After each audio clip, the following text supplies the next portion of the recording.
Don't stop beating, don't stop beating, don't stop beating away.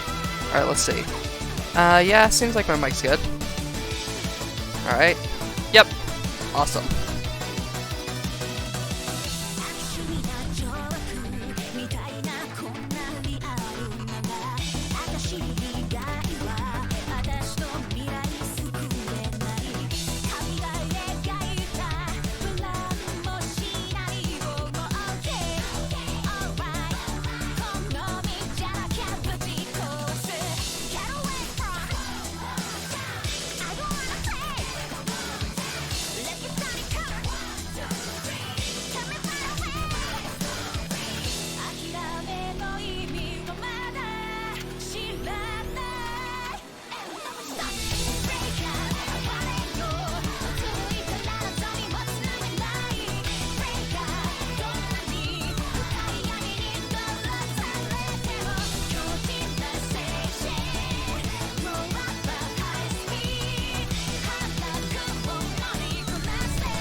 Break out, tell me you're feeling the世界はない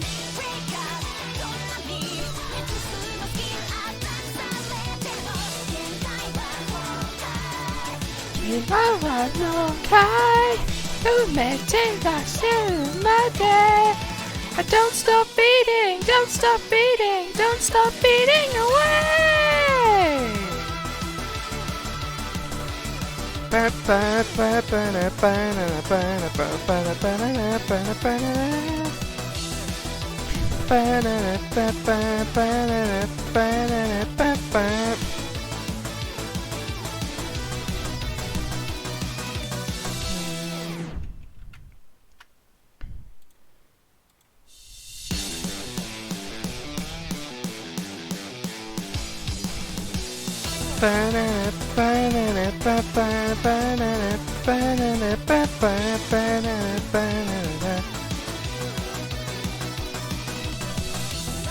たことは甘いけ大変わけじゃないでもといてもめくって冷め動き出す癒されるあなたへかわしていく OK OK alright alright That was to salvate that day Get away from stone ocean I don't wanna play let's go okay It's a thing 1, 2, 3Stone free 私であるために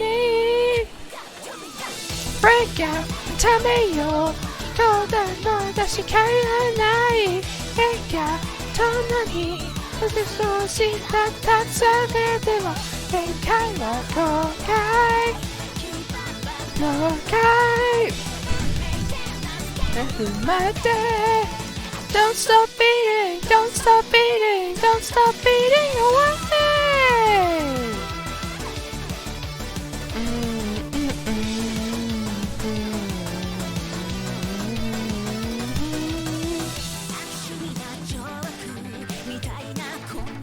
Haru hara, shitai wa, just don'tすぐえない願いがあるのしないでも OK OK alright alright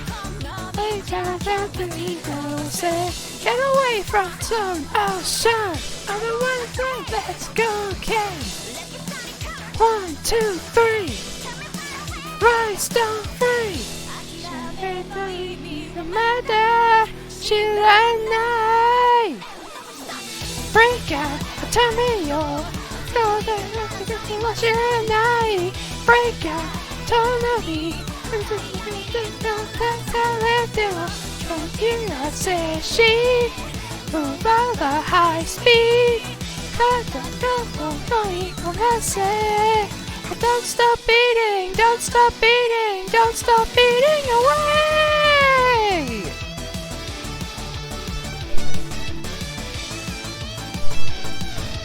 Alrighty!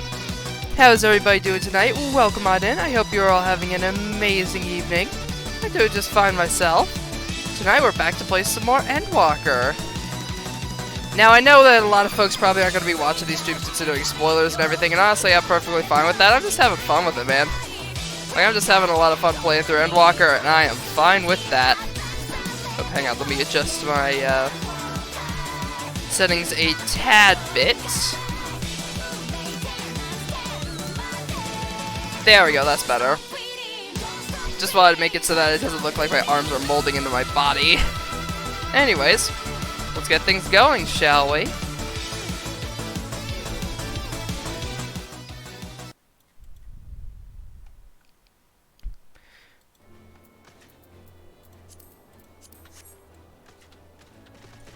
Now today is actually notable because this is the this is when Endwalker officially releases.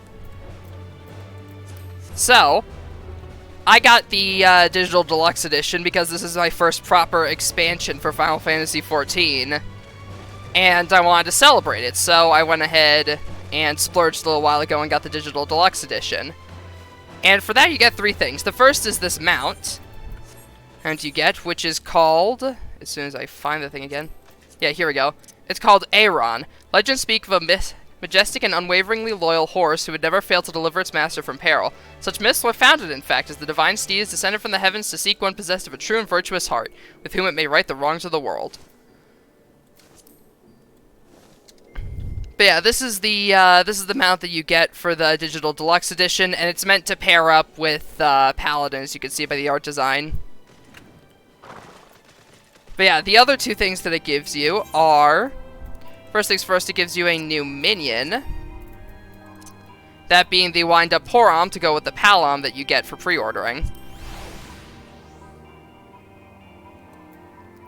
And then the other thing you get is the new Reaper weapon that I currently have my equipment glamored to. That being the Death Scythe. It really have any, somewhere in my inventory. There we go. That's better. It doesn't have any stats, and it's not really meant to do anything other than be like an aesthetic piece, but it does look really nice, and it's actually the scythe that was being used by the antagonist of the role quests.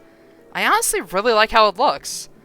It's got the nice, like, rusted metal design, got the red accents. I like how it looks. So, before anything else, I might as well do a trial roulette and see if I can get something, get one of the level 80 trials. So I could do some more Reaper. Because I love playing this class. But unfortunately it's a 10-minute queue, so we're probably not going to be able to. Yeah, I suppose for now, we might as well head over to Thavnir, since that's where the next quest line is. In the Dark of the Tower. Actually going to do the story objective now, after exploring the two main areas. So yeah, for those who weren't here last time, long story short, we found out that what was I gonna say? Oh yeah, we found out that Charlian does actually indeed know about the final days, and they have been gathering creatures from all over, Eorzea at the behest of the, what's the name? Oh yeah, that's right. The Gleaners have been gathering creatures from all over Eorzea at the behest of, yeah, that's right, at the behest of the, at the behest of the Charlian and its, like, secret heads or whatever. They've been gathering supposedly enough creatures to make it suitable for what everybody says is a migration. So it seems like they are well aware of the forum, that's it, thank you. Yeah. The forum have set it up so that they're gathering creatures fitting for what would most likely be a migration, seeing as all the hardy creatures and species they're gathering, even though they've already researched them. So it seems highly likely that they might know something is down there in the Ethereal Sea. My theory is that given Heidelin mentioned that her power is deepest in the ethereal sea, where creation might lie, I feel like that might actually be where Zodiark is. Or at least something that the Ascians are after. Because we still don't know why exactly they're bringing about the final days other than to essentially, like, recreate the world's suffering. But it feels like there's going to be a lot more to it than that. So, I personally kind of believe that seeing as in one of the trailers we saw what looked to be Zodiark, I'm guessing that he was struck down and banished to the depths of the ethereal sea. Hence why the Ascians always seem to use, like, some kind of middle ground in order to converse with him. And why, as Heidelin said, her power is closest to that at the ethereal sea. But that's my guess anyways. After all, it is kind of like the abyss where all life sprung from, so it would make sense.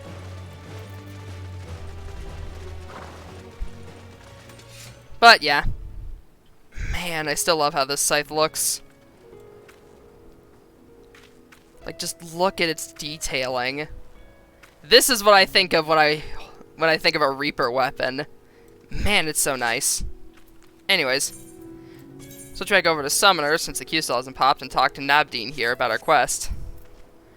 Ah, our friend of Eorzea, we've been expecting you. You and yours will lead our mission into the tower, I'm told. The warding scales will be delivered soon. Till then, please stand by at the boat we've readied. When your fellows arrive, I will direct them to join you. We pray for your safety and success.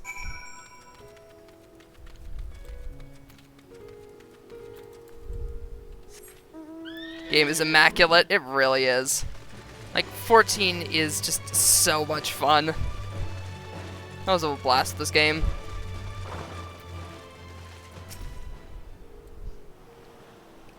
Waiting, waiting. Cutscene.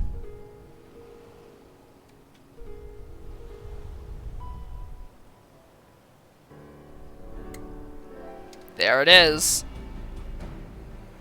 The giant space needle.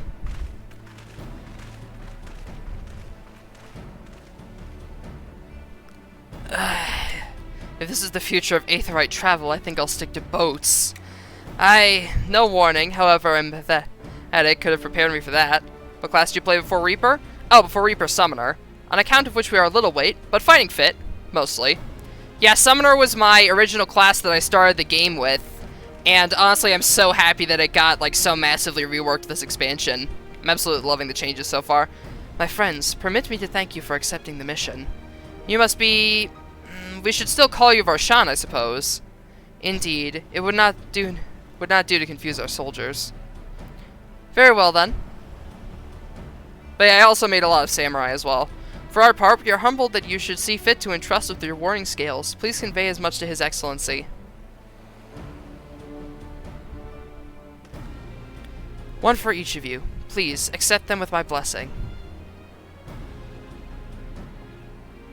Our thanks. With these, we can go anywhere those with the blessing of light can go. Started with Arcanist 2, but went down Scholar route. Not only for this operation either, but all those to come. Well, I mean, the thing is, I have played, like, pretty much every single class in the game, so I have played both Summoner and Scholar, like, very well. I played basically everything except for Warrior and, yeah, I've played everything except for Warrior and Bard. Other than that, I've played all the classes and had pretty much all of them up to level 80.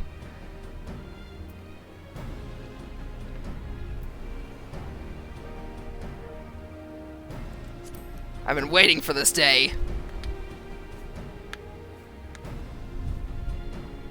So have we, my friend. So have we. If everyone is amenable to it, let us review the strategy for good measure. As previously agreed, we will divide into two groups. Ender and his band will break through the tower's defense and locate its core. Meanwhile, the rest of us will tend to the prisoners, who doubtless want for healing due to the duress of repeated summonings.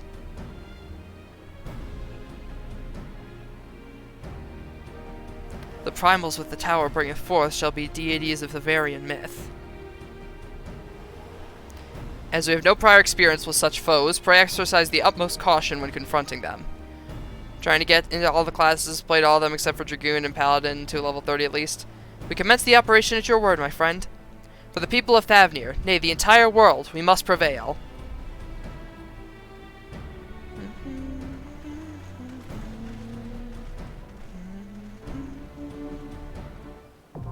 The Tower of Zot is now accessible.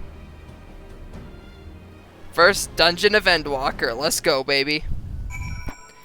And my duty roulette is still waiting. Gosh dang it.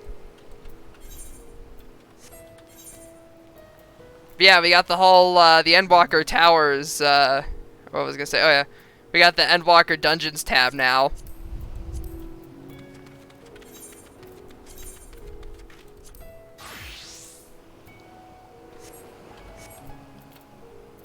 Let's see. What about just normal raids?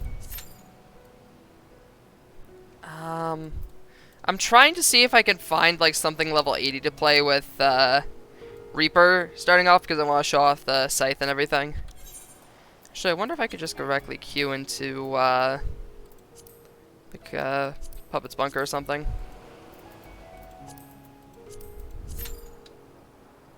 Yeah, no.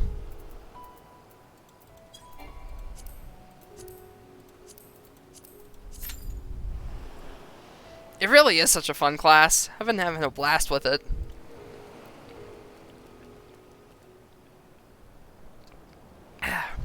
Sorry about that, just looking off screen to take a quick drink of water.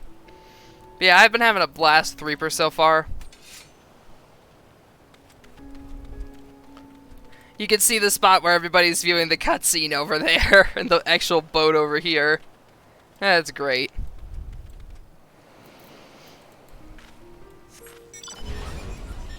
But yeah, I've also got this. Unfortunately, I don't have any good camera angle that'll let me get in the full shot, but I have Mechadurg.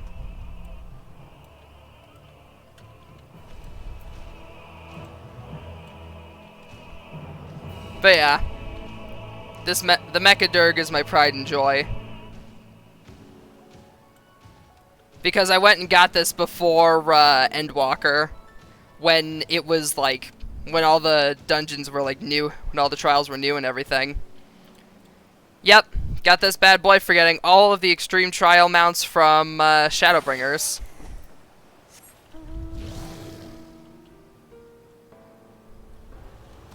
Got the Feywibe.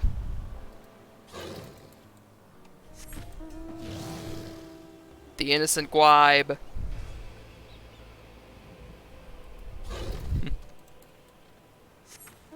The Shadow Gwibe.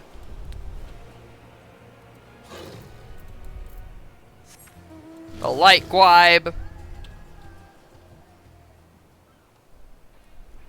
This one was an absolute bitch to get. I had to do all 99 extreme trial runs. But man, was it worth it. And then after that, we also got the Ruby Gwibe.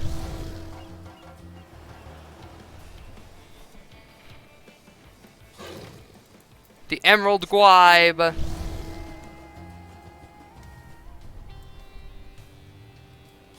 And the Diamond Gwibe.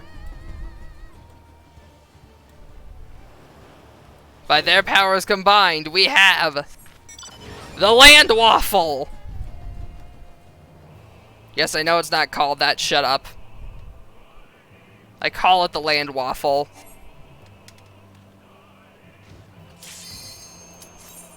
I love the Land Waffle.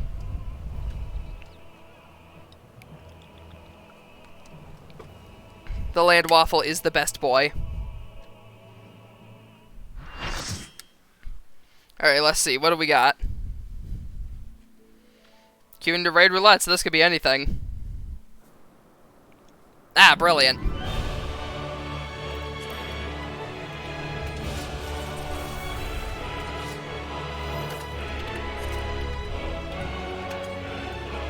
Nice, we're killing the raid boss of the last expansion.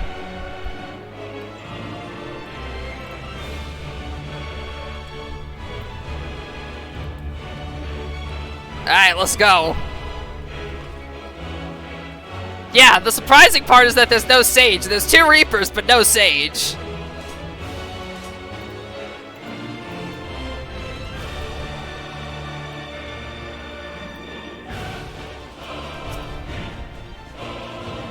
The warrior Femro is watching the cutscene.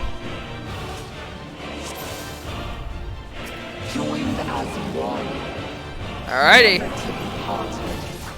Unbound by past or future in this single perfect moment.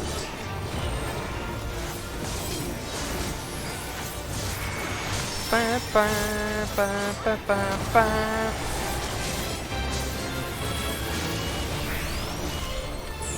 Hey, I got dance partner. The baby has power. Okay.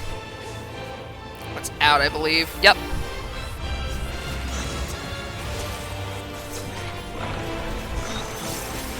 Alright, Leviathan is sides if I remember correctly. Which I do. Nice. I still remember the boss mechanics. Alrighty, that's out again.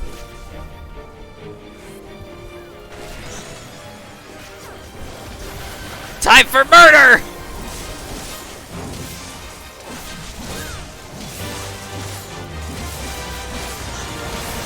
Death! I love the little just like death mode that they go in. It's great. Ah yes, double tank buster. If they buffed all the healers AoEs or just Aetherologian's Earthly Star, I think it was just Earthly Star from what I recall.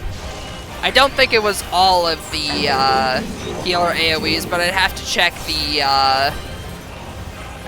patch notes.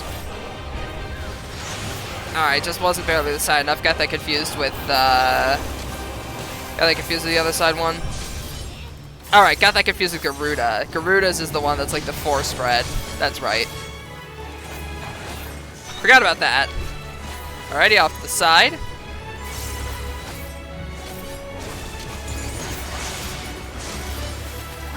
One of the only people that dodged that. Brilliant.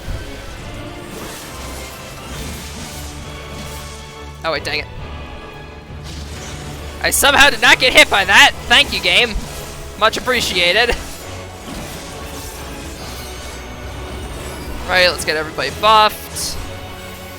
Let's see, Maleficent, that's just the AoE, that's fine. Although that did kill the Dancer and the Reaper. The other Reaper, that isn't me. Must you interfere? Alrighty. Our utopia will only be complete. Booba.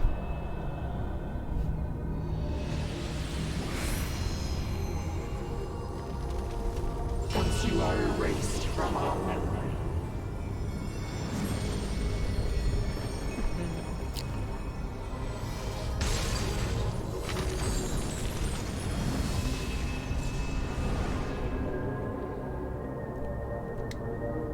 You've got to protect her memories. Hurry! Alrighty, lore time. Guess we're just leaving the bodies there. Ah! Well, they're dead! Somebody got a late start, it would seem. Delicious, aren't they? These are actually quite good. See?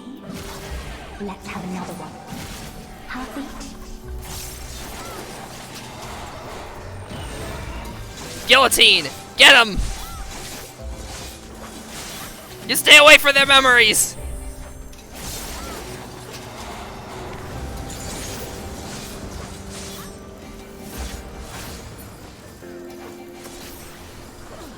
I can't really do much at the moment, seeing as I'm the one of only 2 DPS alive, the other of which is a ranged DPS.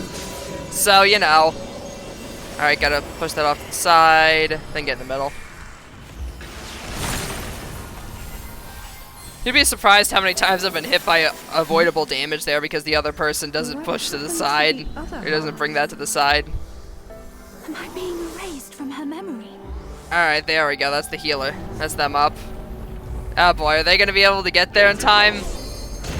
Nope! Dancer immediately died again. Told you it would make Rip. a great necklace. Rip the dancer. It's beautiful. I think it'll Don't really stack suit the you. stacks together. Me? But I thought you should have it. Alrighty.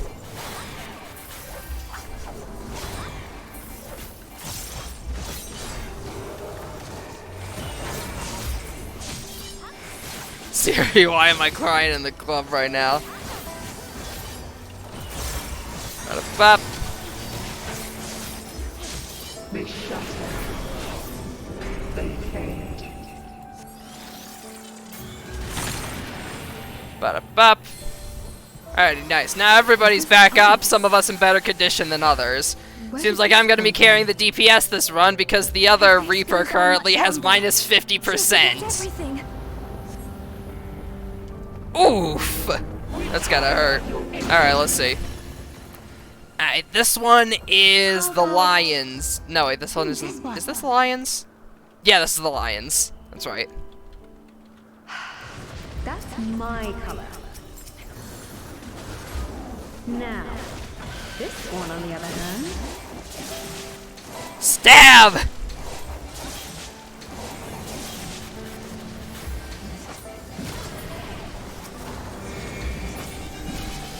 Alright, here we go.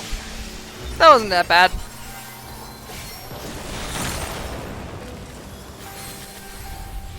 What am I doing with this? Alrighty. Might Now make to a the lot rest of the boss fight. No! We can't let this happen! You are unworthy of my Thankfully, we're just fine. A little bit worse for wear, but other than that, we're fine. Also, I just realized we are in a party with literal Santa Claus. What weapon is that even? tranquility and vitality in perfect balance. Oh wait, that's the that's like one of the relic weapons. Alright.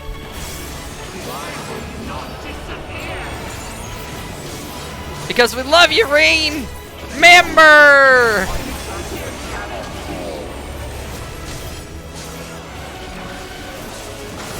Death!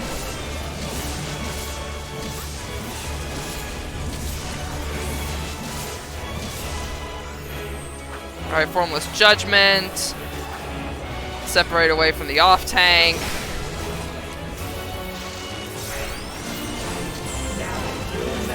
Alright, release. I believe it was storing Garuda and... Yep! Garuda and Leviathan. My memory hasn't failed me yet. Nice! Already stocking Ifrit and Ramu. Got it.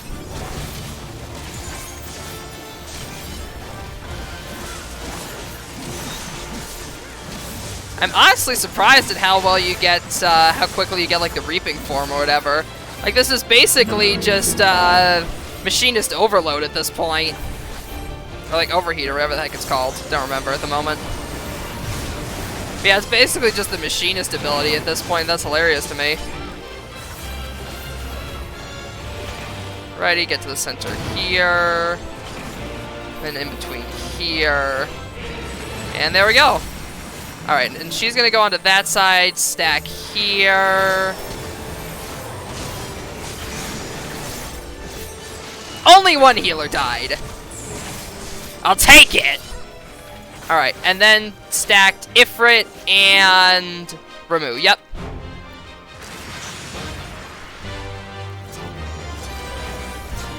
I trusted you! Don't trust anybody in random parties, kid! First rule of this game. Alrighty, Ramu and Garuda. Ramuda. Easy peasy.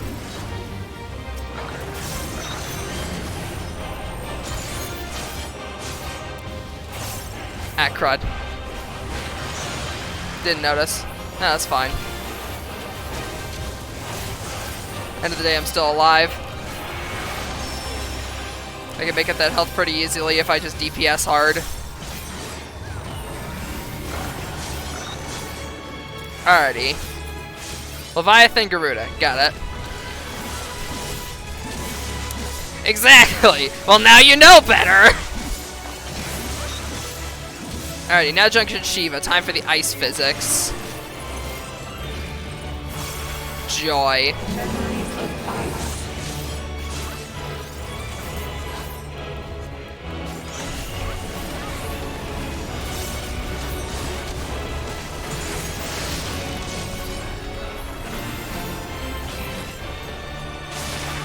Well, that was dumb. I didn't know which way they were moving.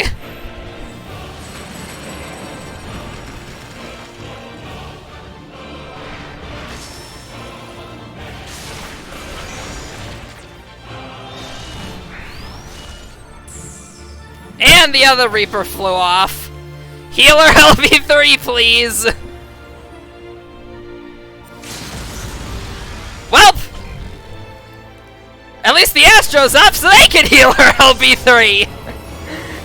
Problem solved! Crisis averted!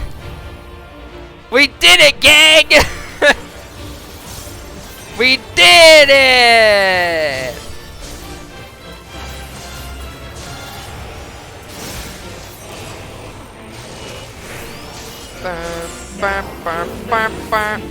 Okay, what were they storing? I think it was Leviathan and, oh, no wait. Dang it. Right, remove Leviathan.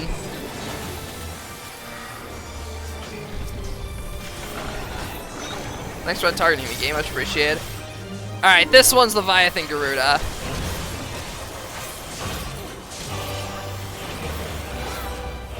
Levy Garuda. Alright, Junction Titan again.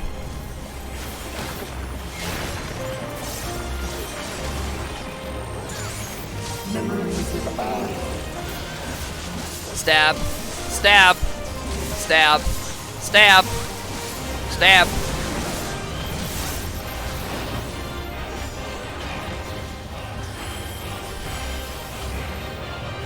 Wait for the outside wants to pop, then get to the middle. Get off to the side, rather. There we go.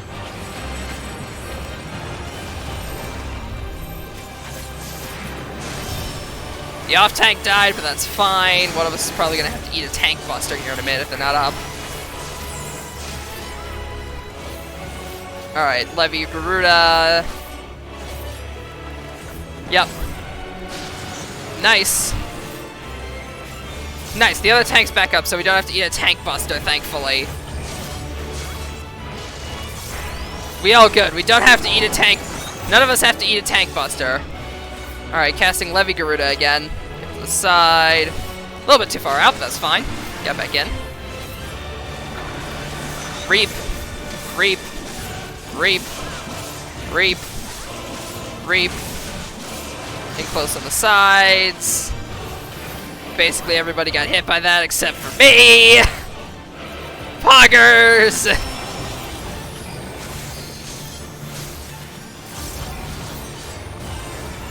Alright. So he's stalking Levy Garuda again. Got it.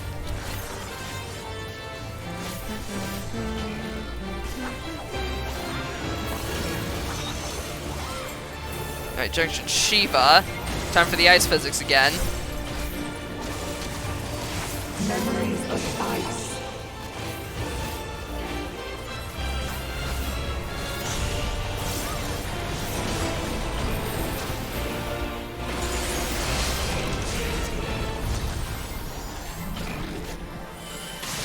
There we go.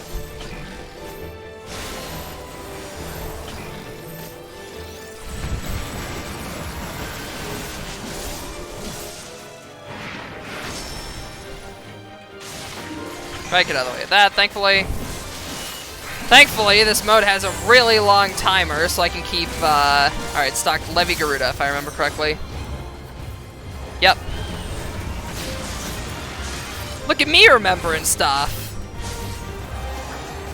Bonk. Bonk.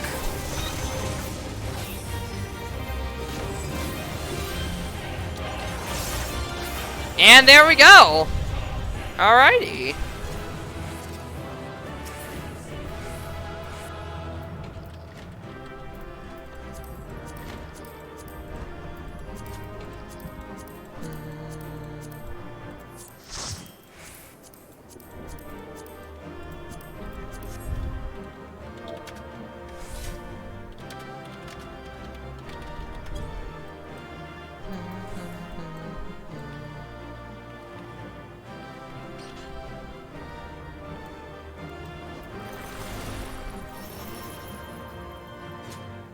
Another soul has been reaped. Alrighty. Hey, I got a player commendation for surviving. I'd like to imagine that was the other tank or something. Although then again, I did kind of hit the other tank with the AoE to avoid hitting the party.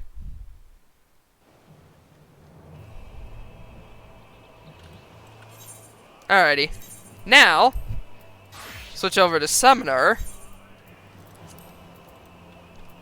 And see how long of a queue it's going to be for Tower. Oh, only 7 minutes.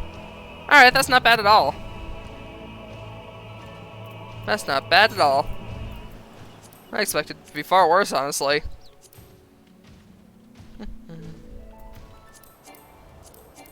Forget I had like 5 million different field notes from boss. I should probably go turn those in at some point.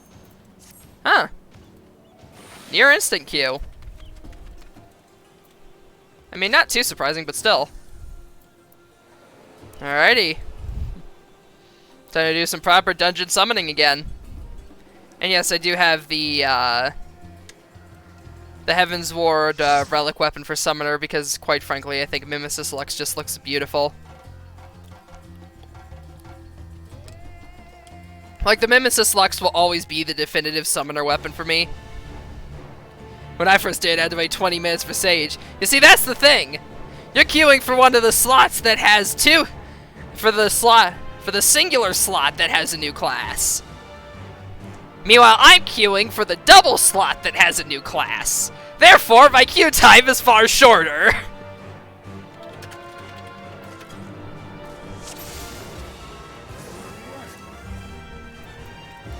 Alright, let's get the carbuncle out. My Sage memory has served me well. Alright, jumping right into the fray. I like it. Oh wow, he really is pulling fast, huh?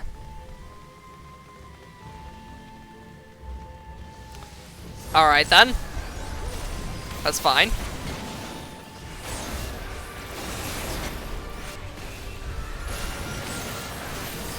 Come, Bahamut!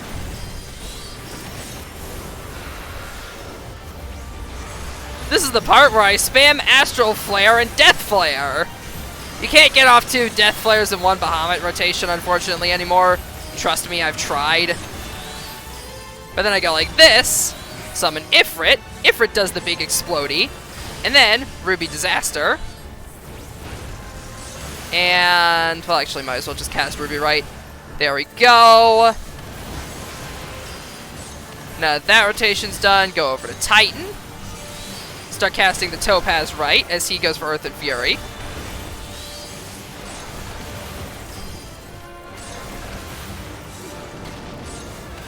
Then to Garuda.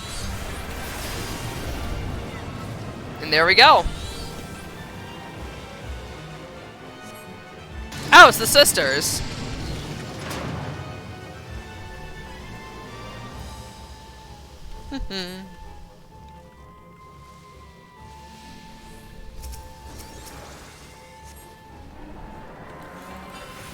I know, wrong try disaster. Yeah. Managed to get all of them off anyways, but if the tank's just gonna crazy pull like that, it's gonna be a bit difficult to catch up.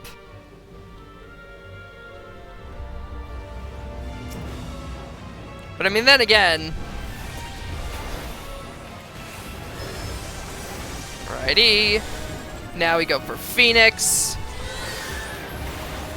I'm going to put that on you, just in case. Give the healer a bit of a break! Yeah, definitely want to give the healer a bit of a break with that one. Alrighty, now for Tri-Disaster, and we got our summons back online. Ruby Disaster. And with a big fat 4K. Ruby Disaster again. Then we go into Titan. Topaz.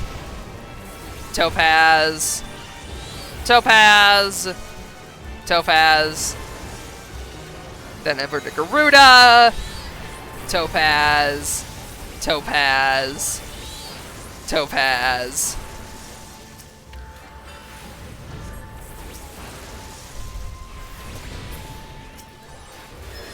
And now we wait for Bahamut to come back online.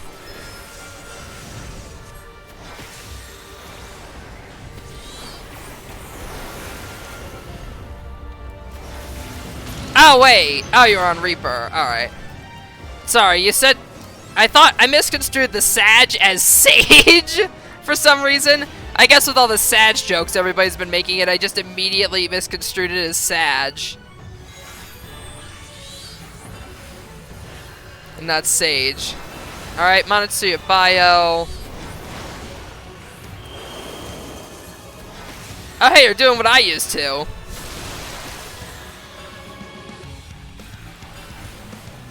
Also, how come they're all standing behind the boss? Don't you guys know that there's no positionals anymore? Yeah, your lives are a lot easier now, people.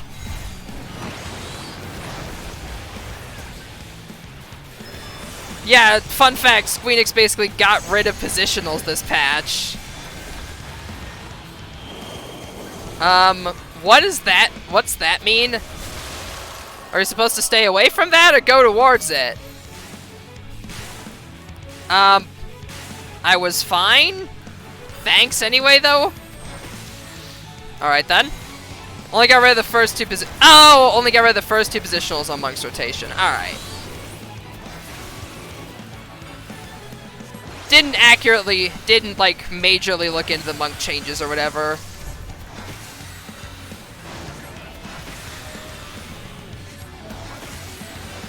And yeah, it honestly does feel like the bosses are a lot more in-depth now, which I really appreciate. Alright, whoop. Got out of the way of the bio, thankfully. That is all the way over there. I wasn't gonna make that. That is an ice.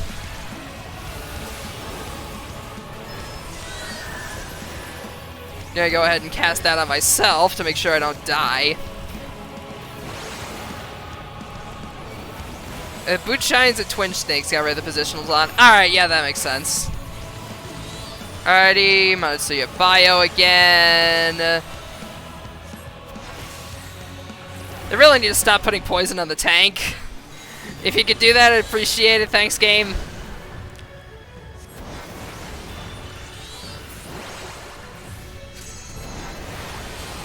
Alright, what she just cast? I couldn't tell. Alright. Let's see, Blizzard. Okay, that's Thunder. And then get in here. There we go. Got all the Titan casts off. Nice. Over to Garuda. Yeah, these fights feel a lot more in-depth. Maybe it's just like all the rebalancing they did, but these fights honestly feel a lot more intense, which is something that I am super happy about. Like, a lot of people are probably going to be like, oh, it's like, it's boring or whatever the heck, or like, it goes on too long. But nah, I'm a fan of this. It's honestly nice having like the kind of longer boss battles. Give you a bit more time to kind of learn the mechanics and whatnot. Alright, Transmute Bio 3. Let's see, a Thunder. That was a Transmute Blizzard. And then Transmute Bio, meaning we're going to need to get all the way over here. Didn't make it, dang.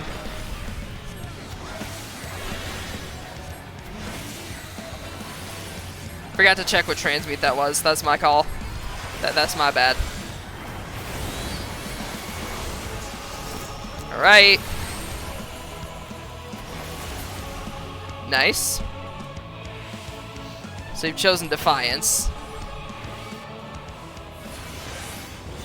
If only the tank was a Paladin and the melee DPS was a Reaper, then we'd have the Endwalker party. I mean, we've got the Sage and the Summoner. Yeah, that's the thing. You gotta log in early. If you log in during, like, the early hours of the morning or whatever, not as many people are on. Same thing with, like... Usually, like, right around now is, like, peak time in terms of, like, occupancy. So you usually want to get on early when it comes to this game. Let's do Garuda this time. Mix things up a bit. Aerial Blast.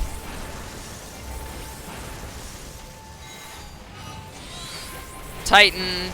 Topaz Disaster.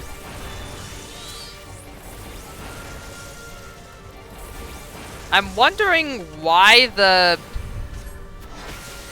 I'm confused as to why the monk is only doing single target attacks.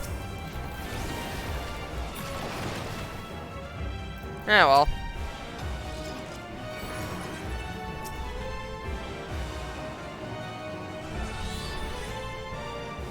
Alrighty, I guess I'll switch over to Titan since that's got instant cast and I can keep DPSing while running. I have classes, can't log in early. Oof. I mean, honestly, same. But that's why I logged in while I was working on homework. I had my queue popping in the back. I had the queue going in the background, so that way I was able to get in.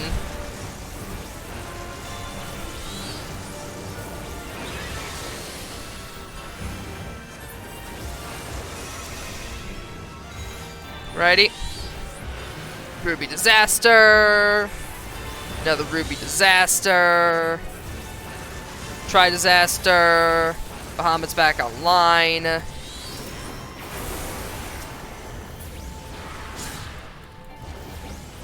Get that DPS in.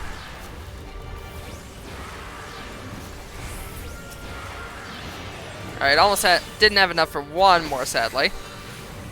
Let's see. Yep. Going to Ifrit. Ruby right.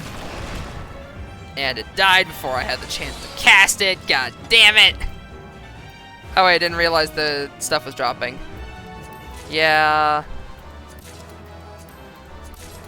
Oh, hey, I got all of it. Alright then, cool.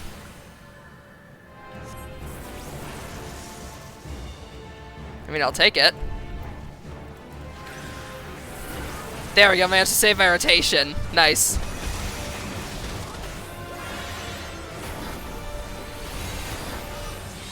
Right, get that. Or was better on Aether, but I'm a crystal baby. I mean, hey, same. Or no, wait, not, yeah, same. I always get the data center names mixed up, but yeah, I'm, Crystal Zalera, so... I'm a crystal baby too, so... I'm in the same boat, friend.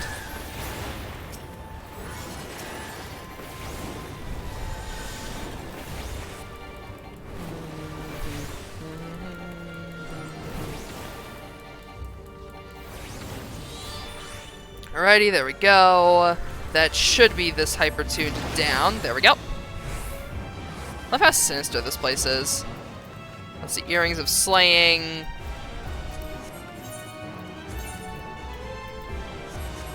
Huh, seems like the Monotsuya gear isn't any better. Brunhilde? Oh, nice. Alright, now on to Sandaruva.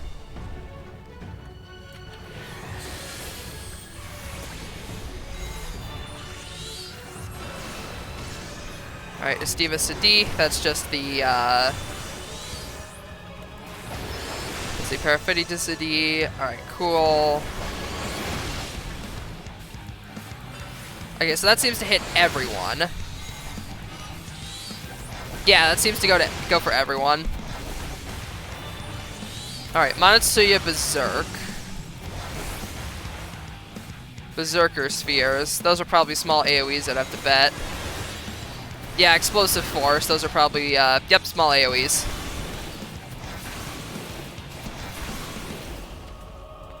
Alright, Paramyacity. That's essentially a Dragoon-style leap. Gotcha. Alright. Monotsuya Stop. What does that mean? Will be frozen when the count reaches 0. Oh boy.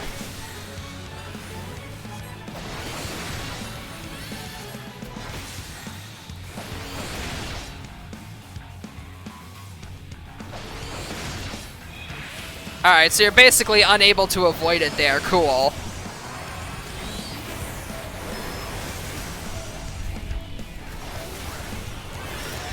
But so you confuse. Oh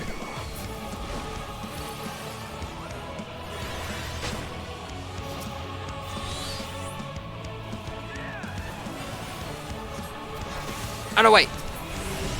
No, it is that one. Alright. Ah, dang it. Get hit with the Berserk. Nah!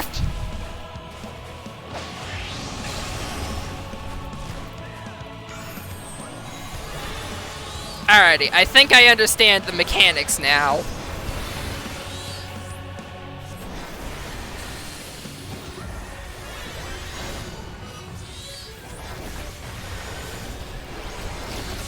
Alrighty, Manatsuya, stop again.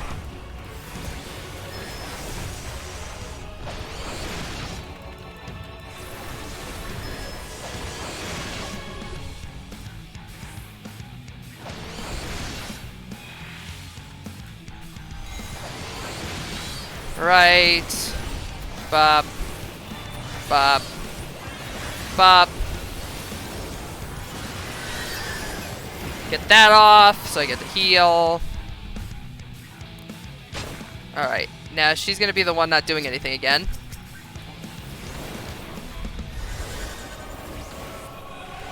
Nice. Back here.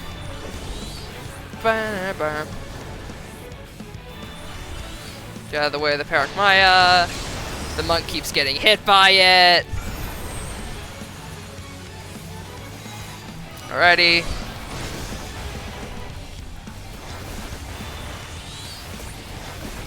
Alright. Nice. Alright, now the stop again. Alright, we'll be frozen when count reaches 0 again. Yeah.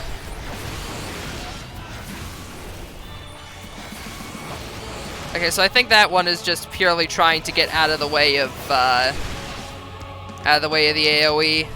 Or like trying to make sure you don't tag anybody else with it.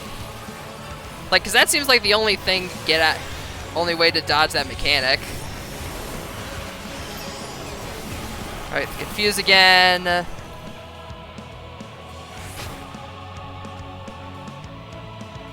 Actually, it despawned there. Alright, hit Sandaruva again. There we go. Alrighty, nice. That was a cool fight, man. Like, that was we were going the wrong way. But that was like a really cool fight. It seems like they're making the mini bosses a bit more complex.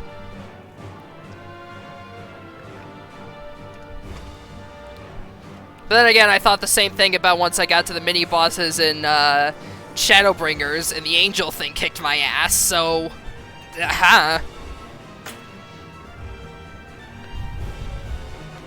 Alrighty.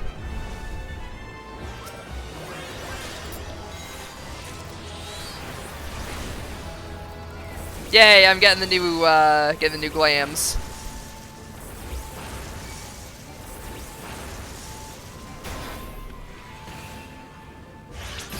Right. Let's get that off. Get the roadsters.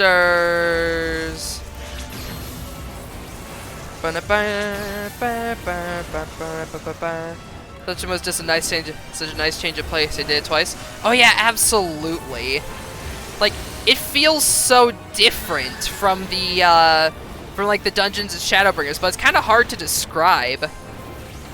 I guess maybe it's because they decided to start being a bit more, maybe it's just because it's like the first content after Lord knows how long, but it also kind of feels like they're starting to be a lot more interesting with the mini-bosses, especially since the rebalancing now, where a lot of the fights feel more like they are longer because of all the rebalances and everything. And personally, I feel like that's a good thing.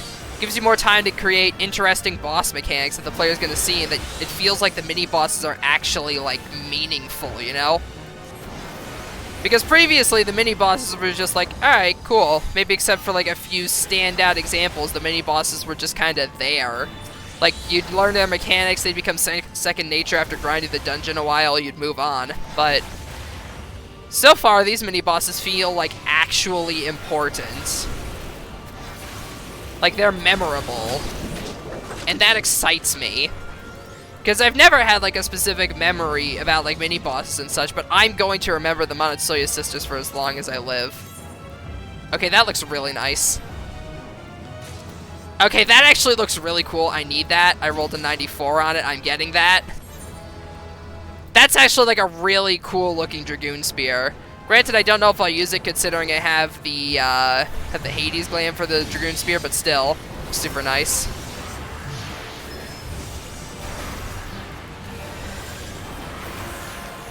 It feels like you're doing a lot more stuff with Summoner now as well.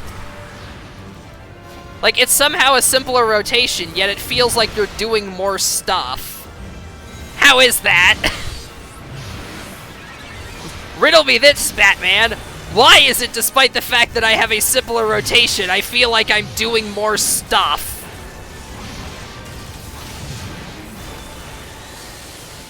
Alright, buff everybody with the Searing Light. Alright, that's Titan done. Now into Garuda. Bam. Bam. Bam. Bam.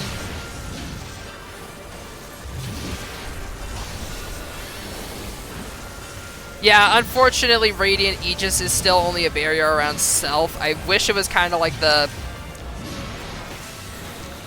I kind of wish it was like Phoenix where you could give the barrier to anybody, but I understand that that could be a bit broken if you could give the barrier to anybody. Plus, it's kind of meant to be like the DPS barrier where it's like, oh shit, I fucked up a mechanic. It's the get out of jail free, I fucked up mechanic card. Alright, that pretty much every single DPS has these days. Like, it's the same thing with, like, freaking Monk now, and... Actually, I don't think Dragoon has one, but then again, that's probably because Dragoon's already a high defensive class. There's the core. No matter the cost, we must protect the tower.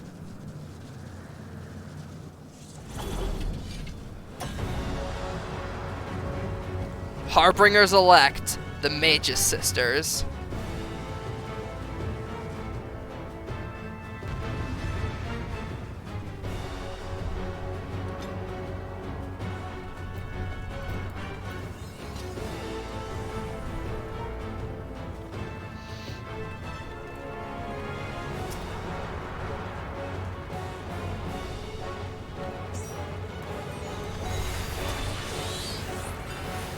And thus the fight begins. Accompanied by the sick music.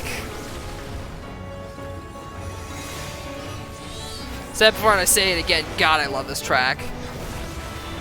Okay, we're fighting all three. Okay, Matsuya Reflect, what is that gonna do?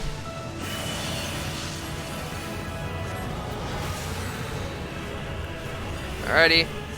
In the middle, then out. In the middle again. And spread.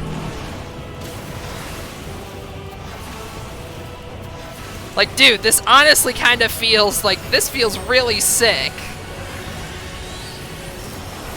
Like, it almost feels like we're on the level of, like, an extreme trial already. They stopped holding your hands. They expect you to know how to do this shit.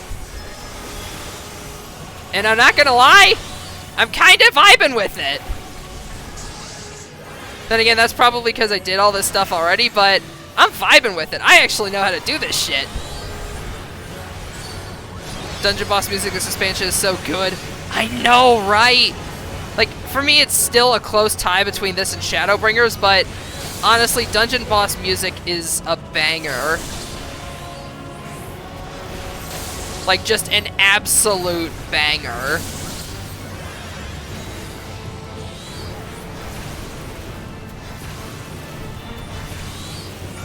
Just focusing on Sinderva for now is probably the best bet. Alright, let's see. Once I get the chance... Actually, I'm gonna give it to you just in case.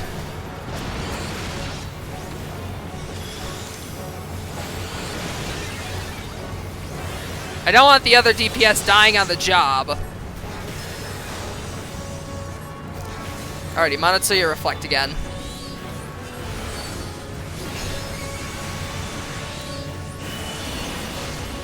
Alright, they're going for an ice pattern, looks like. Alright.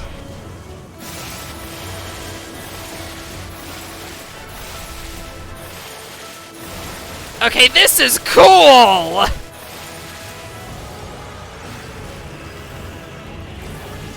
Like, this legitimately feels like they stopped holding our hand, and it's just like, alright, we're giving you extreme level content. Fucking deal with it.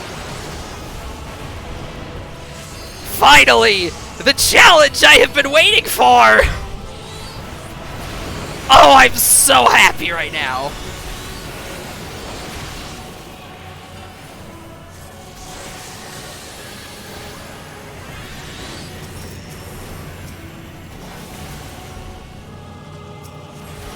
I suppose I must go all out. Alrighty, inscrutable flame this parent again.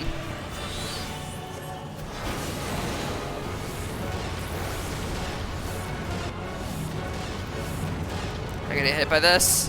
Yep.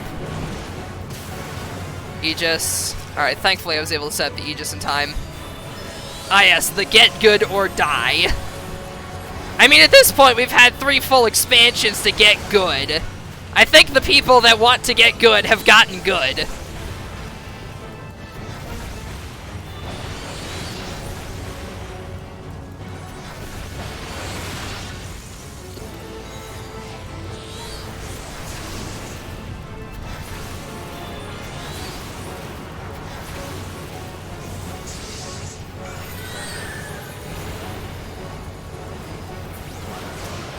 Alrighty, Sandaruva's the only one left.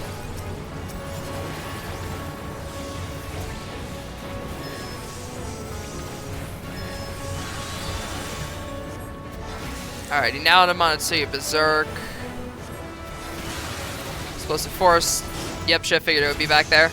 Alright, nice! Level 52 as well. Or level 82 as well. I mean, I'm still pretty bad, but point taken. I mean, it's not for everybody, granted. I understand if you're not, like, the biggest fan of the approach. But to me, I actually really enjoy it.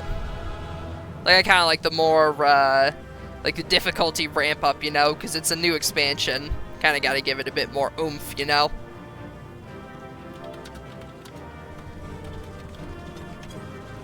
Alrighty, got Outburst Mastery 2.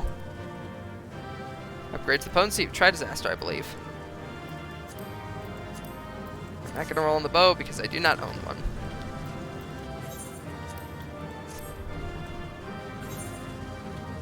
Makes it more fun but increases the deaths.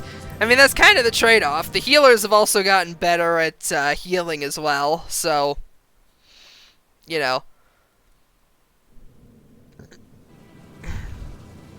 So this is the core.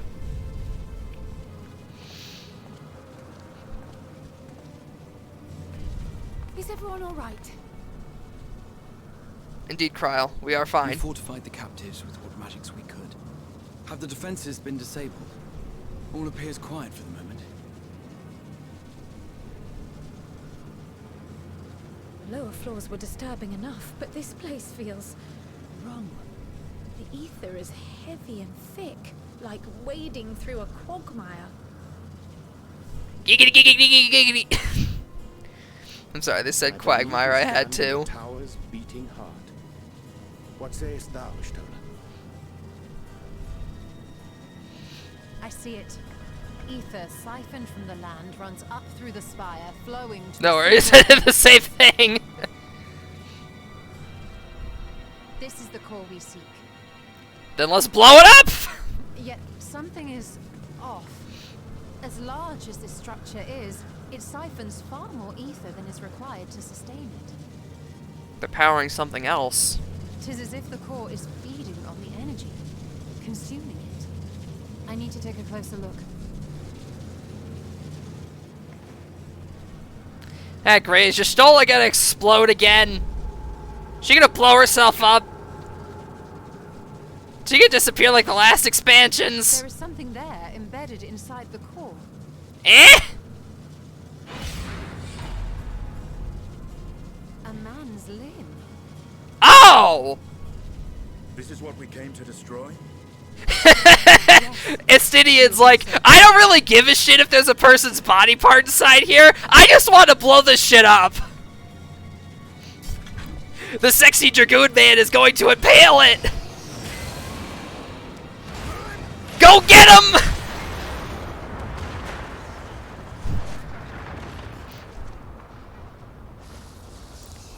Man, Estinian on that level 100 Dragoon shit. He goes straight into Life of the Dragon. Either that or he's had Blood of the Dragon running this whole time with 2 eye stacks and we just never noticed. Welp! Tower's collapsing! What now? Eh? Hey! What the? Hey! Hi there! Remy! Nico! How's it going? Thank you so much for coming on in. I super appreciate it. Remy with the rate of 6 and Nico with the heckin' rate of 49. How are you all doing? Thank you so much. What of the prisoners below? The floor beneath our very feet dissolves. Brace yourselves. What were you guys doing tonight? I pray I'm not too late. On the 7th day of Thankmas, we have rated you. Well, thank you very much. I super appreciate it. Oh, you guys are playing GTFO. How was that? I've wanted to check out that game for a while now, but never really had the opportunity to.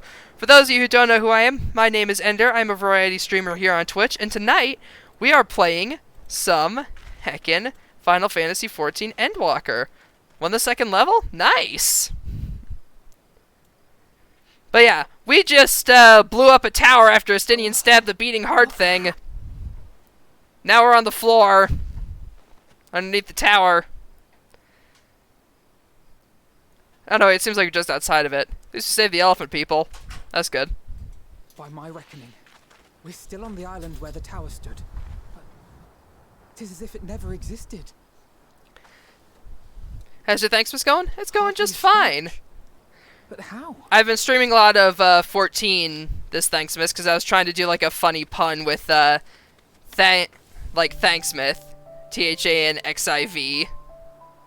Thanks. Raha wove a levitation spell at the last moment. Large enough to catch everyone, it would seem. Basically, yeah.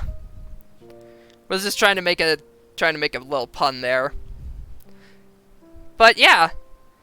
I've been able to overcome the few. I've been able to overcome the queue and actually get in to play the game early today, or around like the time I'd normally start. Of so much ether has taken its toll. He will need plenty of rest, but should otherwise be none the worse for wear. Well, that's a relief. If the cat boy died, what will we ever do? Then the immediate problem is what to do with our new friends here. Indeed. They'll be much changed for their time in the tower. Even if their bodies are intact, I doubt we could say the same for their minds.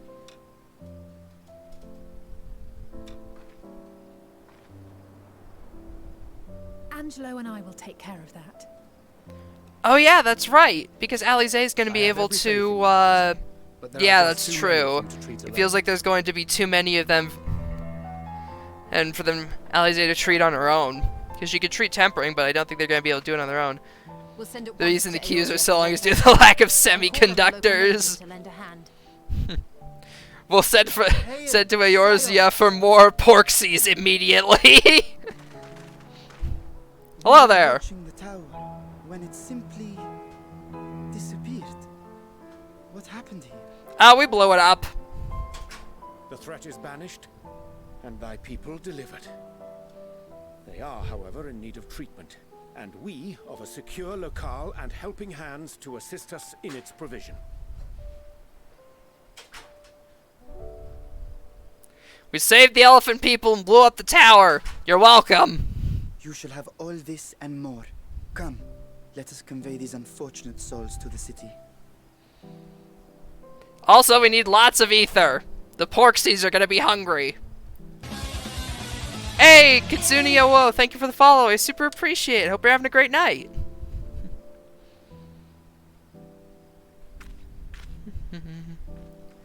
Yay, we managed to save her. For those of you unfamiliar with the story, she was the one that created the dragon scale charms that allow us to even get close to the tower. Because the people who don't have those charms or whatever are going to get immediately, like, swayed by the tower's influence without them. Anyways, I got some new equipment while in there. Got the Monostorium Fork.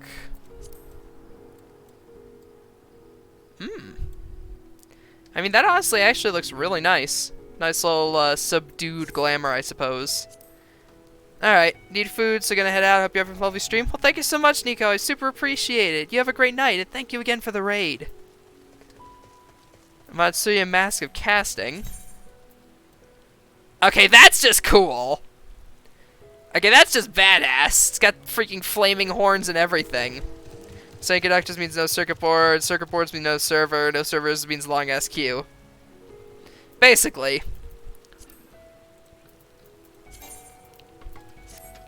This actually looks like...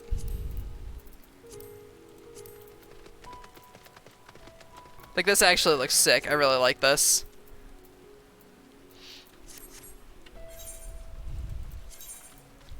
It's kind of got like the tribal, summoner aesthetic going to it.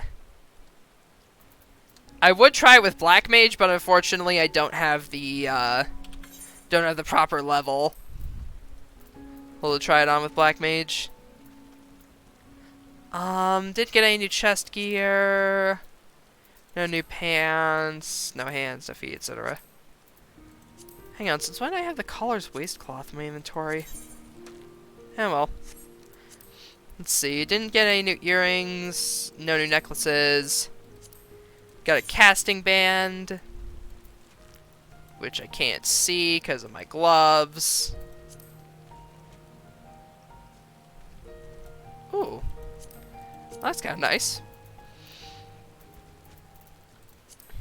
And then got a nice little purple ring. Huh. Actually looks pretty nice. Alright, liking the glamour so far, but then again, I'm usually a big fan of purple, so...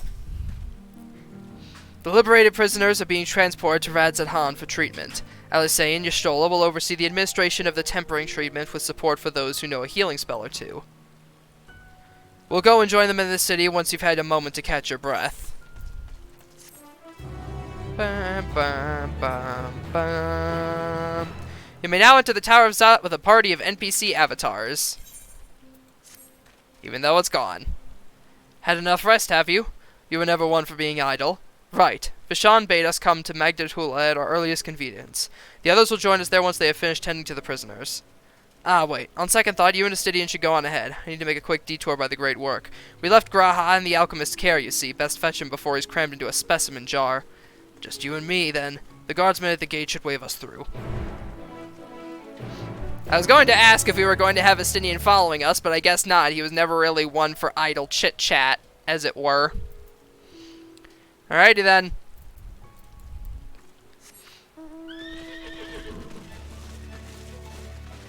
Off we go on the pre-order mount.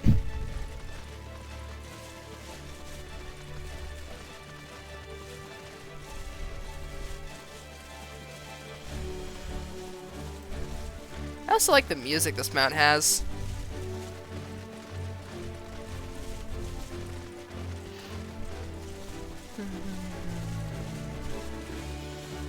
I'm curious as to what the extreme mounts are going to be for this expansion. Just got logged out? Oh no!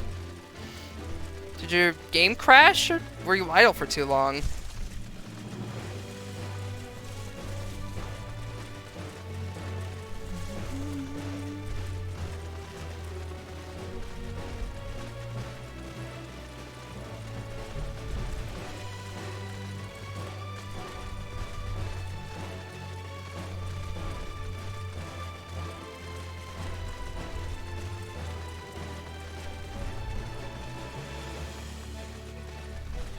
Person was following me the whole time, unbeknownst that I was not going to the same destination as them.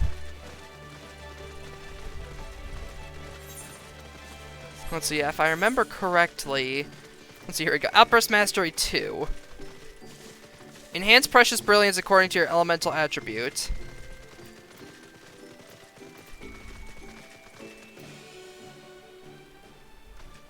Because this is, because right now it's currently Catastrophe. Yeah, that's right. Okay, previously they were just the, like, they were just variants, they were just, like, Ruby Disaster, Topaz Disaster, Emerald Disaster, etc. Now they're the Catastrophes. Alright, now they're the actual, like, elemented ones. Nice. Let's start with a duty roulette with a 30-minute wait time, then hopped on an application for like a minute or two to download a game. Yeah, if you're AFK for too long, even if it's a queue, unfortunately, you might get kicked. Came back and I was logged out. Ouch. Honored Scions, you are free to enter at your leisure. As I cannot leave my post, I'm afraid you must make your own way. Should you require directions of the city, the sentry stationed at the fountain atop the steps should be glad to assist you. Less than 60 seconds. That's weird.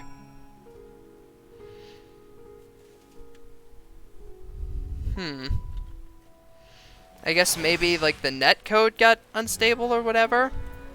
Don't know. But that is weird. Though I have been to Radzathan before, this place is a veritable maze. Rather than risk getting lost, we had best ask for directions from the sentry at a fountain. Lead the way, and don't expect me to act as your guide like certain others. We have the Edge Boy accompanying us now. Here's hoping he doesn't float above the ground like Kryl did.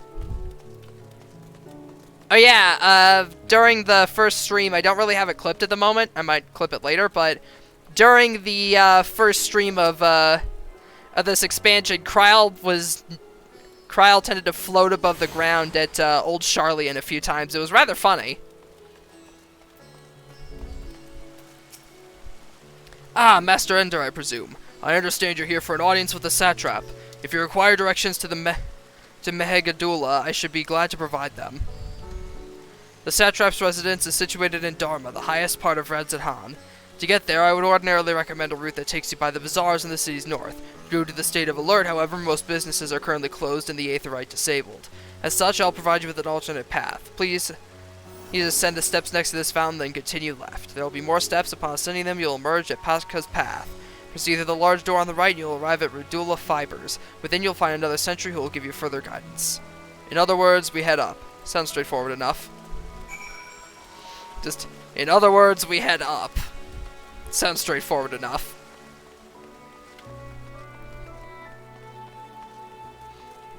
Actually, honestly, yeah, it does seem pretty straightforward.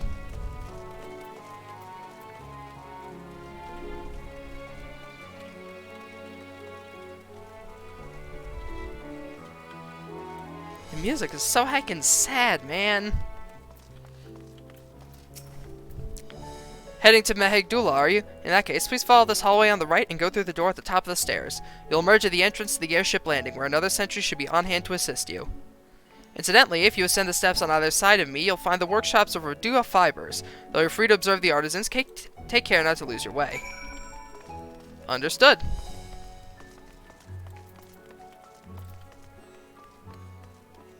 So it seems like the Fibers shop is still in business, which is kind of surprising.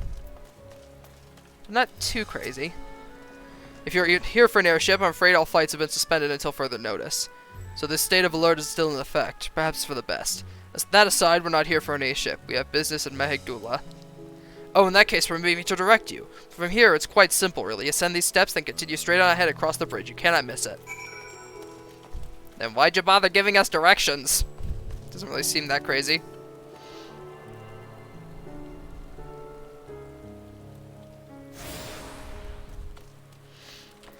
Also, we got a whole ass adventuring party. We've got the animal companion, and the dragoon, the token female of the party, and me, the small mage. Stereotypical of any adventuring party. You gotta have the small mage.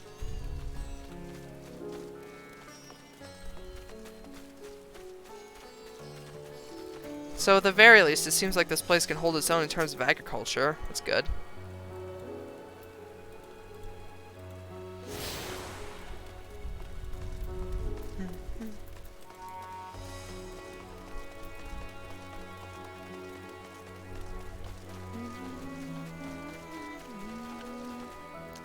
Alright, let's see.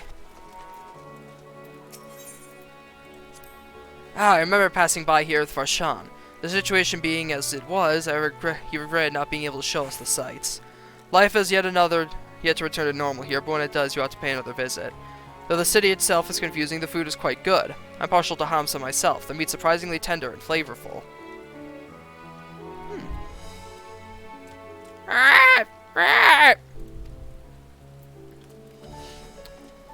apparently the Hamsa wasn't too far fond of Estinian talking about him as a meal. The meatest people.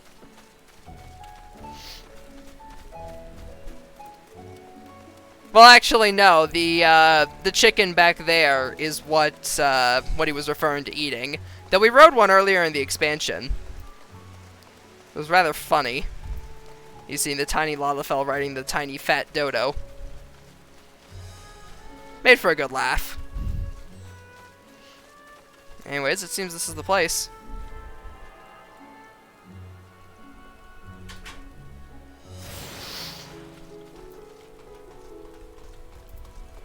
Despite them having not lifted the state of emergency, I'm surprised they're still not letting us use the Aetherite.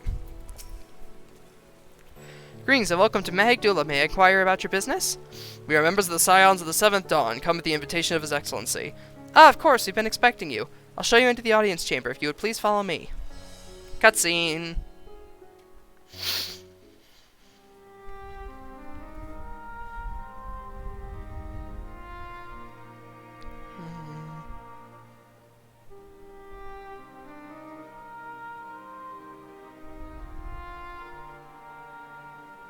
Estinian is still there in the background watching the dragon menacingly. There's Thancred and Tia, fashionably late as always.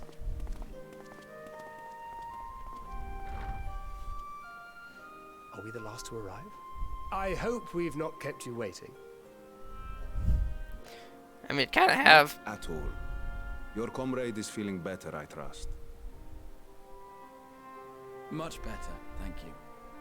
Harness remedies are certainly potent, in more ways than one. One becomes accustomed to the taste, although I hope you never have cause to do so. Pray, take your ease.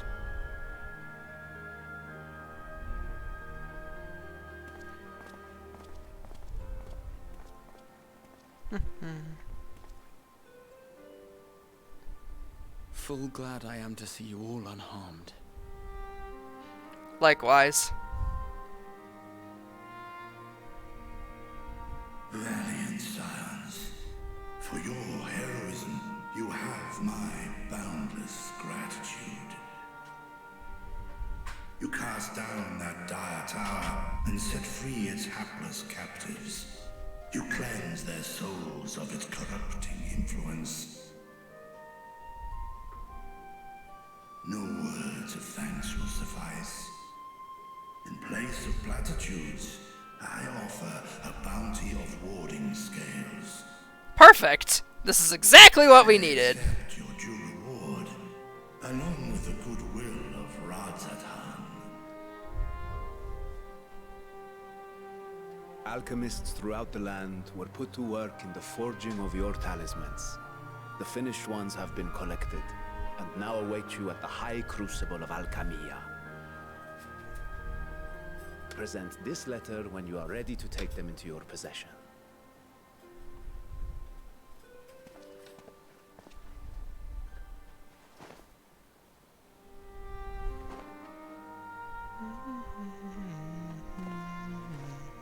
We are humbled by your generosity. Know that the inventive wisdom of Radzat Han will be vital in restoring serenity to our star. Indeed. I mean, you people were the ones that let us even get close to that damn thing. You, didn't they? You must still be in such pain. Ow. 'Tis of no moment. A mere annoyance compared to the dreadful suffering inflicted upon this land and its people.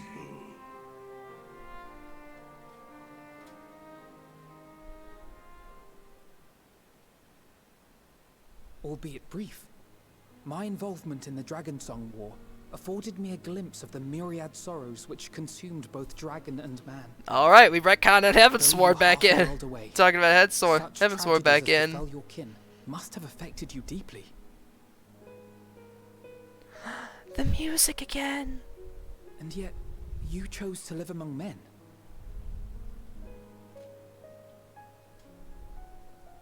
In the age when that conflict first bloomed, My choice had already been made. In some distant place, man slew dragon, and dragon slaughtered man. Yet no hate could I muster for those smiling faces which did look to me for guidance. Not even my brother's righteous rage could rally me to his cause. I huddled here, secret and still, hoping against hope that which I had built would remain untouched by the chaos and carnage. It seems that it has. We didn't even know about your country until last expansion. 'Twould seem we share the same desire for peace, great Vritra. To that end, I wonder if we might trouble you with another question. The Telophoroi are intent on recreating the final days, an apocalyptic event which we know to predate the sundering of the star. As the longest lived among us, know you aught of this terrible cataclysm? He's probably gonna know jack shit. Watch.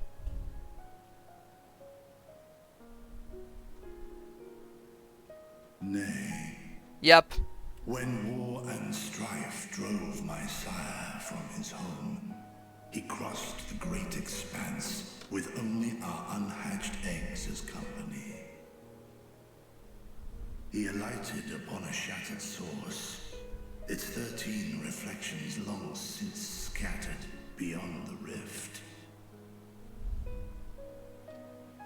Of events preceding his arrival, he knoweth naught, save that which Hydralin hath deigned to disclose. I see. So again, 'tis the inscrutable Hydaelyn to whom you must look for answers. Hey, Hydaelyn! Tell us already! Spend a bit more time in Kryle's body, why don't you? Stop being cryptic about it, goddamn. If so, I have a tale which may afford you some small comfort.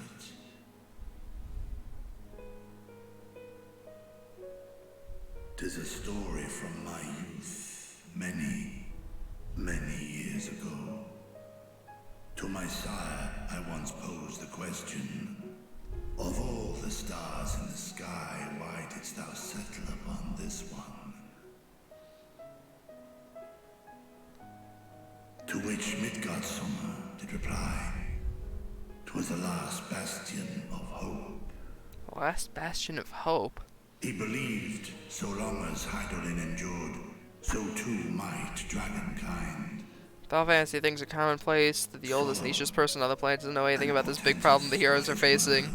Yeah, basically. What deeper meaning they held, I could not, dared not pursue. 'Tis a stone I've left unturned. I mean, probably because Omega was following you through the galaxy. Yet take you solace in the knowledge that whatsoever... Yeah, and there's always a Sid in every game. 'Tis an ideal which hath earned my sire's conviction. We gonna let that mini Midgardstormer talk to him? Or is he just going to remain You've given unretconned? us warm reassurance in a world gripped by cold uncertainty. Is the mini Midgardstormer not going to pop out to talk to his child? I'm sure we all have a great many questions. I think it's time we collect the talismans and be on our way. Our fight against the Telophoroi is far from finished. Indeed. And somehow you're gonna have to punch God in the dick. I mean, we already have punched several gods in their respective genitalia, Volk. If we can provide any further assistance. Titan, Garuda, Ifrit, Ramu, several dozen Asians, which are kind of gods in their own right. Prithee, a moment. Oh, the mini Midgardstormer went back to sleep? Did he? I don't remember the, don't remember specifically. There is one whom my sire hath judged worthy of honor and respect. The one known Oh, they're actually bringing that up. Ambrosia's champion. This hero of renown and rumor, 'tis thee.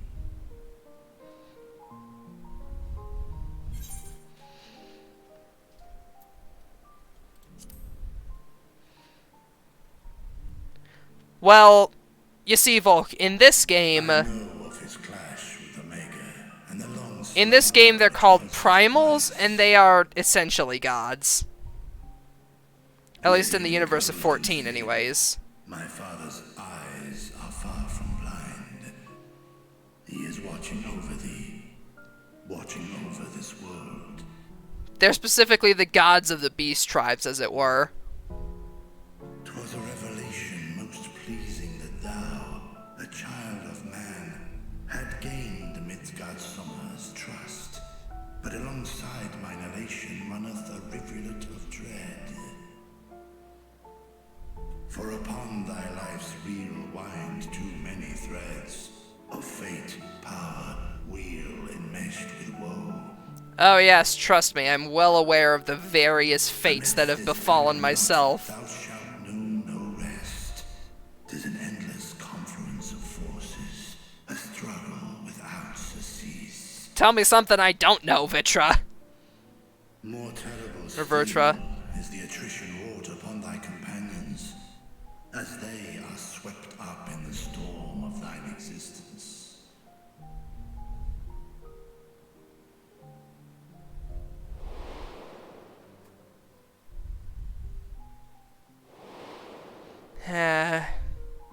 Why? Why? I swear to God, if they pull Harshiphant out here...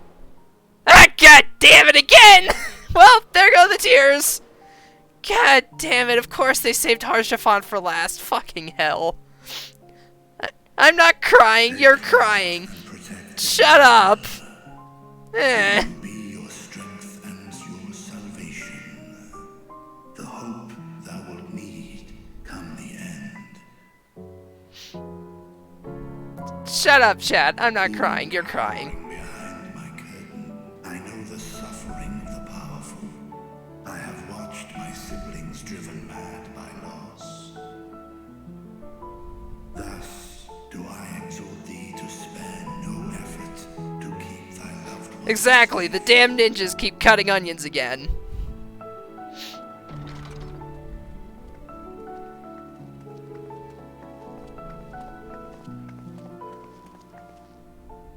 Apologies. We hadn't meant to interrupt. It's just that we do have a history of suddenly collapsing, and when you didn't follow us out... Fair. 'Tis I who must apologize. I have detained your champion overlong with idle chatter. Go. At war's end, I pray I welcome thee back into my hall, where together with thy joyful comrades, you may toast your triumph.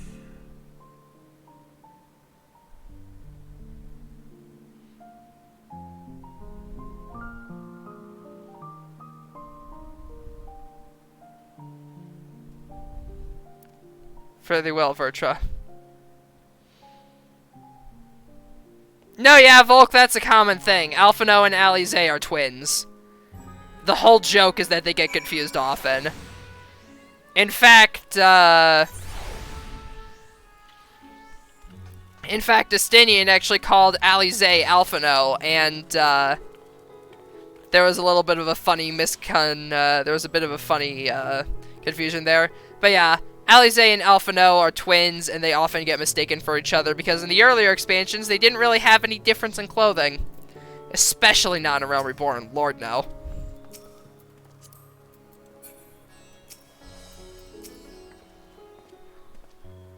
So, what were you and Vitra talking about?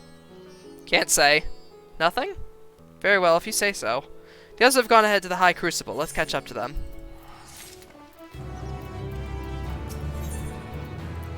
But yeah, main point is that the two look the same.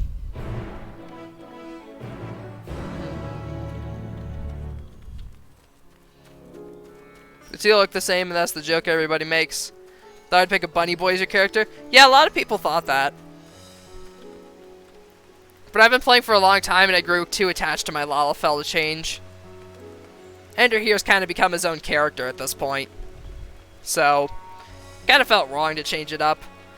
Plus, there's also the fact that the bunny boys kind of have the same stride as the Virgin from the Virgin versus Chad memes, and I honestly can't unsee it now.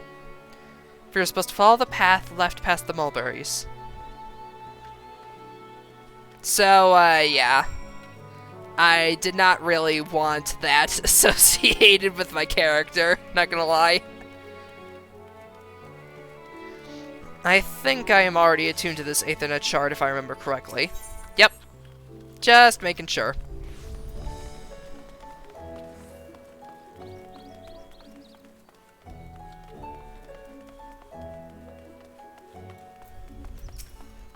Where the street turns, enter the door straight ahead and descend the steps.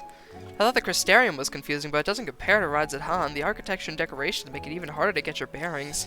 Anyway, let's see where this door takes us. But yeah, there's also the fact that bunny boys weren't actually introduced until this expansion. And if you want to change your character's race or whatever, you have to buy a Fantasia, which is like $5, and I don't really necessarily want to change Ender too much, so didn't really want to like spend at least like $10, one to change and then one to eventually change back. So, you know how it is.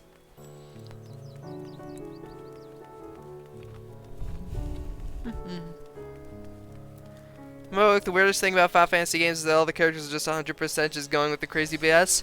Well, I mean, that's because they were born in this world. They just exist in a world where all of this stuff is just kind of like common existence.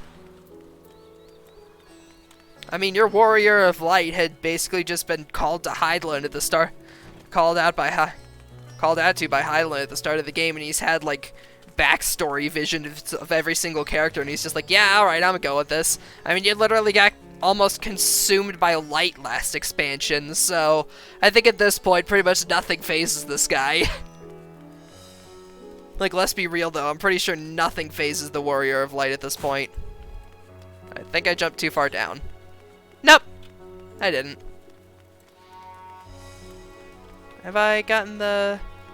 I think I've gotten the one at the Hall of Radiant Host. At least I think I have. Might as well go and grab it just in case.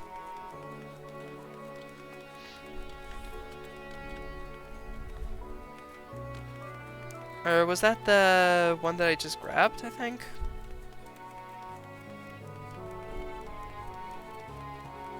Yeah, I think I already grabbed that one. Alrighty. Here's the Aetheryte Plaza. So far so good, and there isn't much further to go. From here we just need to cross the other side of the doll, then pass through the two larger doorways. The High Crucible lies beyond. What's that damn thing with Sybon suplexed the whole ass train? Suspect the others have already collected the warning scales. Come, let us join them.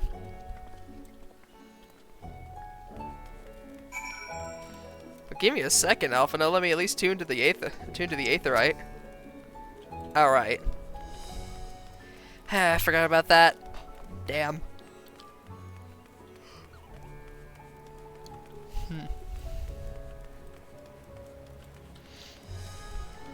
Damn. Fancy alchemist place we got here.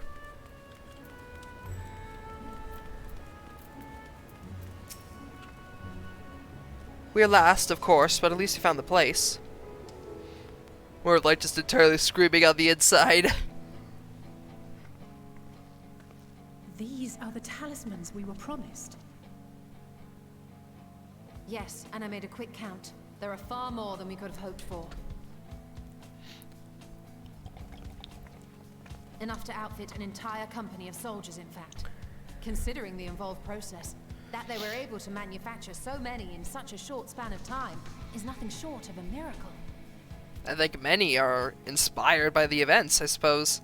Once we have distributed them to our allies in Eorzea and the Far East, we'll have a fighting chance to bring down the other spires, just as we did with the Tower of Salt. Or we could use them to invade Garlemald proper, and strike directly at the Telophoroid's base of operations. I like Y'shtola's idea better.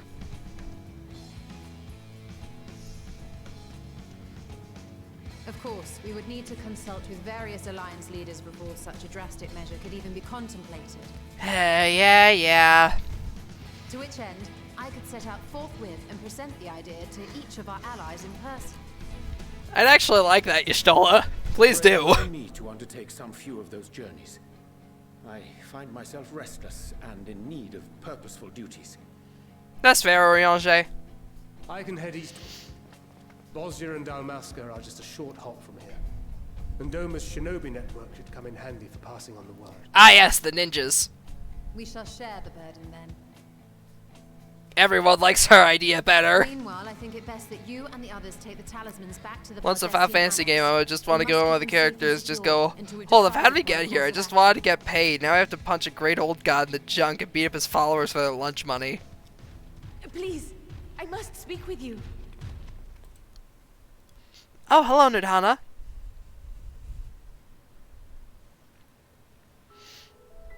We're glad you're well. Nidhana, you're awake. Yes. When I spoke with the carer at my bedside, she told me that one of the scions, a young woman, had cleansed me of the Tao's corruption. It seems I'd been asleep ever since the treatment. But when I awoke and learned you were all still here, I knew I had to come.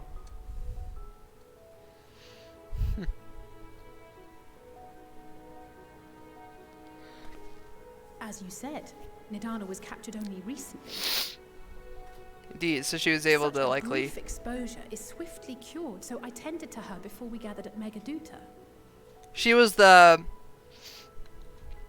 And I am truly grateful that you did. Yeah, Nidhana is the one who created the warding scales that allowed us to even enter the spire in the first place. For everything you've done.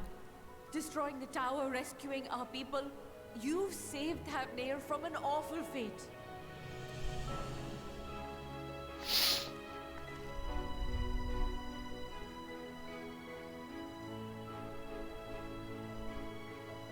Yet who hath truly saved who?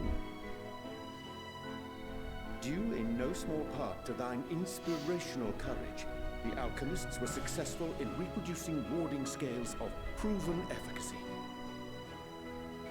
Replications of thy work now stand ready to travel across the seas, unto the hands of those who might wield them against this rising evil.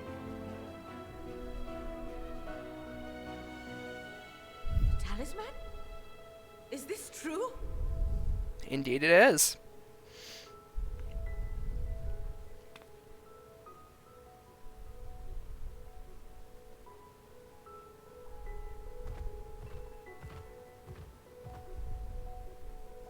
Oh, I was so groggy from sleep. I didn't even think to ask. Oh, our great work sent across the seas. It was worth it. Oh, it was all worth it.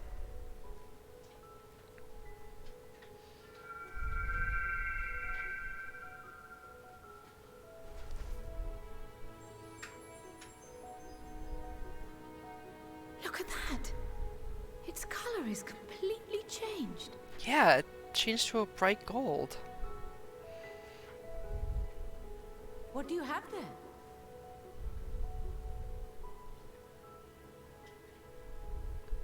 How unusual. I wonder if the effect is a reaction to Akasha. Akasha? I'm afraid I'm not familiar with that term. Akasha? It is one of the unseen energies defined by Harnish alchemical theory. Ah. Though a gross oversimplification, some describe it as an essence influenced by feelings. You imply that it is distinct from ether? Huh. Foreign scholars often conflate the two, but we see them as separate concepts. Ether is an energy which permeates the land. It exists within animals, objects, even the air we breathe, affecting all through which it flows. Akasha, on the other hand, exists in a domain beyond our reach. A gift bestowed from on high, or torn from the heavens in some traditions. Akasha can neither be created nor destroyed. It is beyond our power to purposefully alter or manipulate. The only thing observed to influence it is an abundance of, I want to say, spiritual emotion. As a veteran of the battlefield, surely you've experienced moments of desperation or exaltation when you've transcended the usual limits of your capabilities. Yeah, we call those limit breaks. They're a prime game mechanic. That is a manifestation of Akasha. AKA the power of friendship. Exactly! Heart, mind, and unyielding spirit. Friendship! We Yeah! must hear more about this theory. Our disciplines are based entirely upon the idea that ether is the fundamental form of all energy. I'm glad my haphazard explanation has piqued your interest. It does make sense that Yashola would But be even interested for in it. us, Akasha is a somewhat abstract field of study. A lack of practical application lends itself poorly to formalized research. Exactly, you can't exactly put somebody in a life-threatening situation to test if it exists or not. Your flower can amount to little more than... Sounds like Akasha can be the reason warriors can be warriors. I am sorry. Emotions pure, unadulterated rage is visible. I suppose so. Since you have nothing to be sorry for, your insight is much appreciated. Yes, you can. Since when has it been legal to, like, I don't know, put somebody in front of a moving train? Like, how is that legal? Shall we depart for Charlian then? I will see to it that Like, the common real-world equivalent that a lot of people base this on is the idea that, We will be in touch once our talks are concluded. I was gonna say, oh yeah. I suggest you rest while you can. The idea or From concept here that, onward, sleep is bound to be in short supply. like, for example, if, like, a parent's, like, child is under, like, extreme distress or whatnot, or, like, caught somewhere, then the parent can momentarily manifest, like, a large amount of energy in order to save their child.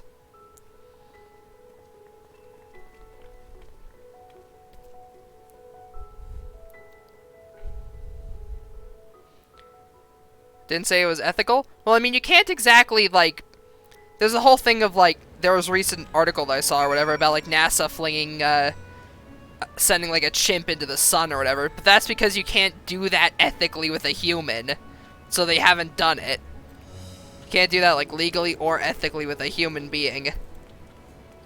Because it's, you know, a human being.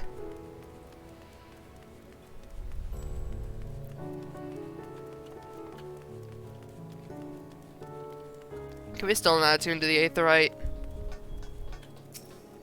Eh, gosh dang it.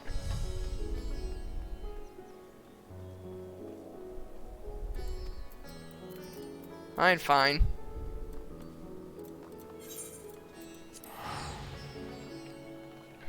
Off to the annex.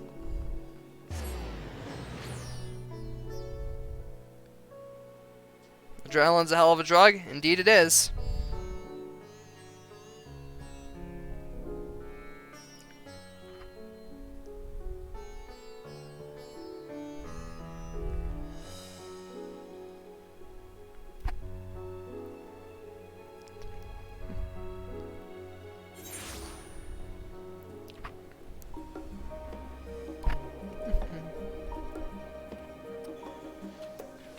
Alrighty.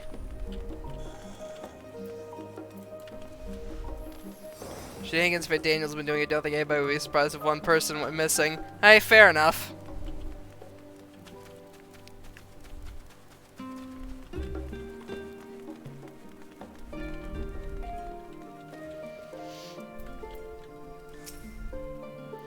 Good to be back with the fruit of labor safely in storage. For now, we have but wait for the others to return to their respective meetings with the Alliance leaders. As Thancred suggested, you should get some rest in the meantime.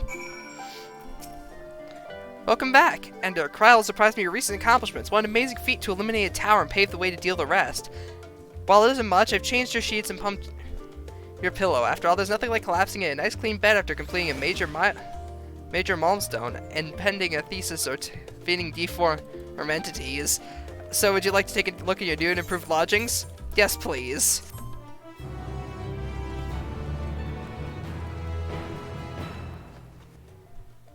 Let me rest my weary soul.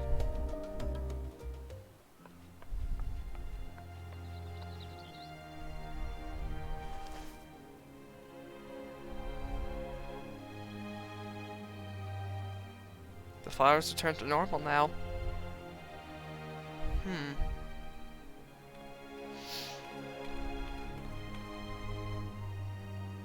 Take heart and protect them well.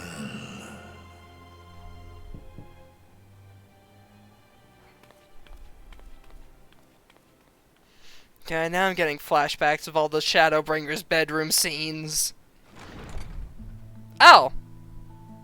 Good, you're here. You haven't eaten yet, have you? They We've made quite a the splash gang with really pulled up with only the McDonald's. finest dining from the last stand. Man, they went and got me. They went and they didn't just give me McDonald's. They got me Five Guys. They got me the good shit.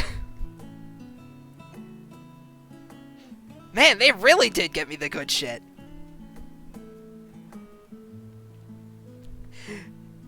The cat can has cheeseburger. We did it, internet. The cat has cheeseburger.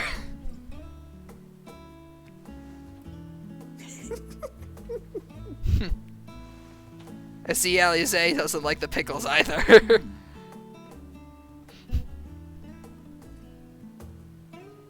Lest you wonder, we invited Estinian as well. Of course he didn't show up.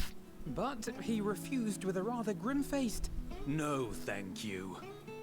I suspect Charlian cuisine is not to his liking.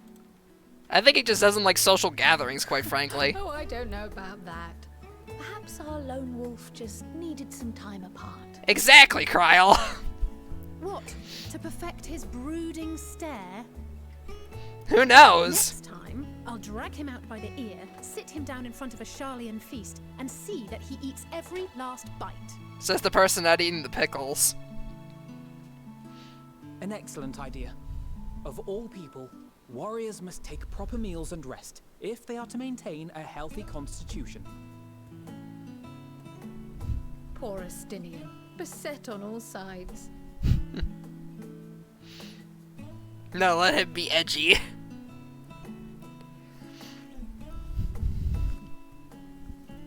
Speaking of one's physical condition, Mistress Kryl, I hear you recently played literal host to Heidelin herself. It's no big deal. I've played host to the powers of numerous primals. I'm a summoner after all. Tiring, yes, but no lasting harm done. If anything, I should have liked to speak with her longer. I've not felt a hint of her presence since. Heidelin instructed you to carry that flower, yes? Indeed. 'Twill be your guide, test and proof of your conviction. And then something about seeking joy in darkness, was it? Come to think of it, isn't that what happened with Nidana back in Radzat-Han? You got a point there, Alize. The flower did seem to radiate a joyful glow, as if reflecting the elation we all felt, the relief of a people with renewed hope. Indeed. And in turn, I felt buoyed by that radiance. 'Twas akin to spotting a beacon, and knowing we were on the right path. I know we've not yet triumphed over the Telophoroi, or learned the full breadth of the Forum's plans. Indeed. But even within the midst of our struggles, we find small moments of joy to sustain us.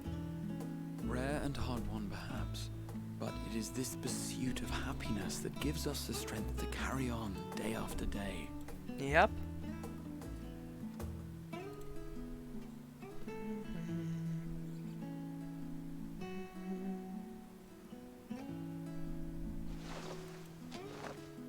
Hey, That's mine. it's mine. To the swift the spoils. Though I recall that levitation spell of yours was quick enough. Only barely. Only barely. And even at my best, I'm still too slow to wield it effectively in battle. Mayhap I simply require more practice with this new magic. You unearthed it from the depths of Numenon, I presume. from a veritable mountain of arcane tomes at that. 'Twas necessary to facilitate my solitary explorations. Oh? Or, to put it simply, you used it to sneak around the Forbidden Archives. Yes. Well, after a fashion.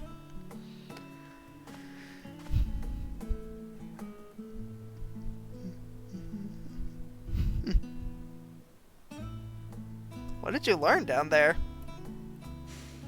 They're tall, you see. The shelves, they're too tall for me. I could hardly move the library's platforms without attracting attention now, could I? Hey, you're talking to two Lalafels here. You're not the short one in this party. You're shorter than the twins, and you're definitely shorter than me and Kryl. That's all I'm saying. You are not the short one, Tia. You shush. You shut your mouth.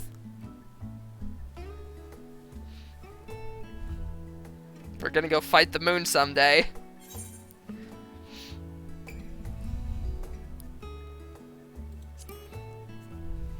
Are we pushing on till dawn? I'm not that ambitious. But 'tis pleasant to idle away the hours every once in a while. Indeed.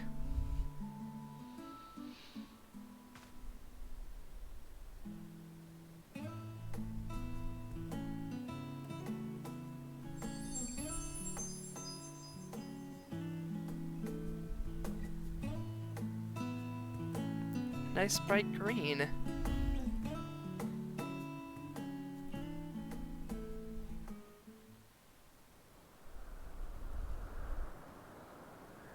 Ah, yes!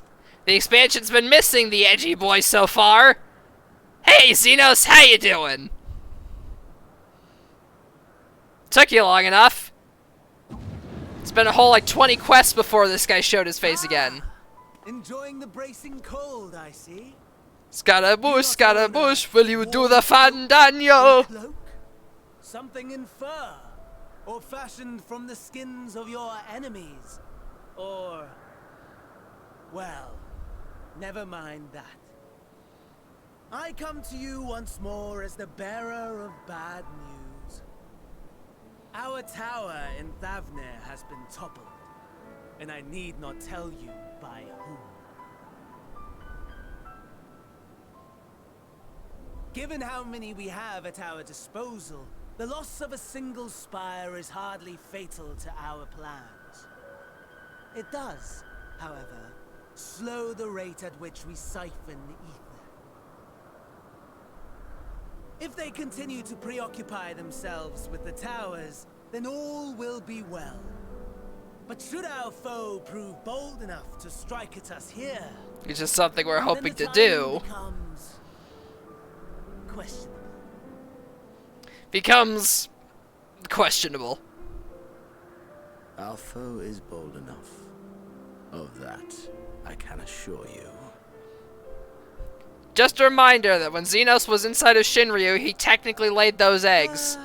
Yes, very well then. I suppose I must prepare a proper welcome. Is he gonna make the bootlegged Omega? Talk of your nemesis is the only thing you seem to enjoy. Does nothing else spark your interest? No, he's obsessed with me. We've been over this. No. All else is equal. Equally tedious. Equally disappointing. The world is a tepid bog into which we sink, too weak to thrash as the mud clings to our eyes and fills our throats till we blissfully choke. Well, that's a bit of a grim vision of the world, don't you think? But then came the light, blinding and pure and hot, so very hot, enough to set my soul aflame. Exactly the tallest one in the group for me too. Until the void yawned once more. And then I knew the muck would never claim me again. There was naught for me ahead, so I drew the curtain on all that had come before.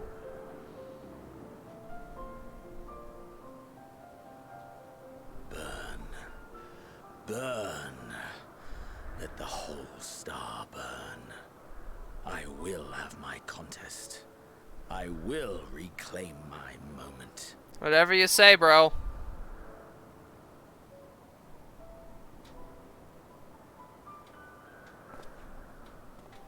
How wonderful that the emptiness of death has not dissuaded you from committing your life to its pursuit once more.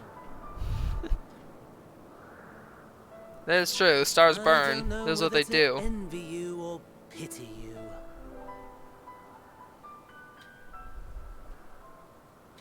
You question my disinterest, but what of yours? Despite your noisome antics, I sense you take little pleasure in this endeavor. Oh, snap.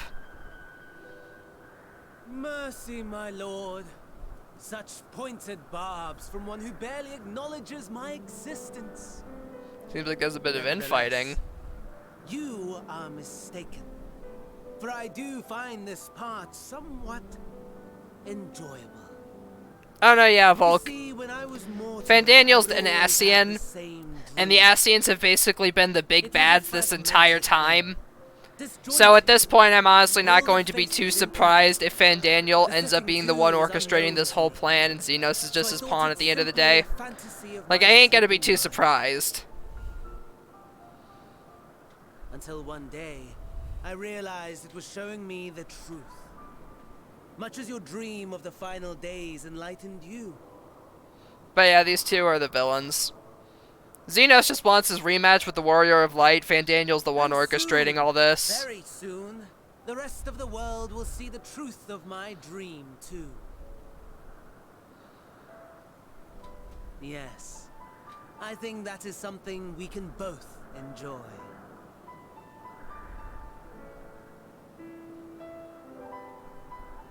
The moon! We are going to steal the moon!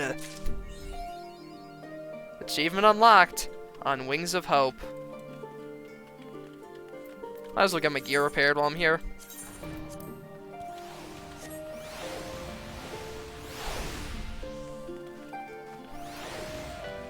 Hello, Kryl. Sound the bell, school's in. Oh, there you are, feeling refreshed, I hoped. I was about to make my way to the stadium as it happens. I want to try and speak with the Scholark Montanalche and thank him for coming to our rescue in Rostra. I have to break some Nico kneecaps. They need to break some Nico kneecaps. Xenos is a toxic simp for you, and Fandaniel wants everything to die. Basically! As it turns out, he'd come here to see us, following the hearing, only to find that we'd already departed for Thavnir. Knowing him, he was probably hoping to chew the cud with his former students. Since we're still waiting, Y'shtola and the others, I thought the perfect time to pay him a visit. Care to join me? Sure. Seems like a good way to kill a few hours. Then it's settled. The twins will be coming too, assuming Alphinaud can tear himself away from his new toys. I'll let you rally the troops while I go on ahead to Phenomenon. Considering my recent impropriety, perhaps I should avoid showing my face around the stadium for a time. That might be for the best. If the others return, tell them we shall not be long. I mean, yeah, that is true, considering Tia basically... He spoke out rather loudly in a court of law. I'd imagine people wouldn't exactly be too happy. Ah, hello there, twins. Heading out for a stroll? The Scholark himself was here. Well, in that case, what are we waiting for? I too am eager to see him, though I somewhat dread the thought of visiting the stadium. I dare say our notoriety precedes us. Alphinaud, of all people, worrying over his reputation, and at our alma mater no less. Will wonders never cease? You'll understand well enough. Off we go.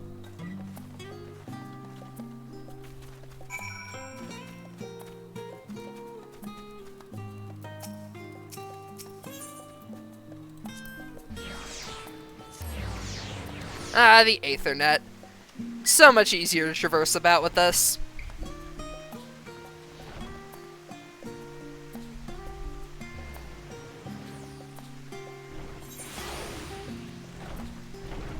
We have arrived. And they're outside.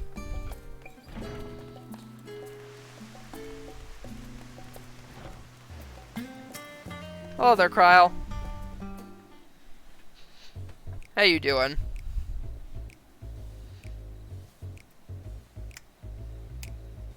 Here it is, Phenomenon. While I expect you've made note of it before, one can hardly miss it. This is the first time you've been here on official business, correct? While most of the space is taken up by expansive auditoriums, it also houses numerous laboratories, testing grounds for experimental magics, and a host of administrative offices and so forth. Hey, Remy, thank you for the follow. I super appreciate it. Welcome on in. I hope you're having a great night. As the center of what would later become the Studium, it was established to promote the study of aetherological phenomena, hence the name. Though with an aether being of a fundamental aspect of nature, its scope expanded to include every conceivable facet of life and even the universe itself. And then, in the 432nd year of the 6th Astral Era, Phenomenon was decreed complete, and the Studium officially opened as a place of learning. Phenomena. Do-do-do-do-do. With a long and storied history, it is without question the world's leading authority in aetherology, the arcane, the occult, astronomy, and countless other fields, standing proud as Charlene's foremost educational institute. You always did enjoy giving the grand tour to new students. Indeed, I've long since lost track of how many times he's recited the same floppish speech, such his underlying love for his old stomping ground. He was in top form back then, the youngest to enter the Studium, graduated with the highest honors in magical arts and aetherology, undisputed champion of the debating chamber. Hold on, you both joined the Studium at the same age, yes, and from where I stand, you're both equally prodigious scholars. Nice of you to say, but Alphino actually entered half a year before me, nor did I do well enough to graduate with honors, and I am certainly not the Studium's most notorious master debater. In all respects, I have ever been in his shadow, if nothing else. Just remember that this was where the legend of Alphino Levieur began, the masturbator. We should expect everyone to be fully aware of our recent escapades. Hopefully we'll be somewhat more welcome here than we were at the last stand. I know better than anyone else the adoration the student body has for Alphino, and with a bit of luck it might work to our advantage. Well, there's no time like the present. First thing, let's look at the Scholark Montiche. Other faculty tend to frequent their offices, but fortunately for us, he's fond of wandering wheresoever his whim takes us. Let's split up and ask the students if they've seen him. This is the only school where being the nerd is effectively the equivalent of being the jock.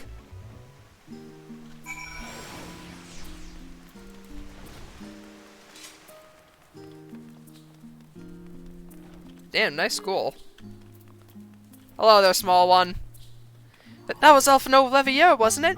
The Alphino Levieur? He's with his sister and Master Baldessian's granddaughter. This can only mean one thing, an event of epic shattering proportions this fast approaching. Spread the word! Oh, sorry. You said you're looking for the Scholark, yes? Knowing him, he could be anywhere, but Miss Alapo should have a better idea.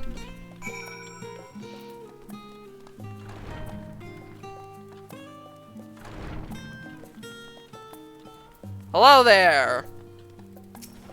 Cat lady whose desk I barely reach above. How are you doing? Are you lost? Wander off in the street, perhaps? Wait, don't tell me. You're a trainee gleaner fresh off the guild ship. I'm right, aren't I?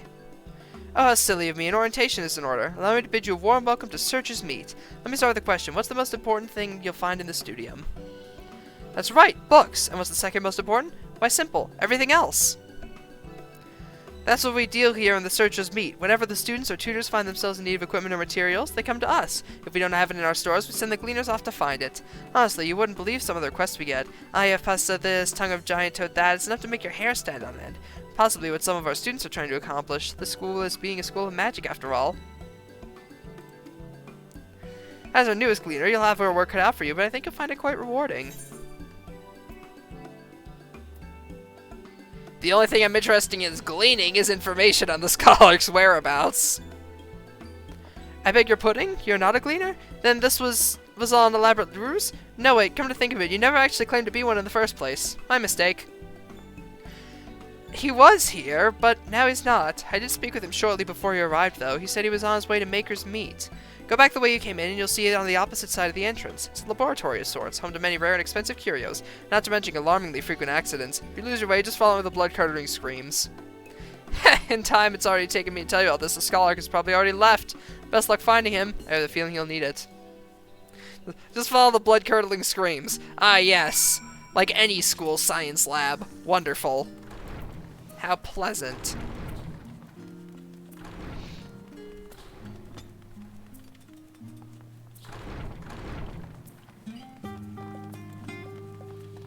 Hello there, student. Yes, the Scholark was here not too long ago. He offered me advice on my current research project. Though we spoke at length, I don't recall him mentioning where he was planning to go next when we parted ways. He went down the corridor, perhaps to one of the auditoriums?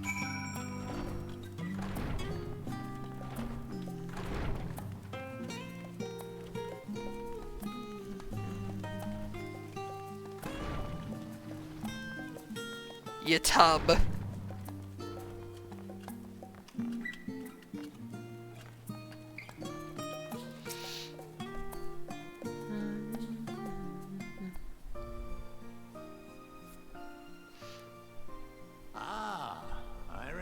You? Hello there. I pray we have not caught you at an inopportune moment. We wanted to offer our thanks for your kind words in the forum.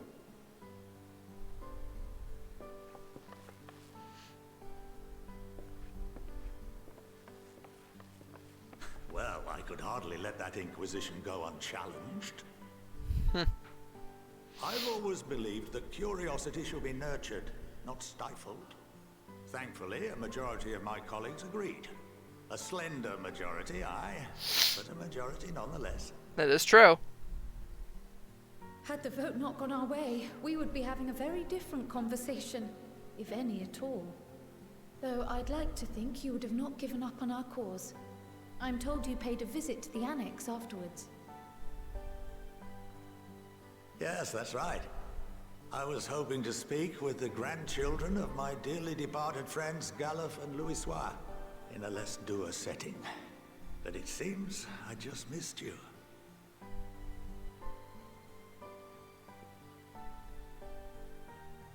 I still can't believe how much you've grown.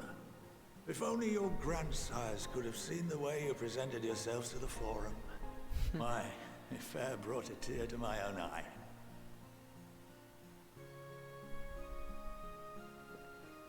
You must have the patience of a saint, putting up with this lot and their antics. Never mind Matoya's prize student. Y'shtola can certainly be a handful at times. I know a thing or two about managing unruly younglings. If you ever need advice, don't hesitate to ask. I appreciate it. Kyle was just over there laughing her ass off. If I may, there is a rather more pressing matter we wish to discuss. What can you tell us of this duty that the Forum must fulfill?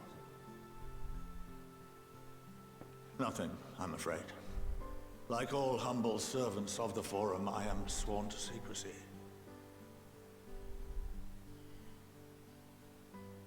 Or rather, I couldn't tell you if I tried. Or rather, I couldn't tried. He doesn't know anything, I'm guessing? Our duty is of the gravest importance. Furthermore, if the particulars were made public, it would incite widespread panic. As such, those entrusted with this duty have been bound by an enchantment, which prevents us from speaking of such matters without the express permission of the Forum. Wow. How is that even possible? So they literally have an ethereal enchantment placed upon them. It's been some time since I last gave a lecture. Please, take a seat.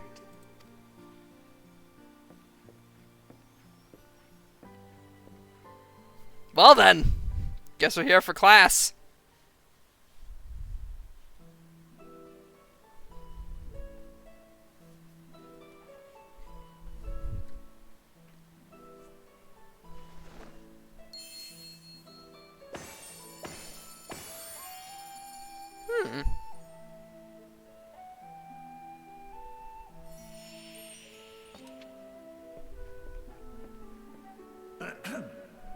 We shall begin by reviewing the fundamentals of etherology. The ether, which imbues us with life, can be categorized into three forms. Two are of the incorporeal sort, the soul and the memory. Can anyone tell me the third? Endwalker knowledge.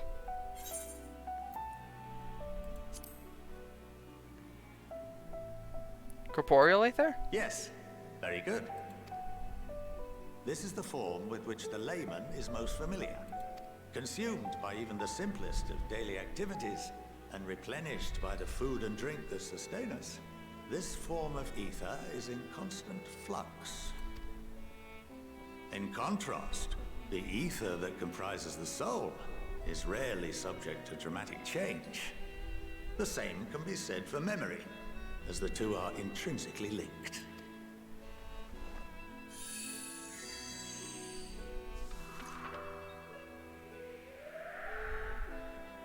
Picture the soul as paper, and memories as words written upon it. Now, what would happen if that paper was doused with ink? The same type of ether as comprises the memories. Wouldn't be able to read anything on it.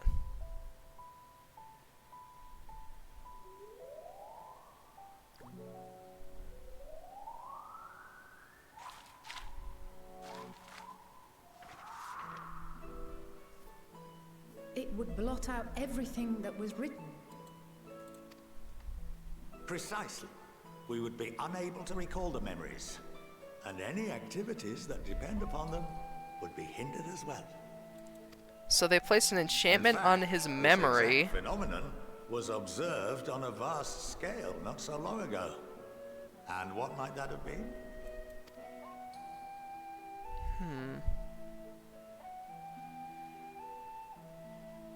The 7th Umbral Calamity.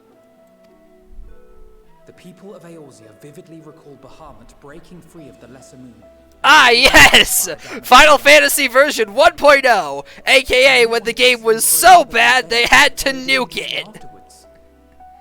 And thus nobody remembers what happened. To this day, we have yet to determine whether it was an unintended consequence or a deliberate... I still find it hilarious that they literally turned resetting the original version of Final Fantasy XIV into lore. And yes. Okay, so I'm going to turn off the auto text advance because I want to give this lore. So, for those of you who are unaware, the original version of Final Fantasy XIV is not a Realm Reborn. It was actually, there was originally the 1.0 version of Final Fantasy XIV, and quite frankly, it was shit. Like, it sucked on a gameplay, technical, everything level.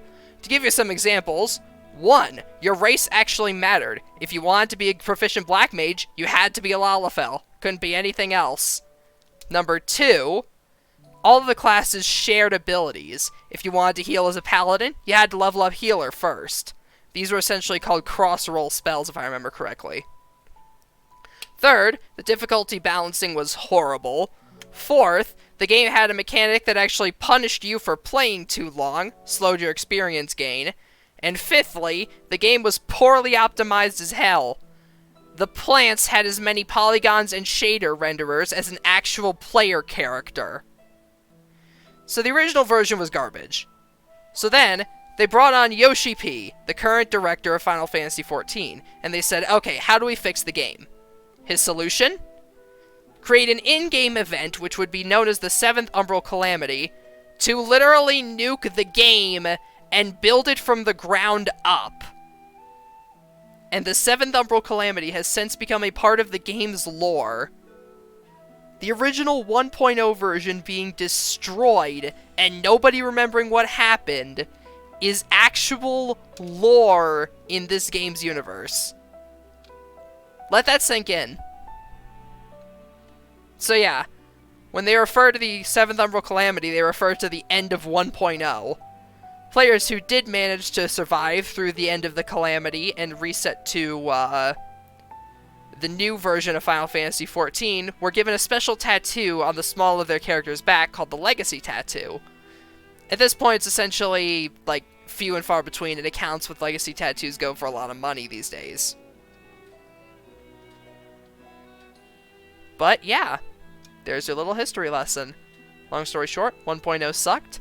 They They nuked it and reset the game entirely, similar to what they do every season with Fortnite. And then built the game back up from the ground up and made the resetting of 1.0 a lore event. Unnecessary. I should hope not. But can this enchantment be dispelled and your memories restored?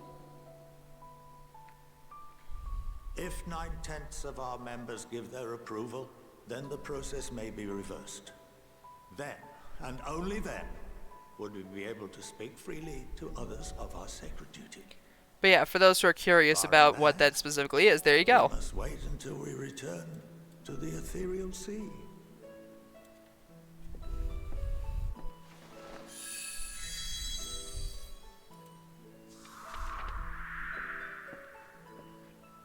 For there we will be purified, the blots upon our souls washed clean.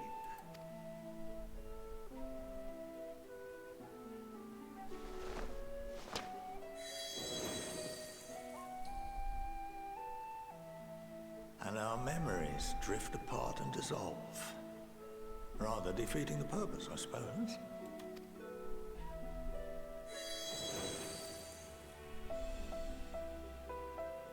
But there are those memories that are indelibly etched upon our souls, some believe. Like the indent on a paper. What happens after that? We are reduced to pure ether, coalesce with that of others, and create souls anew. And the cycle Alternative repeats. schools of thought assert souls remain whole and return to the corporeal world, reborn into another form. The belief of rebirth in religion. Both theories have their proponents. Personally, I consider each equally probable. Now this is a true man of education, not one to shy away from new ideas. I like him. Memories permanently etched onto our souls. Now that I've given you some food for thought, or rather, an entire banquet. Just saying hi then leaving because spoilers? Oh, no worries, Sable, you have a good one. Was just giving a lecture on how, this guy was essentially giving us a lecture, and I was giving a lecture on how the 7th Umbral Calamity is actually just them saying Final Fantasy XIV 1.0 was shit, we deleted it.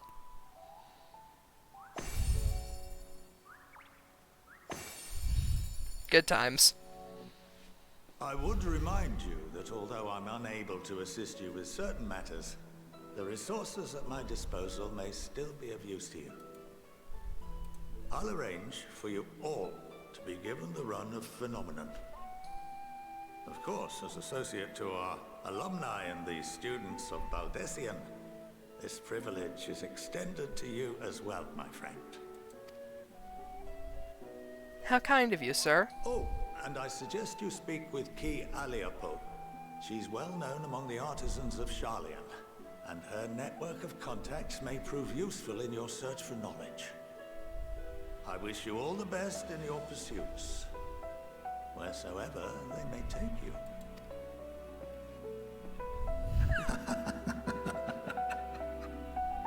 Something tells me the old man knows more than he's getting on. Meta.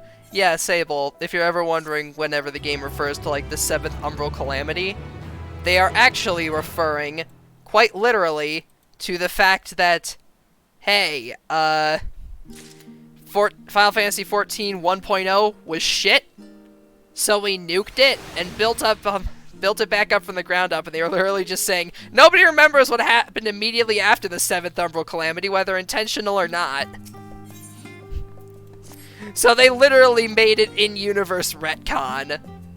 Well, that's given me much to mull over. I feel as though we're one step closer to understanding the form's true motives, the mysteries of life itself for good measure. It's funny, I came here with the intent of expressing my gratitude, only to leave more indebted than before. Feeling this friendship and support will be a great boon to us in days to come. And on that note, let's head back to the annex. Perhaps on the way, you could better acquaint yourself with Cleopo, as the scholar suggests, while I share our findings with Raha.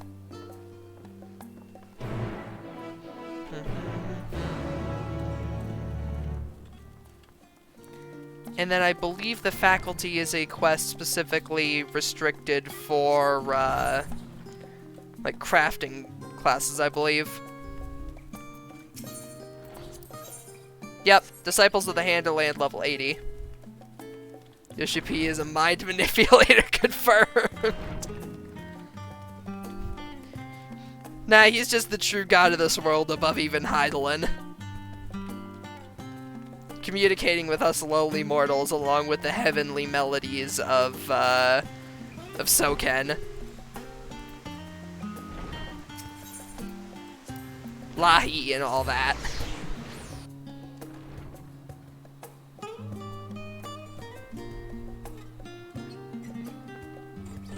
I just saw in chat, like in-game shout chat, somebody just said, and I quote, maybe Tailless Vieira is like the circumcision in their culture, and I am immediately terrified, disgusted, and intrigued. I was cursed with this knowledge, and now you shall be as well.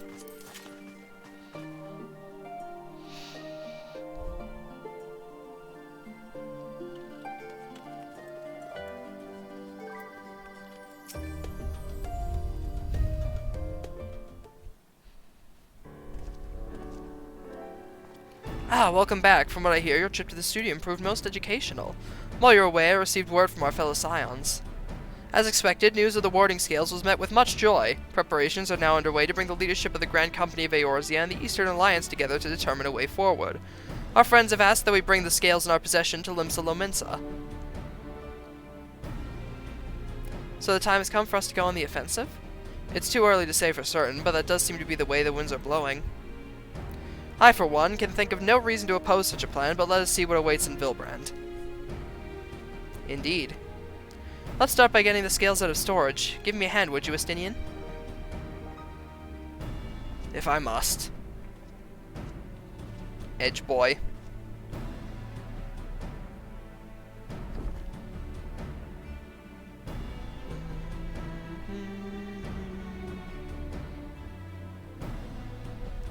Phew, didn't realize these crates were so heavy.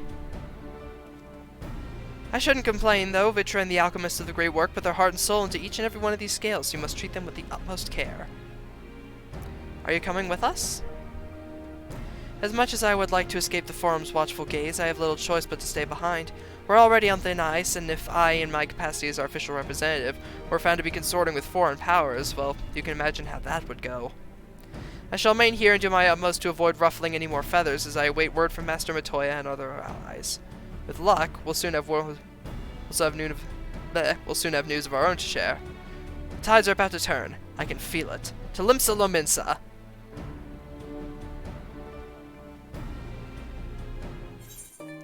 To Limps! I guess, maybe, but actually first I want to go to the, I want to go and check out the rest of Labyrinthos, since she said we just got access to the rest of it. At least I think we do.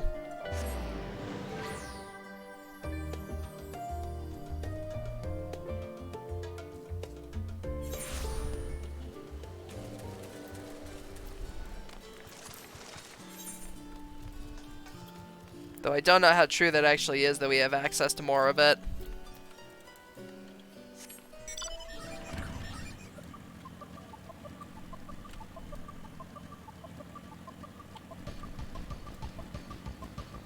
Might as well see if I can fill in the rest of the Labyrinthos map, I suppose.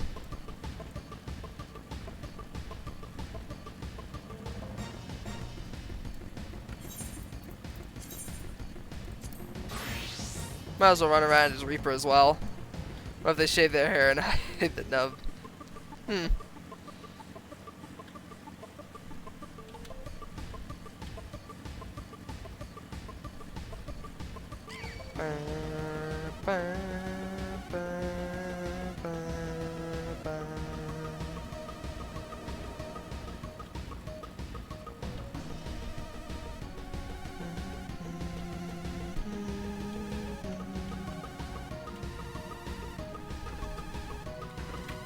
While I'm exploring, might as well see if I can get a trial queue.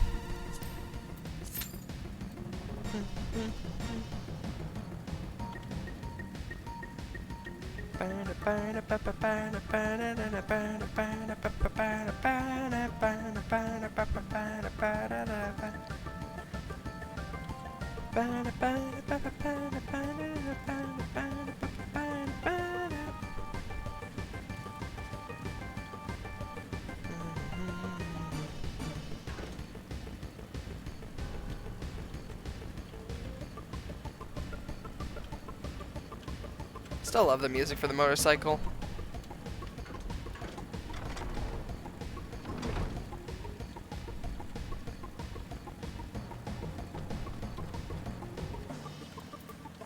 Hello there, lift operator. Ah. Seems like I might not have as much access as I thought I did.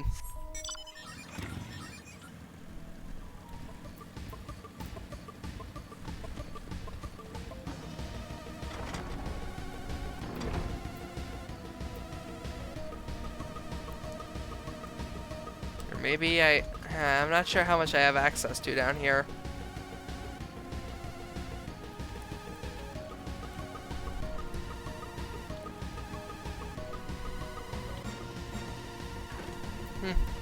Might as well check out the other end and see, who knows.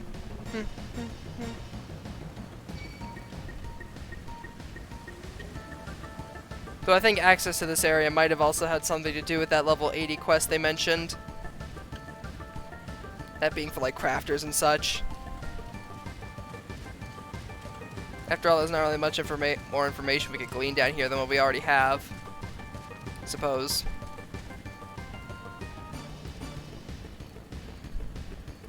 Oh wait, that's right. I gotta be repping the...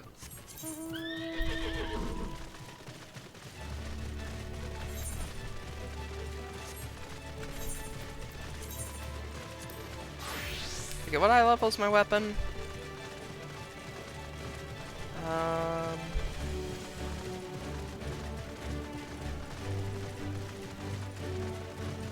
can't tell.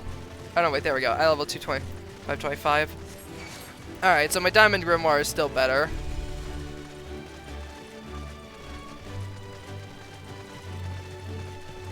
At least for a bit longer, not much better. Not sure how much better it'll be after a little while longer, but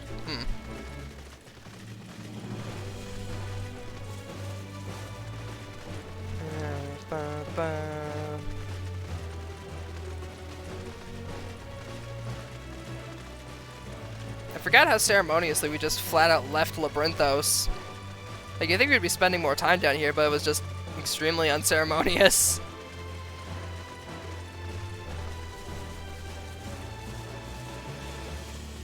Then again, I'm sure we'll probably find a way to get down into the deeper parts of Labyrinthos at some point in the story. Most likely in the near future. But who knows? I mean, I highly doubt they'd tease the area to us and then just not let us get in. Back in? Nice! Ah, there we go.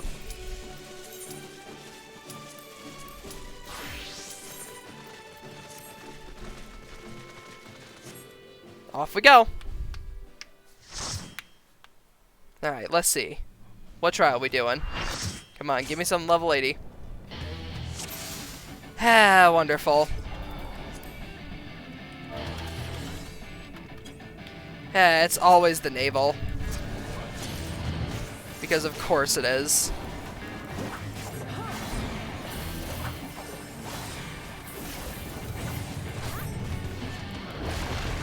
Why does the naval always show up on Trial Roulette? Like, every single time, it's always the hard mode version of the naval. Like, we get it, Titan. Please, shut.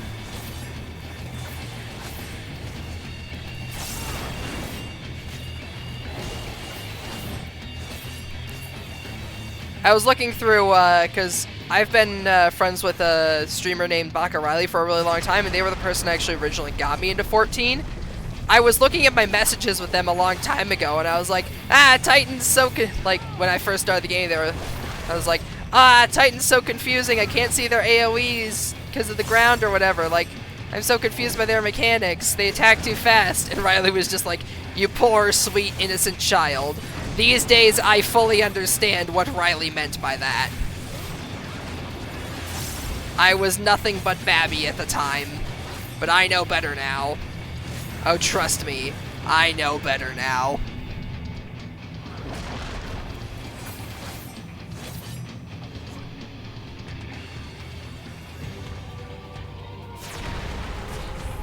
Also, haha, this person didn't pay 15 extra dollars. Titan's mechanics? They're not too bad. Specifically, that red outline, you want to get as close to it as possible, but not actually on top of it, because the red outline dictates what he's going to get rid of on the platform. You want to get close, but not exactly on it. Think of it like a proximity attack from the center.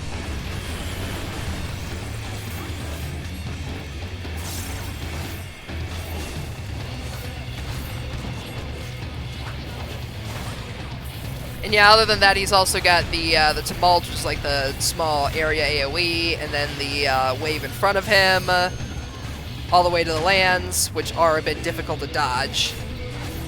If they plop, if they end up all over you. And then, yeah, this one isn't too bad. Honestly, it's a lot harder in the Eden version of the fight. It's essentially the remake of the Titan fight.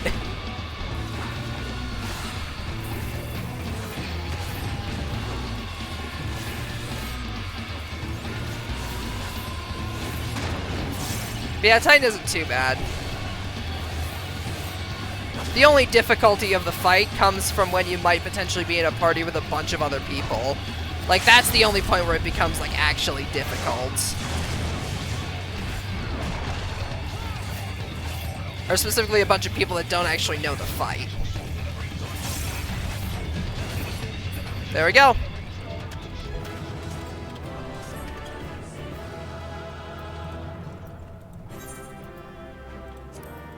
What the... Oh, that's right! I forgot! All the bosses drop weapon coffers now. I forgot about that! Oh, that's right! Now I remember. Okay, yeah, that's it. Like, all the savages and everything now drop, like, specific weapon coffers. They now all drop, like, or at least a lot of them drop, like, weapon coffers now in addition to the specific weapon. So you could potentially roll on that to get a weapon for the class that you actually, like, want the weapon for. I forgot that they added in that. Man, so many nice little quality of life changes. Changes with Endwalker.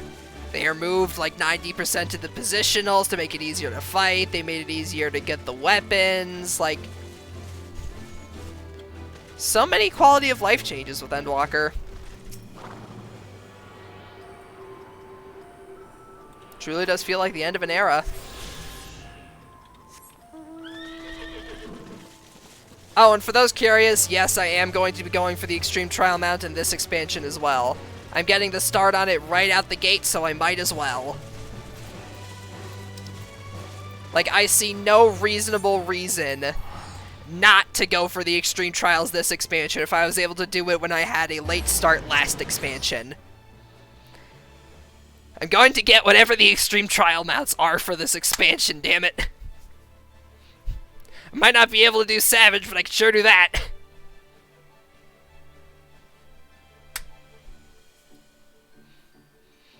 Alrighty.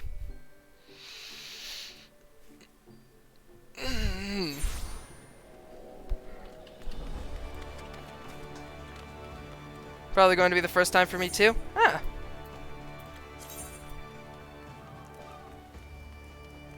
Well, that streamer I previously mentioned, Riley, I'm actually in an FC with them or whatever, so we might be trying to do stuff as an actual FC at some point. Trying to run it all together, but usually I was doing it perfectly fine with 3 most powerful women in one room. But yeah, I think it's honestly been fine, really.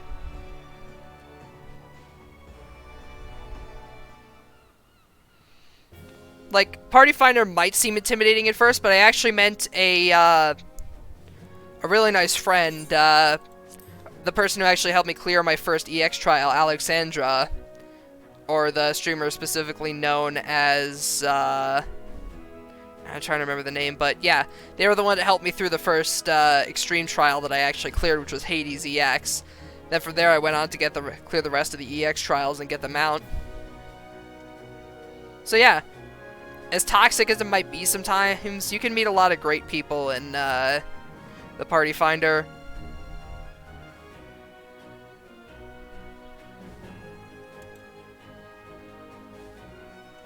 You nerd. Wow. How dare you? My apologies for calling you away from the Charlene at such short notice. On the contrary, we are honored and grateful, and are pleasantly surprised to be joined by such esteemed company. 'Twas only right that this discussion be conducted in person. We are locked in a war of attrition. Our forces struggle to contain the threat posed by the towers, and it's only a matter of time before we are overwhelmed. Victory will be claimed through decisive action, and we have taken initiative to set the wheels in motion. It is reassuring to learn we are all in accord. But might I ask what your plan entails?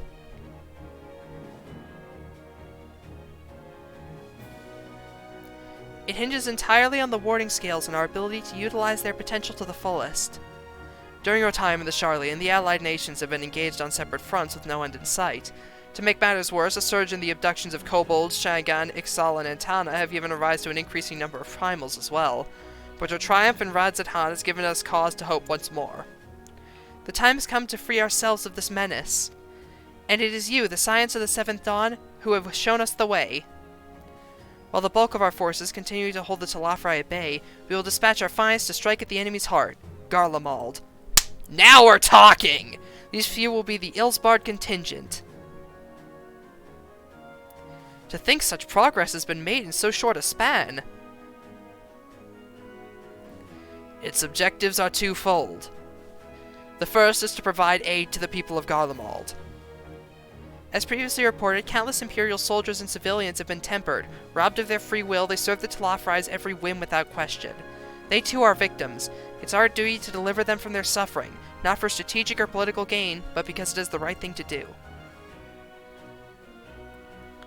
I do not ask that we set aside the decades of conflict and conquest, that we simply choose to forgive and forget. I ask only that in choosing to remember what we do not also forsake our compassion and morality, for without that there could be no reconciliation, only death without end. Aye, on that we can all agree. Our second objective is the colossal tower that Thancred and Urianger observed in the capital. Though its purpose remains unclear, there's reason to believe the smaller spires are merely a precursor of what's yet to come. Until the Tower of Zot was toppled, we'd failed to make any headway through the same. Though the same could be said of the Talafrai. They're certainly in no rush to press further into our lands. I'd wager the Spire's primary purpose is to divide the area and keep us occupied, while they work towards our annihilation. This would appear to be substantiated by Y'shtola's analysis of the Tower's influence on ethereal currents. Based on our observations inside the Tower of Zot, the Spires siphon ether from the land, consuming it to maintain their form. However, they draw forth far more than is required for that task alone. The excess of aether remains unaccounted for, but we can be sure it's not being harnessed for our benefit. It wouldn't surprise me in the least if it was being redirected to the larger spire in the capital. There's a logic to that. Regardless, once we have uncovered the truth, we'll bring their schemes crashing down along with their infernal towers. That's all well and good. But what would you have us do? I assume it's more than handing over the scales and being on our way. We want you and your scales to join the Ilsbard contingent. Consider it an official request from both the Grand Company of Eorzea and the Eastern Alliance. Do you accept? Perhaps you should be the one to answer that.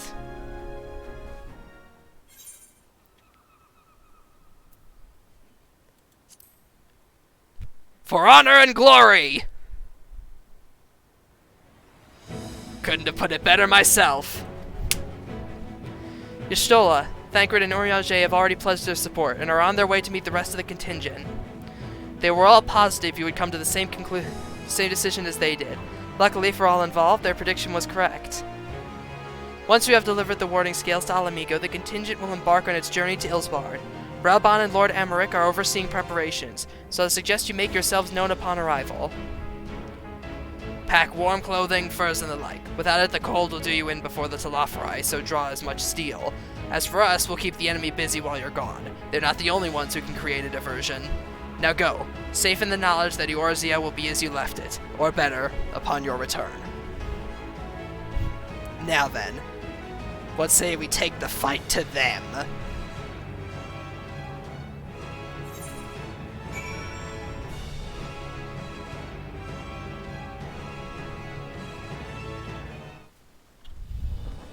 Kinda wish they continued the dramatic music within Limsa, but ah well. Off we go!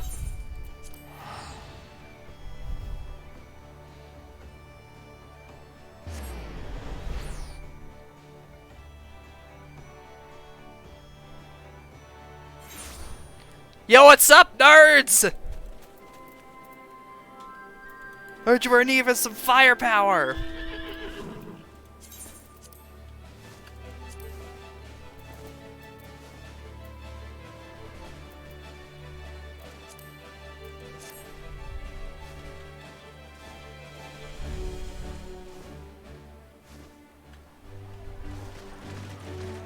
This area is still ever the populated in terms of quests.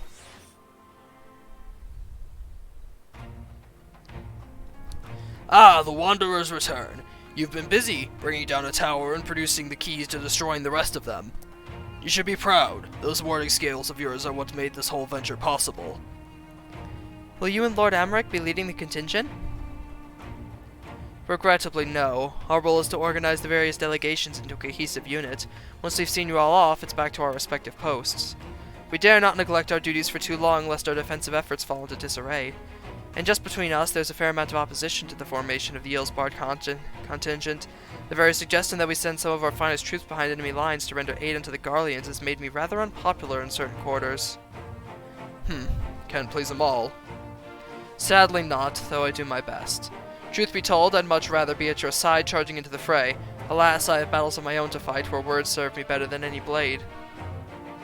I hate to say it, but Lord Amric's struggles mirror my own.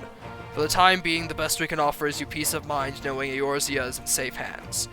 As you fight the good fight in Yellsbard, I and the other commanders will do what we can to convince the naysayers that our cause is just. Thank you. Both of you. We meet again. Hey, Xenos! Or Gaius. Gaius Van Velsar, wrong name. Long story short, this guy was the enemy of 1.0, but ever since Shadowbringers has been a friend of ours. Much has occurred since we parted ways in Wirral. From what I gather, the protective talismans you obtained led to the formation of this expeditionary force. My contribution on this occasion is a minor one, that being the information I have shared with Maxima, but for the sake of the people of Garlemald, may the fates be on your side. So you're not coming with us? Strange. I thought you'd have a stake in this. I do. The Talafari have wasted my homeland and enslaved my people. But through every mote of my being cries for vengeance, I cannot be the one to deliver it. My presence alone would place the entire mission in jeopardy. I stand accused of murdering Emperor Varus and plunging Garlemald into chaos. Were I to travel to the Yellsbard contingent, it would give my countrymen ample cause to question our motives. Conversely, those who believe me innocent may instead celebrate the return of a former legatus and attempt to raise me to a position of leadership, further destabilizing the region and complicating the contingent's mission. Whether I am branded a villain or hailed as a hero, I would only hinder your efforts. We will deliver your people from harm. This we promise. For what it is worth, you have my gratitude.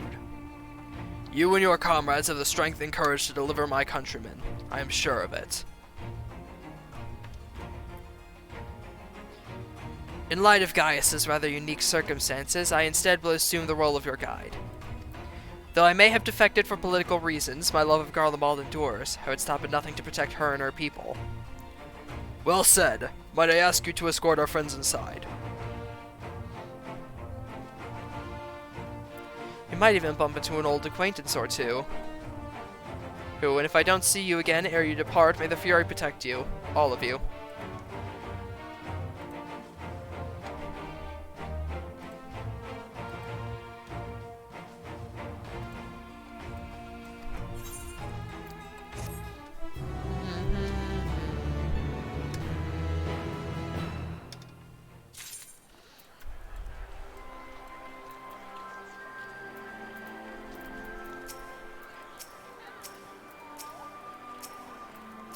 Yeah.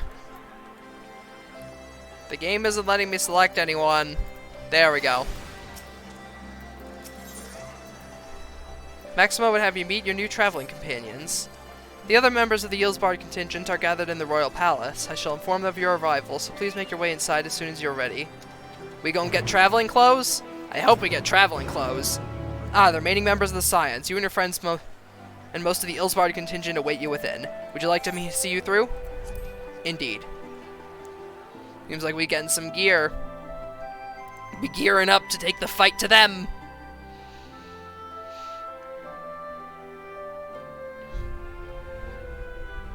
Off we go to Garlemald, harum, harum.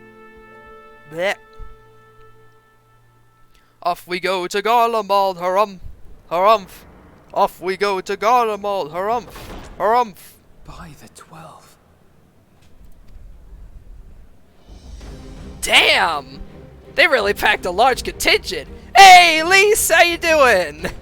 Been a while. Sort of left you in Alamiga there. Join us. I hope you don't mind, but we went ahead and started without you. No worries, Thancred. Our traveling companions were eager to become acquainted. 'Tis a rare thing indeed to see such a diverse and talented group of individuals assembled for a single purpose. Indeed. We fight not only for the sake of Eorzea, but for the entire world, including the people of God. Hey, we got the Lalafell gang! We got the Lalafell Black Mage gang, let's go! Wait, we got... Yo, hold up, we've got all the... Yeah, wait, that's like one of the... That's the Lancer Guild leader, there's like the Thaumaturge Guild leaders. We've got all the individual guild leaders here as well.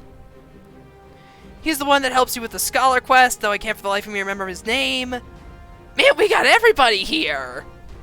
Indeed, which is why I... Hey, hello, Lucia! ...company of many trusted comrades, yourselves included. Seems like we got our Ishgardian representation. Lucia. I've come at the behest of Lord Emmerich, who is honored... Oh, this makes me so happy! Everything's getting brought back together! Even all the stuff from A Realm Reborn is coming back into the picture! I am determined to see this mission through to its end.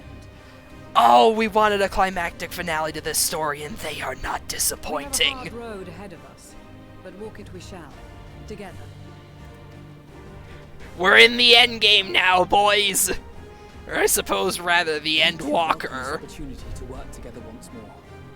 I have faith that if there is a way to resolve this conflict, we will find it. We're in the Endwalker now, boys. Allow me to introduce you to the rest of our company. Only nobody had to get snapped for this team up. If I may have your attention.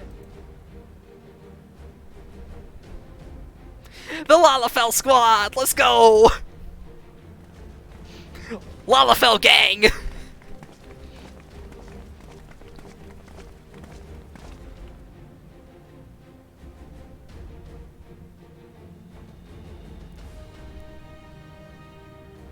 Might I ask you to speak first?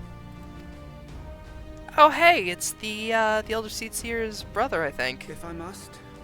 Right, Aaron Senna, that's it. Aaron Senna, spokesman for the Gridanian delegation. Here on behalf of my esteemed sister, the Elder Seatseer, we shall provide support and protection to those in need during our time in Garlemald.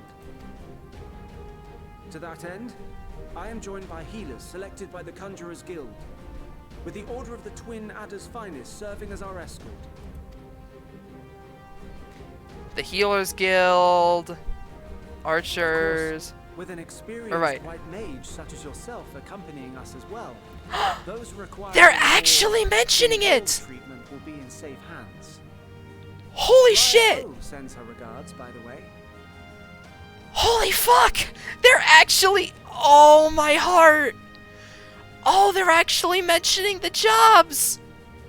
Oh! Oh, my heart! They're actually mentioning all the jobs I have up to level 80! Oh, my heart! Oh, that makes me so happy! Sicard! Wait, I know you. The name's Sicard, in case you've forgotten. Truth be told, I'd rather you had forgotten. Anyway, the Admiral asked Captain Hilfear to send his best, and for whatever reason, he picked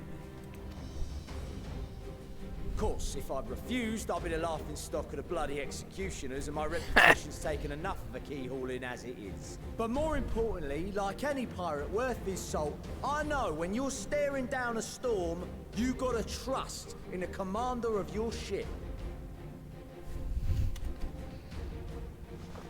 So if the Admiral wants us to go to Garlemald, not for plunder and glory, but the promise of peace in our time, then that's what we'll do. Here, here!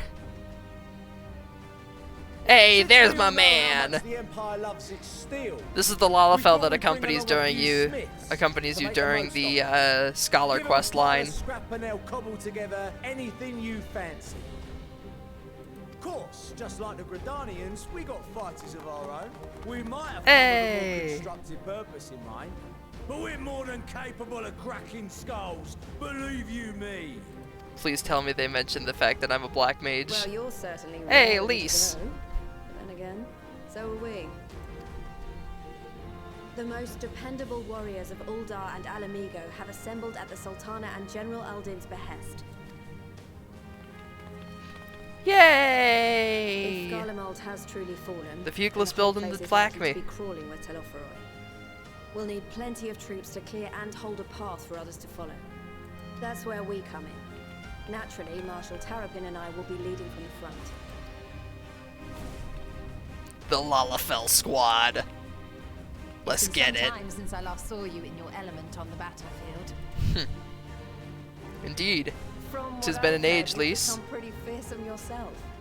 Master Matoya, the avatar of destruction. Ooh.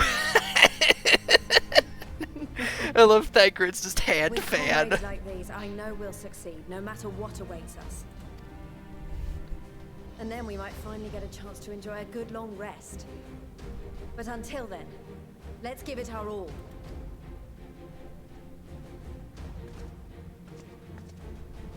As for Ishgard, we Temple Knights have come in force to Aw, man, are they not going to bring up any more of the classes? of our allies. That's a shame. I was hoping they would bring up more classes than just my white mage Is a proficiency. formidable enemy in of itself. Our experience fighting in ice and snow will prove invaluable in the days ahead. Indeed. Accordingly, I have been designated commander of the Ilzabard contingent. I will do all in my power to provide you with the leadership and guidance you require. The four high houses, House Hylinart foremost among them, have arranged for a host of machinists to join us on our mission. Their knowledge of Imperial Magitech is sure to be a great boon. They will address any problems of a technical nature, together with the smiths of Limpsa Lomitsa. There is another awaiting introduction. Lord Emanolain? Hey, it's Lord Monolane. Let's get him. Emanolain de Forton, at your service. Why, hello there, young man. Though, lest there be any misunderstanding, I should stress that I've not become a fearsome warrior while you were away. Rather, far from it, actually. My brother, in his infinite wisdom, decided this would be an excellent chance to make something of myself. Oh, and fight for world peace and all that. But, should the opportunity arise for a spot of ballroom dancing, I'll be your twinkle-toed gentleman of light. Well, at the very least, you can keep morale up.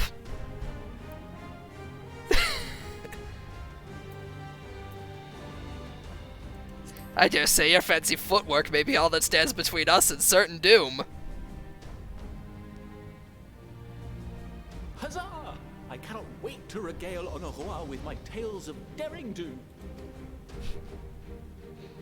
I believe that concludes introductions for the Grand Company of Eorzea. Our allies from the Eastern Alliance were due to arrive some time ago, but it would appear they have been delayed. Would that be the shinobi of Doma? Ninjas are gonna pop in from the ceiling, aren't they? Relaying messages back and forth between the various Eastern nations. According to Lord Hien, however, an equally capable company of warriors has been sent in their stead. Out of my way, you preening fool! Hey! Let's go! Oh, and they even brought the They even brought the warriors from freaking, God damn it, why can I not remember the name for the life of me? We are the delegates of the Eastern Alliance. They even brought in the warriors of Bosja as well. Cyrena, and you've brought company. Good to see you, Cyrena. For battle and Hello, Sadu. The steppe is sorely lacking in both. No towers befoul our lands, so we marched on those of Doma, only to find them beyond our reach. But now our thirst for slaughter will be slaked. No quarter to the enemy! Sadu Hatun, no. We go to make peace with the Iron Men, not war. Warriors of the steppe. Good grief. We've heard many tales of your bravery. Oh, this is great. We welcome you as Just play allies. Dance Dance Revolution on Xenos' face. Members of the Dalmascan resistance group, Lente's Tears. Welcome aboard, my friends. It's good to have seen you. And the Bosnian resistance. Indeed. Between them, they have a wealth of experience in espionage, and are particularly adept at infiltrating Imperial facilities. Which is fortuitous, since Garlemald's domain is so vast that I could never hope to handle reconnaissance duties all by myself. That indeed, Thancred. Dalmasca, Bosnia, Alamigo. All lands which have suffered the tyranny of the Empire. I would never presume to question your motives. Nevertheless, I must reiterate that our goal is to aid the victims of the Telophoroi.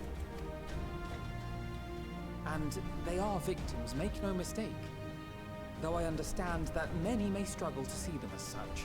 Indeed. You're more right than you know. For every one of us that answered the call, there were a dozen that refused. Not only in Alamigo, but everywhere we went. And who could blame them? The Empire's always been the enemy. But after seeing what we've seen, fighting and working against and with Garleans, there's no denying the simple truth. They're just people. No different from you or I. They've got their share of liars and murderers, but so do we. So do we all. Fordola, who once swore herself to Garlemald, has proven herself a trusted ally time and time again. Every Eorzean here knows Cid Garland, Indeed. the Imperial defector who shared with us countless technological wonders. Gaius bloody Baelsar himself is working to help rebuild Wurlit, a nation he once conquered. Indeed. So you can believe me when I say that every fighter here understands and accepts that the Imperials are not monsters and are deserving of help. Or at least that they were able to put aside their feelings for the greater good. It won't be easy, but we're all determined to make this world a better place. Indeed. And we will do just that. What lingering concerns I may have had were clearly unwarranted. I agree with everything you said wholeheartedly. Then we are in accord. Now, let us review our strategy. To reach the Garlean capital in northern Ilsabard, we must cross the central mountain range. Fortunately, Garlond Ironworks can provide aerial transport, sparing us this most treacherous part of our journey. That's a relief. However, attempting to fly any closer to Garlemald would attract the attention of the Telophoroi. So after the mountain range, we're gonna have to foot it. To have seized control of the majority of the Imperial military, we must assume that includes its fleet. In addition, Garlemald possesses devices that can interfere with airship navigational systems, further discouraging an airborne approach. Given the circumstances, the closest we dare deploy our contingent is an area between the range and the capital, the Magna Glaciers. From there, we must travel the rest of the way on foot. We will also need to bring the airships with us to ensure we can withdraw with haste. Although much of the terrain will be blanketed in snow, we should be able to make use of local roads and shipping facilities. Makes sense. Always want a hasty retreat available. Will afford us an unobstructed view of the surrounding area. On the other hand, it will also allow others to easily spot us. So it is imperative that we only make camp in positions where we can easily defend ourselves, and the airships have to be defended. Which must be kept safe at all costs. We cannot account for every possibility, so we must be prepared to think on our feet. We will be tested. Sorely tested, I expect. But for our homes and for our people, and a people not our own but in need, we will succeed. Hear, hear. Spare no effort in your preparations. Once we depart, there is no turning back.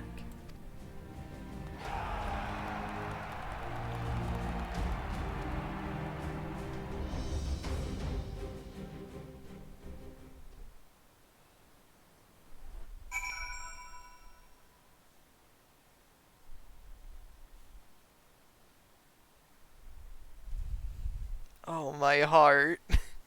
Oh, my... Be still, my beating heart. Oh, this makes me so unbelievably happy. I get to talk with everyone! I'm glad to see you well, Ender. Grandmother was worried for you. The night I agreed to come hither and join the contingent, the gods sent her a strange dream. 2 suns, one burning red, the other frozen black. The closer they circled, closer and closer, as they danced until the world fell to ruin. In blinding chaos, she spiraled blackened silhouettes and knew at once one was yours. Yet we knew not how to interpret this dream, save a sign of great danger awaits. But whatever lies ahead, I will walk with you, traveler. Allow me to express my deepest gratitude for your role in liberating Bosja. Me and my countrymen owe you more than we can ever hope to repay. Now that our dream has finally been realized, Ballaston and I have seen fit to send a few of us to join this expeditionary force. I hope our skills will be of use. I care not for Iron Men or their troubles. It is the destiny of the weak to die in ignominy. Even so, I will do as I have agreed. I volunteered to join this band at Cyrna's request, and if she thinks it's a worthy cause, that is reason enough. Though we hail from different tribes, our bond has grown strong as of late. She is a much better company and a hunt for any of the steps oafish men could dream to be. With Mole, champions of Nadam, and Dothorl having sent so many here, I had thought to defend the steppe in their absence, and I would have done so were it not for my stepbrothers. They urged me to grant our allies the sun's might, that his radiance may deliver unto them victory. Though I must tolerate the presence of this feral Dothoric dog, and as first among my brothers, I could do no less than accept this challenge. My deeds will become the stuff of legends. Of course, Magni. Well, let me have a look at you. A tough nervous to enter the battlefield, perhaps? Well, I shall be out there alongside you as a temple knight serving your fine vein. Though I may not look at it, I was the Azure Dragoon once upon a time. So you can rest assured I will give all that I have in the coming fight. I certainly won't be shown up by you or Rustinian. If it isn't Ender, 'tis thanks in no small part to you that the manufactory's future is looking brighter than ever, my friend. I am pleased to report that I and a handful of my colleagues have been selected to join the contingent. Ere the expeditions have ended, even the Temple Knights will be singing our machinist's praises. Once they have borne witness to not only our mechanical proficiency, but our combat prowess too, of course.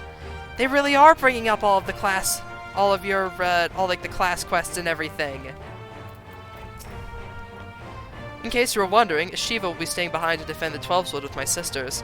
She was of the opinion she would make a useful addition to our contingent, and was eager to make good onto her vow to accompany me as well, which was flattering, but ultimately I decided their skills would be better put to use keeping our homeland safe, and I am of course obligated to share with her every detail when I return. Hey, Alka! Greetings, Ender. The time has come for us Marines to show our valor upon the battlefield. All who see us will know our name and quake before our might. To victory, come hells or high water! Until the Empire fell, Garleans were the only ones that we was allowed to impose tariffs upon at sea. Weren't easy pickings, but I made myself a pretty gill. Since they've been so generous to me and mine, perhaps it's time I return the favor and give a little something back. Often his father told me of the struggles faced by Al Amigo in the days of the occupation, and I too have crossed swords with the Empire on many occasions. Though Garlemald has long been our bitter enemy, her grace has elected bolster to the ill-barred contingent with the members of the Immortal Flames. As representatives of the Sultanate, we are one in our commitment to the cause. We came as quickly as we could. We would follow your example and devastate the Telafri with the full extent of our powers. Worry not for your brothers, Busif. We will return soon enough. I'm so glad I found you. I have a letter from Master Haman. Let's read it together, shall we? Now let's see here. I have every confidence that your fist shall bring the Telafri to their knees, and should you espy any beautiful maidens thereabouts, perhaps sing to them my praises. Charming, Master. Well, more fool me for thinking that the letter would contain something actually inspiring. Let's forget this note exists and focus on the battle ahead. Oh, this is so nice. Oh, the fact that we're actually able to see all the people we've impacted through, like, the class quests and everything just warms my heart.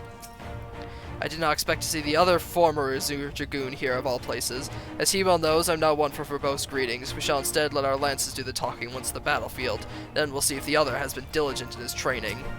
This is extraordinary. To be in such company, the finest of our allies have to offer. With comrades such as these, we are bound to succeed. I'm certain of it. We've been part of joint military operations like this before, and with far greater numbers, but for some reason this feels very different to our previous experiences. I couldn't agree more, Alphino. Blessed are we who have made countless steadfast allies over our journey course. Indeed, we are joined today by many new acquaintances who in time shall come to call our comrades, and mayhap friends. I was half expecting to find the man who taught me red magic amongst our number, but he's nowhere to be seen. I suppose he's had his share of unpleasant experiences with the Empire, but so have we all. Perhaps there's some other reason. Well, in any case, I have a feeling I'll see him again. I love how Alize is bringing up the red magic teacher as well. I have close ties with the Scout of the Eastern Alliance of the various resistance groups, and they're an absolute joy to work with. Well, if I had known a social gathering would turn out to be, I'd have dressed for the occasion. Still, this seems the perfect opportunity to mingle with other guests. Would I be correct in assuming those ladies over there are Syndra and Saidu of the Steppe? Perhaps I should introduce myself, though I don't much like the look of the fellow with the enormous axe. Fair enough. I've led troops into battle many a time, but never a unit with such diverse range of talents. While I've been briefed on their capabilities, I expect you could provide additional insight into their strengths and weaknesses. I'd appreciate any advice you may have. I cast my lot with the Popularis to bridge the divide between Garlemald and their territories, that all may come united under a common cause. But we were disparaged as a radical element, dissenters looking to destabilize the Empire from within. Many friends, and even my parents, perished in unfortunate accidents. I too would have surely met the same fate had I not defected. Nevertheless, I still dream of equality and peace for us all. As the world itself stands on the brink of collapse, I hold out hope that one day our dream will become a reality. I still love the fact that folks like Kokabuki, Chihurito, Stefanin, Alberic, Alcazolka, and everybody else all actually mention the job quest they're a part of. For those of you that don't know, the little son's ego is still massive. Yeah, for those of you that don't know, Stefanin and Alberic, Stefan's part of the Machinist quest line. Alberic is the former Azure Dragoon who helps lead you on the Dragoon quest line. Chicharito is your accomplice, essentially, in the Pugilist and Monk quest lines. And Kokabuki is the leader of the Thaumaturge Guild and helps you at the start of the Black Mage quest line, along with the other Black Mages. He's in the group. Alcazolka is the person that's alongside you most, if not the entire time, during the Scholar quest line. Aroni Senna helps you with the White Mage quest line. And everybody else needs no introduction. Rustic you help during the Bozja, and yeah. I still love that they actually mention the fact that you've completed some of these class quests. It makes me so happy when games do little callbacks like that. Besides the delegates assembled here, the Amalja and several other tribes offered to send troops of their own. Unfortunately, due to their physiology, many would struggle to simply survive in the harsh climate of Ilsbard. They would also likely prove tempting targets for abduction by the Telophori. All things considered, they can better aid the cause by bolstering our defenses in Eorzea, though their eagerness to do so has more been noted. We few shall have to suffice. Ere we embark, we must distribute the warning scales to our comrades. Care to do the honors? Oh, they're doing emergency maintenance tonight. Huh. Alright then. Guess they're trying to do something about the load times. Warning scales for the Asgardian Delegation, I take it? That indeed. Many thanks. These talismans may prove to be the deciding factor in the battles to come. I find myself conflicted by this foray into Garlemald, sent by the Empire to infiltrate Ilsgard, only to throw my lot with those whose secrets I was supposed to be stealing, and I lead a mission to save the countrymen I betrayed.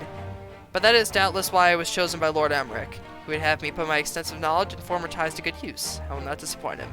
For the future of Ilsgard, Garlemald, and the world at large, I will lead us to victory. A set of warding scales I spy? Not that I know what they look like.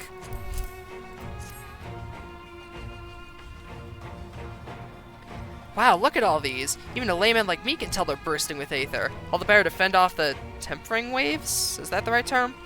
Anyway, these will give us one less thing to worry about, which just leaves the other mountain of whatever else is waiting for us in Garlemald.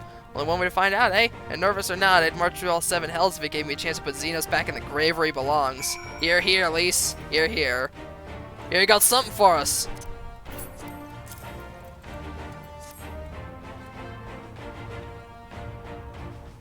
Them scales everyone's been talking about. Pretty little things, ain't they? Reckon they'll be worth a gill or two when this is all over, but we'll hold on to them for now. And one more thing. I know what you're thinking. Why didn't they send Erzar instead? Buggered if I know. All the Admiral and Captain Hilfer told me was that they needed someone to help safeguard the future. And here I am. Can't say they haven't got a sense of humor. Of course, some of you might be wondering what a good pirate is on dry land, in the middle of some sodden snow of all places. Well, me and my crew will do whatever needs doing, so let's set sail, or however the saying goes on airships. Yes?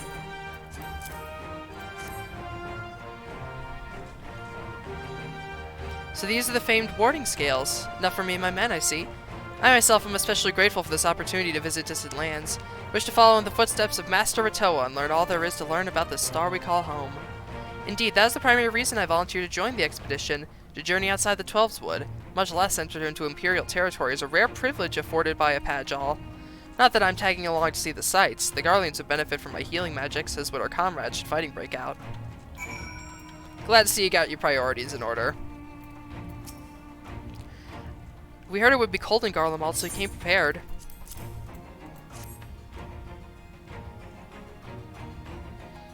Oh, the talismans! We are to keep these close at all times, yes? I'll see that no one misplaces theirs. Ah, before I forget, I have a message from Lord Hien. In distant lands and times of strife, together stand, together fight. In darkness shines the light of life.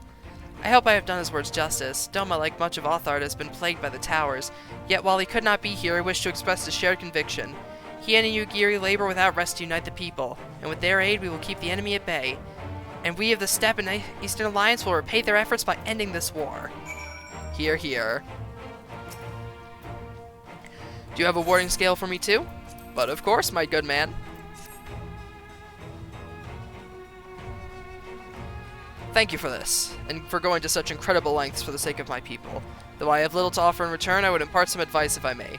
You have been told by many to wear the cold of Ilsbard, and I cannot stress enough that this is no token warning. I will be distributing specially made warming tinctures, courtesy of the Alchemist Guild, but understand they are no substitute for proper protection. I leave the provisioning of said protection to your discretion, and let's proceed to the Alamegan Quarter. While you make your final preparations, I will wait for you at the airships.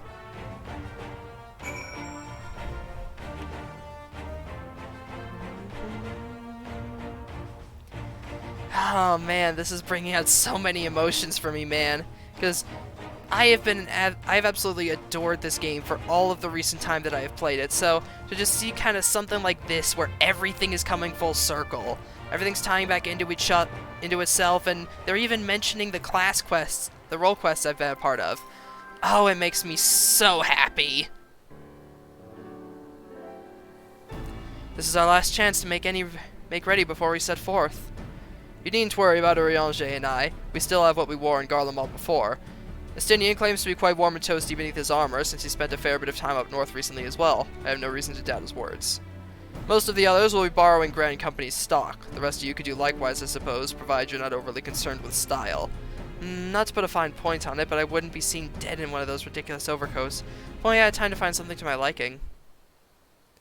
Hark! Is that the cry of the scions in need of a tailor I hear? Tataru! Hey! Let's go! But how?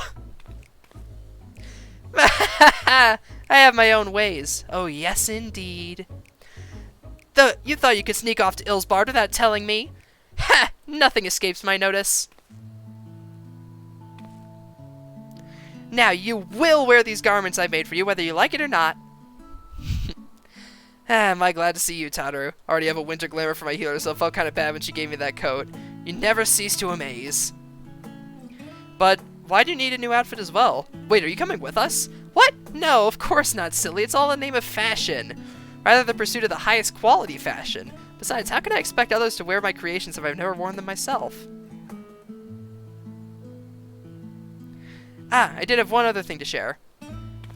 Argeus and Blowinda have finally returned from assignments in faraway lands. They'll be staying at the Rising Stones for a while to keep an eye on events throughout the Eorzea. Since they'll be running things back at headquarters, I was wondering if I could lend a hand in Charlian? Oh, why not? You can keep Kral company at the Baldessian Annex. Yes, we'd love to have you there, and I heard Artemis and Bluewilda did a fine job carrying on in our stead while we were lying comatose. With them in charge of the Rising Stones, we've nothing to worry about. My thoughts exactly. Also, while I'm confident you won't go collapsing again, because a certain someone who shall remain nameless isn't in a position to transport your souls to another world, if anything similarly disastrous were to happen, I'd be well positioned to do something about it. I like how Tadar is just kind of like throwing shade at Tia. That's great. Anyway, I've got a few things taken care of, and then I'll make my way to Charlian. I really do hope these new clothes are enough to keep you warm in Garlemald. It's not much, but it's the only thing I can do for you other than pray for your safe return, which I will, every day. Let's not keep the contingent waiting any longer. Here are your winter woolies, handcrafted by yours truly. Aww.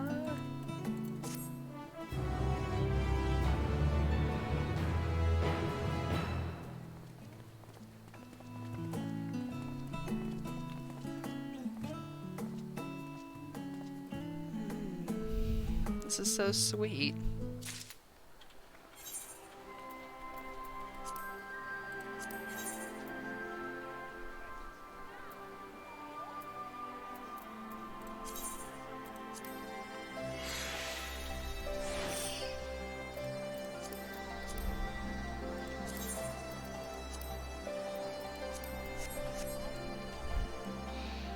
They're beautiful. A frosty reception. I'm told the airship pilot has been sent to meet you. Ah, there he is. Alright, this is where we go our separate ways. Do be careful, won't you?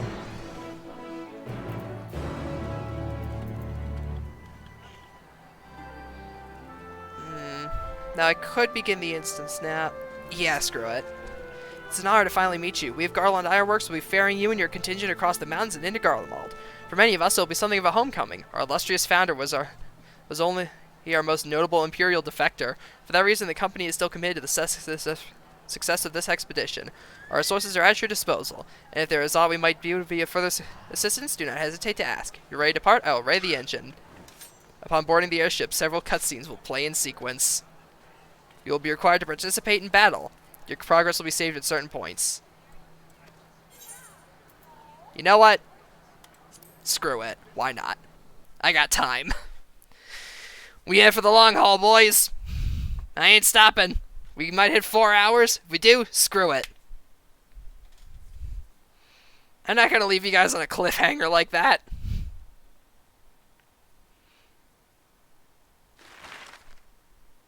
Off we go. To the imperial capital of Garlemald.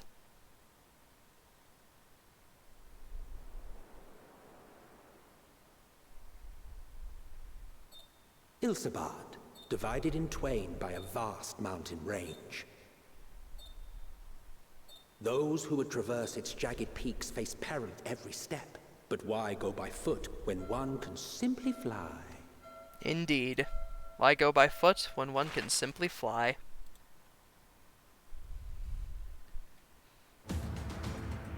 Mr. Glamorous, I felt a little bad when Tadri when she gave me that coat. Well, that doesn't mean you can't wear it. The Imperial capital, in the frozen wastes of the Magna Glacius.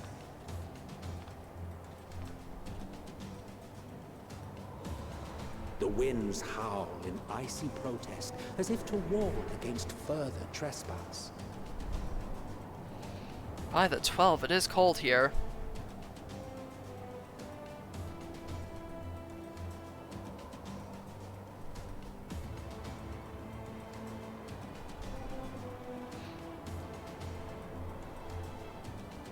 There's your boy, all set in his winter woolies. We've received word from Thancred's reconnaissance party. They have sighted a detachment of heavily armed Imperials. Likely come to intercept us, no doubt. Survivors of the Civil War, perhaps. Perhaps, but there is more to it than that. Maxima reports that they are led by Vergilia, legatus of the 3rd Legion, which comprises the bulk of their number.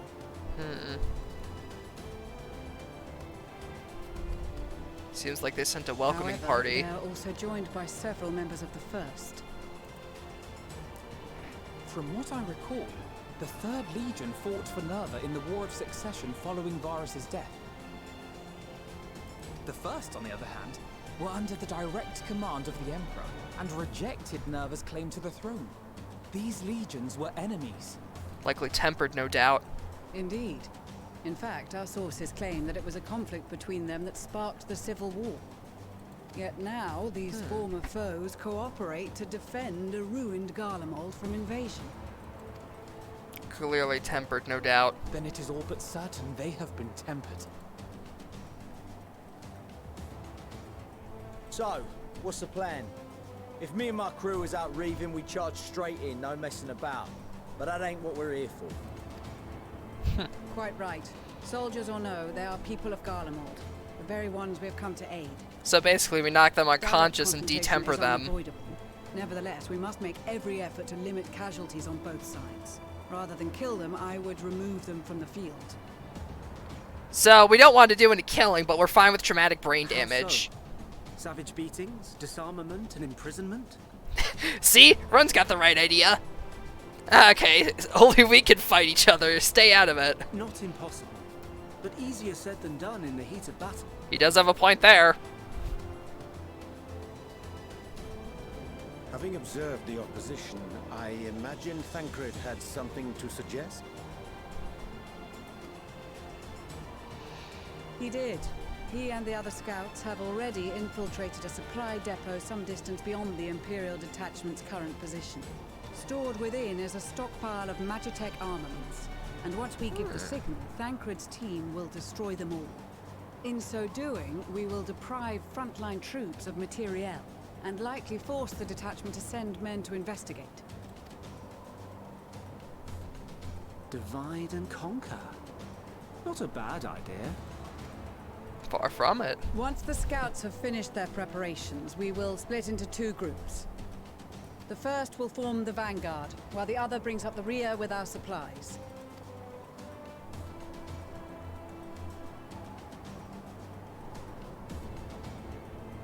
As for the Scions, I ask that you lend your assistance where you deem it needed most.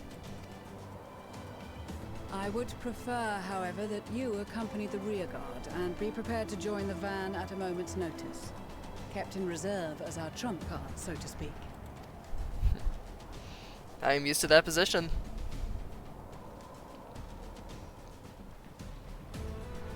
Although the cold is likely fogging up my glasses. Ah well, nothing a little bit of booze can't help. For context of my lore, Ender is a bit of a drinker.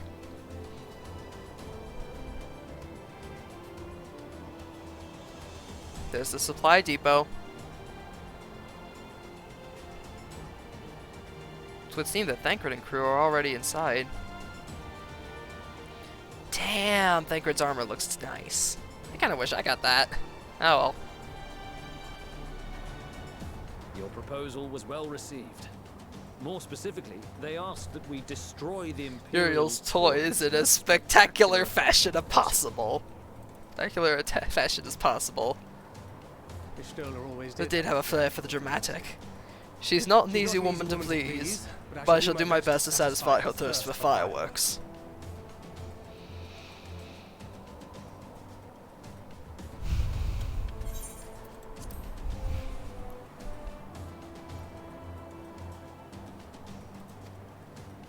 All right.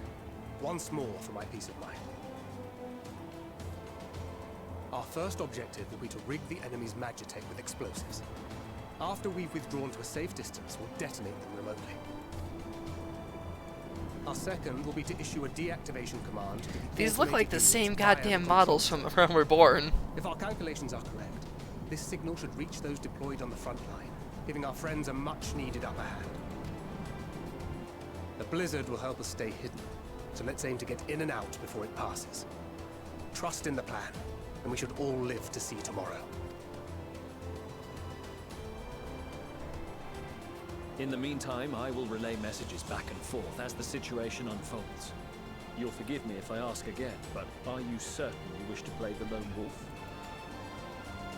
The emergency maintenance is to fix the grapes. It's like, now we're not fixing error 2 and 2. We have a bigger matter on hand. The goddamn polygonal grapes we've been clowned over about.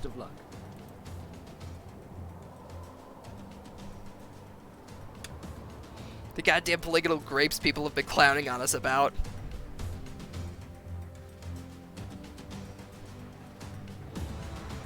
Alrighty, so am I controlling Thancred for this part? Because it seems like that's the case. Yep. In battle, you will fight as Thancred. Assuming there's nothing else you wish to confirm, we may commence the mission as soon as you're ready.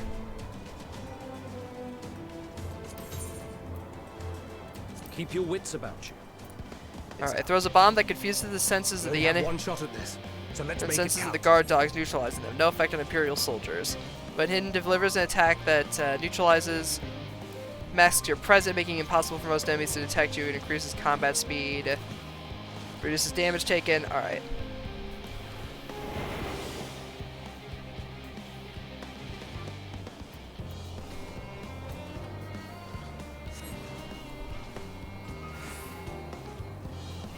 Alright. Let's see.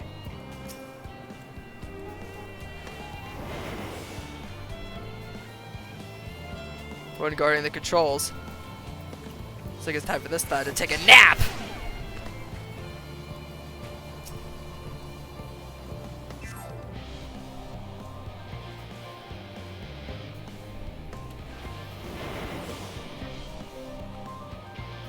Now to set the explosives. Best keep quiet for now.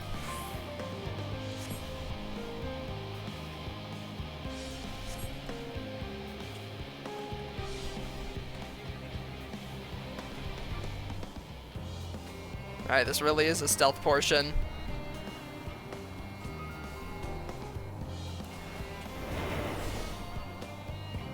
Alright.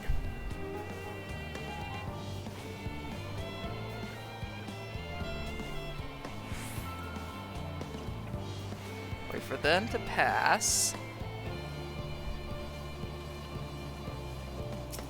We're playing goddamn Metal Gear Solid.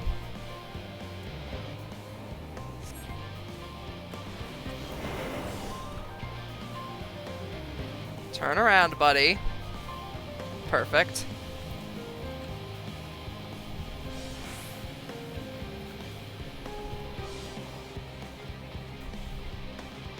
Perfect. Alright, now, as soon as he turns around, someone made Lalafell Pablo Escobar. You guys ever hear about Escobar's cell phone company? Yeah, no joke. Pablo Escobar has cell phones called the Escobar Folds. They're essentially made as like, they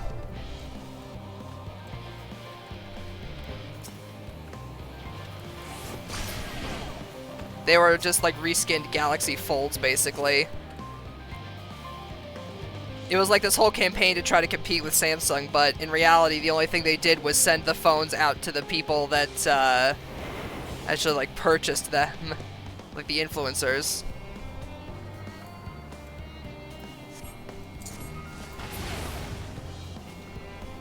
There we go. Incapacitate the guard dog. Doesn't exactly seem that difficult. Alrighty. The Magitech slashers are going to move a bit faster, which is an issue. You know, if everyone's dead, you wouldn't have to worry about being sneaky.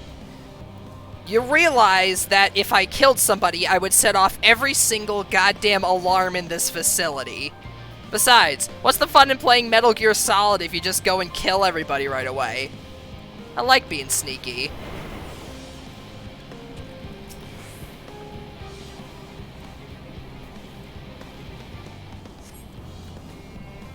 I like playing Metal Gear Solid. Burp, burp, burp, burp, burp, burp, burp. Go, go, go, go, go. 7 hells. Damn it.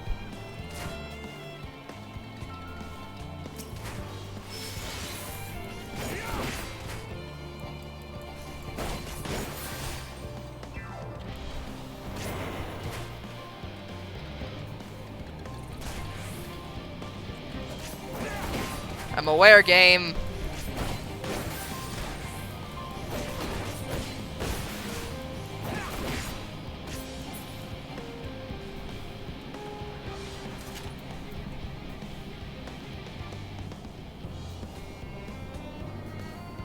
Well, that was unfortunate.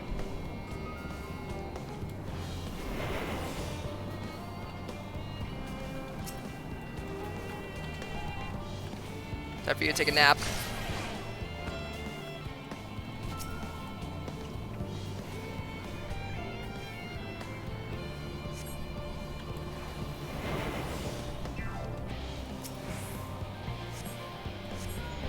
This is Thancred. The explosives are in place. Only knocked out one guard. Very good. All is proceeding as planned. Only I did not. Head to the I did control not kill them. It should be I to the just gave them traumatic brain damage is all. Understood. Have the others wait at the rendezvous point. I didn't kill them. I merely gave them traumatic brain damage is all.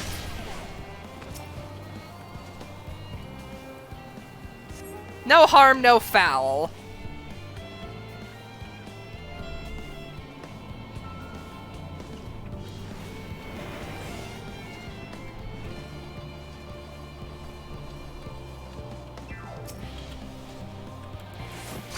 Nighty night.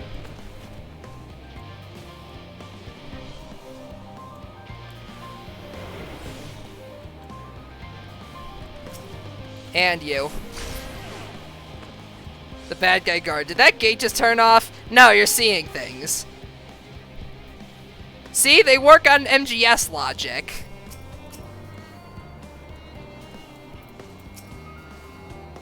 Go away, slasher. Nobody's here.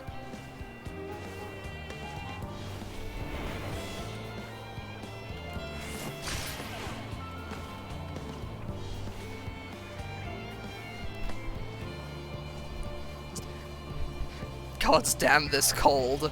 Everybody's dropping like flies. Yes, that's it. The cold.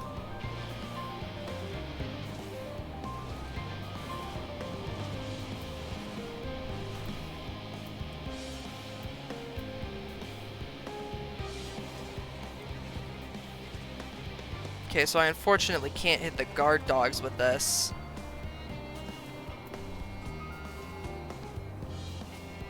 Unfortunately, I don't really have anything that can do, can hit Magitech weaponry very well.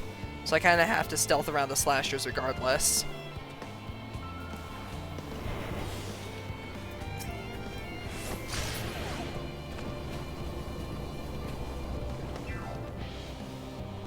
Alright, that's another one down. So let's see, if I can sneak up and take out them... but I need to impair the dog's sense of smell first. Unless I could somehow get up there.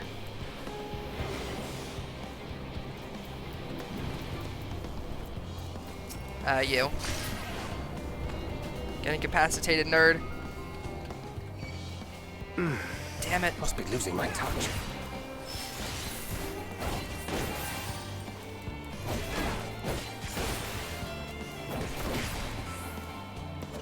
Alright, so it seems like I can't perfectly get past the situation.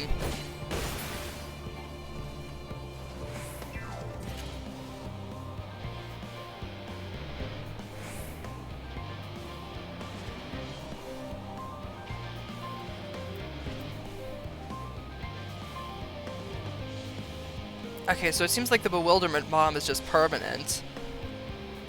If it is, then... yeah, it just incapacitates the dogs. Alright, sick. So then I incapacitate that one, knock out him, get the door. Easy peasy. Seven hells. Hey.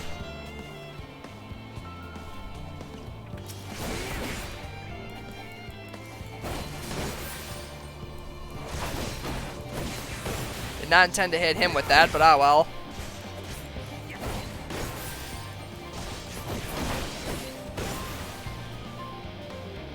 I'm aware, game. Thanks.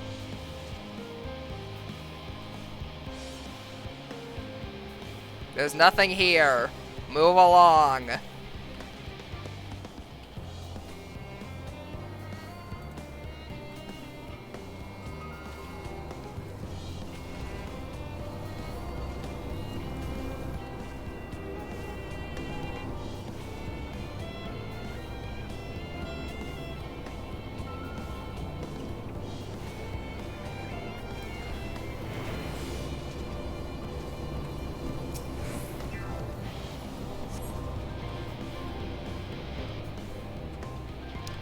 Alright.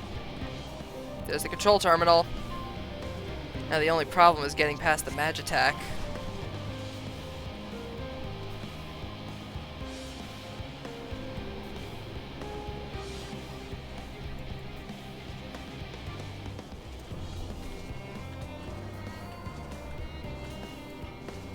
A chance.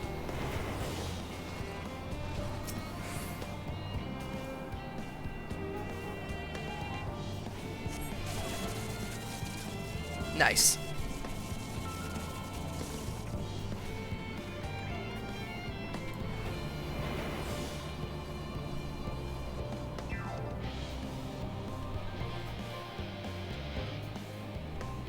Oh wait, this isn't the withdrawal path.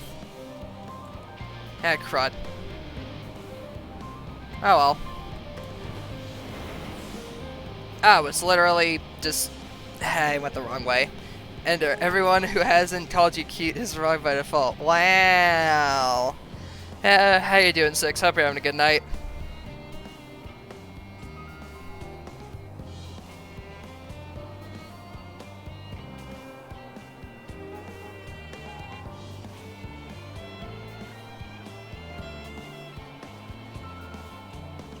You are returned, and none the worse for wear, to my considerable relief. What news from our comrades? They stand at the ready. Excellent. And let the fireworks begin. Really good morning for once. It's good to see you. Well, it's good to see you too, Six.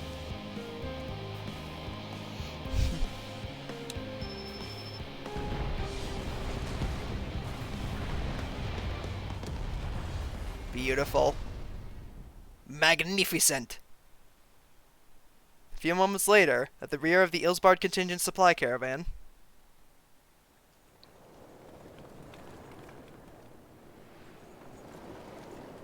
Man, we really are just pulling this stuff along the Garlemald Highway, eh? We're just here. The blizzard's beginning to clear. That's a relief. The Vanguard should be engaging the Imperials any moment now. If they haven't already. Ishtola and the others are with them, so I'm sure they'll be alright, but... As I say, have faith in them. They'll be fine. Wait! Something's coming!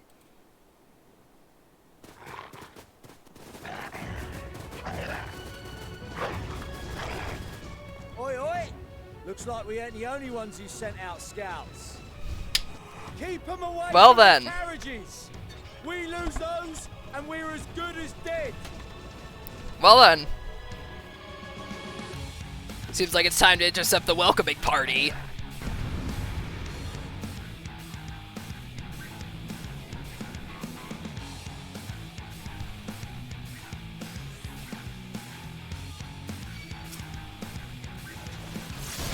Fighters! Protect the others!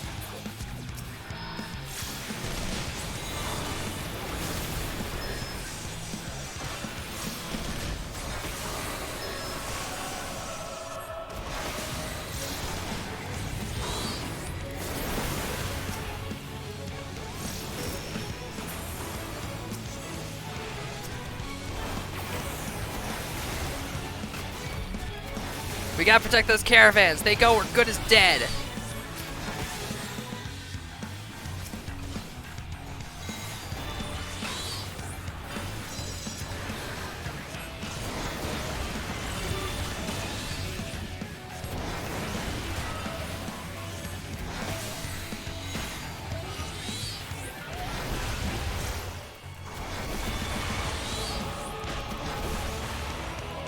Get in with that topaz right.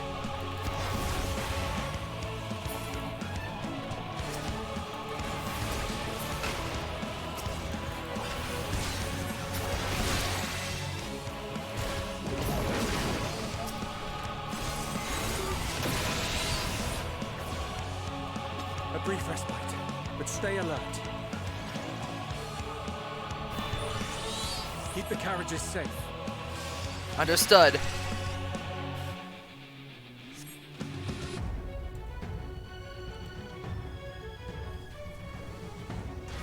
Sorry I'm late to the party. So I hope you don't mind if I put it into it.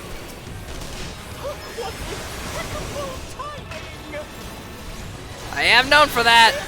Friends, the savior of Ishgard is here. Though I'd appreciate if you could fight some on your own, buddy.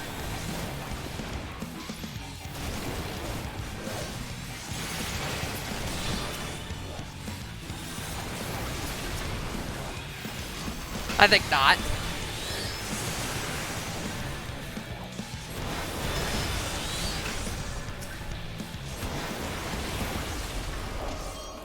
I hope you don't mind a bit of intrusion. Hate to crash the party, but I'm here to put an end to it. A fine display, but the other carriages are still in danger. Go on ahead.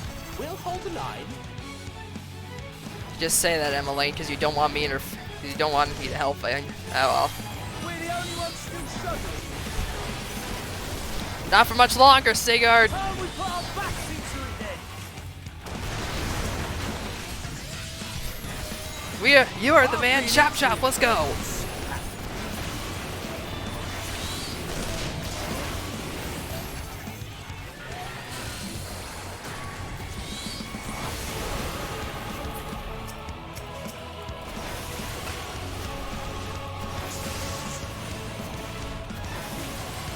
Oh, trust me, I've saved something for you.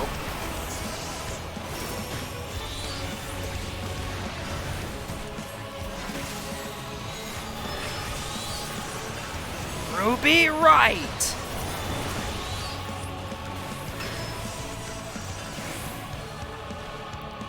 Ah!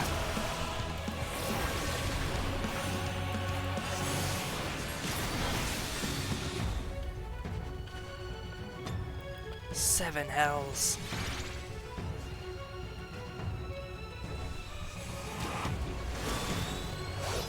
Oh, I see him.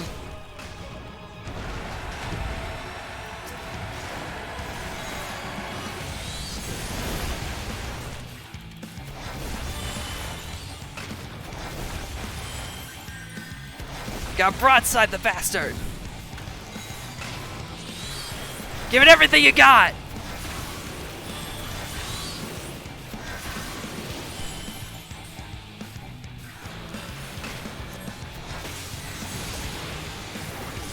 We shan't let the carriages fall.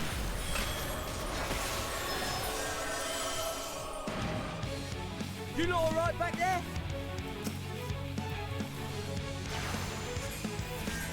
Well, I do very little for healing. Hear that? Seems like everything's cleared up then. Get to the front and turn the tide.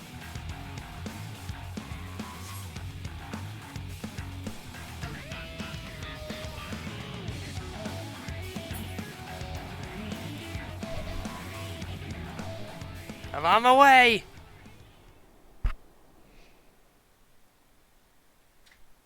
Meanwhile, on the front line.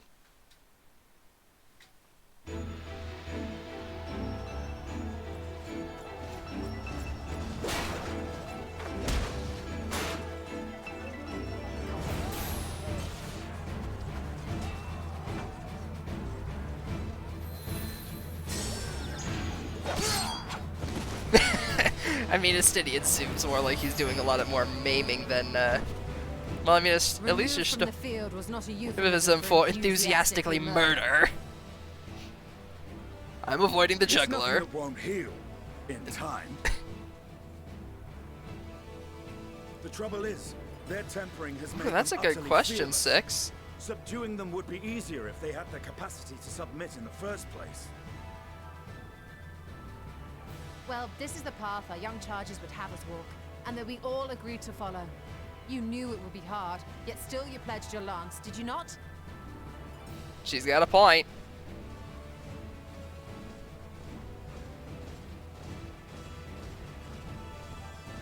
That I did.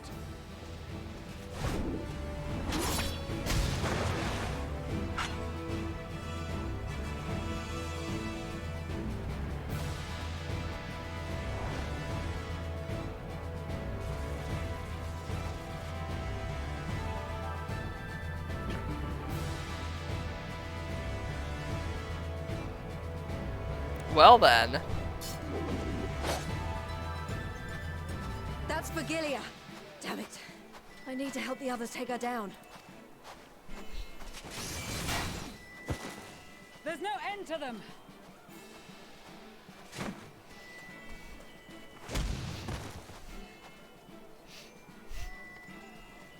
Sorry I'm late to the party. Seems like you guys could use some help.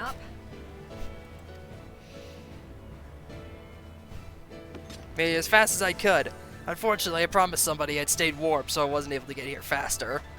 There's no stopping us now. Come on. Let's show them what we're made of.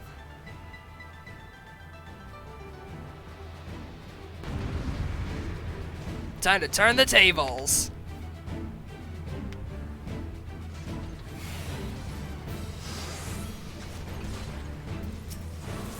We have them now. Forward!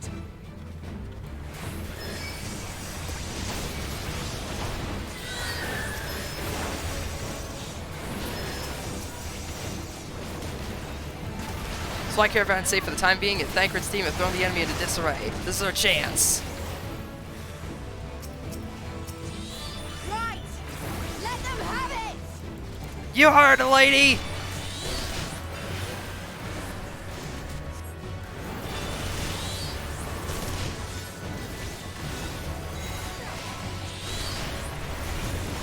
Hope you guys aren't getting too winded!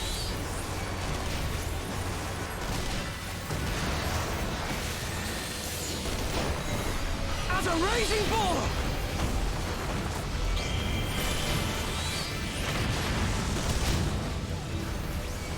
Seen Made in Abyss Season 2's trailer? I have! It's so good! I'm super excited to see it. Well done, Pippin, but I'm not going to be outdone that easily.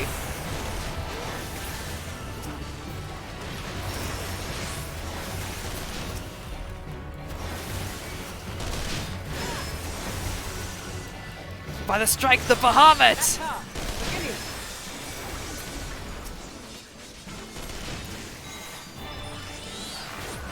Do not fall behind!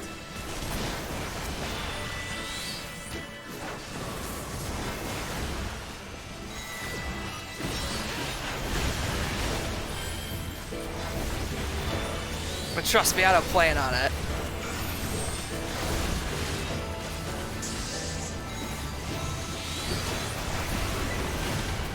So we give her hell.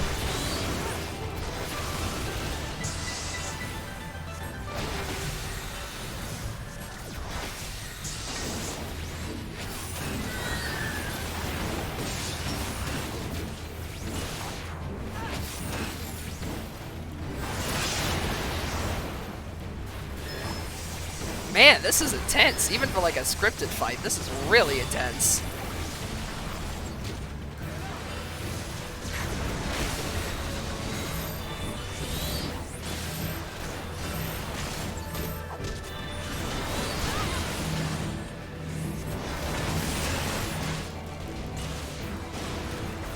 Must give her no quarter.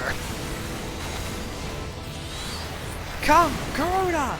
Aerial burst! Titan! Earth and Fury!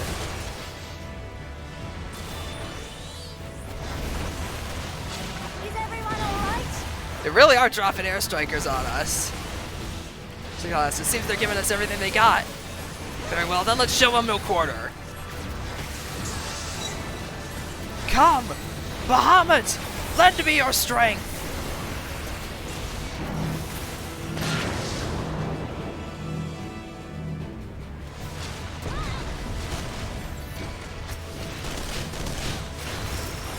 By the 12, there's no end to them! Die!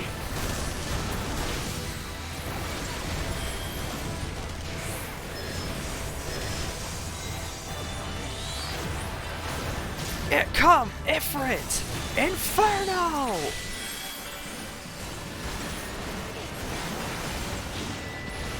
We must not let Virgilia step another Malm!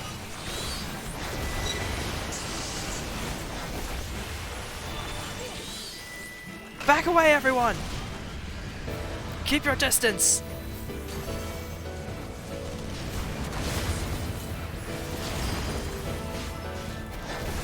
the 12, they're merciless. And here I thought Thancred had disabled most of their magitech.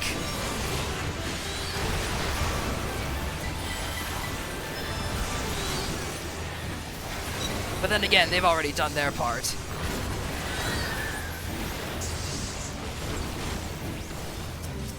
I like your fire, Sadu. However, you're going to have to do harder than to about burn the flames of a phoenix.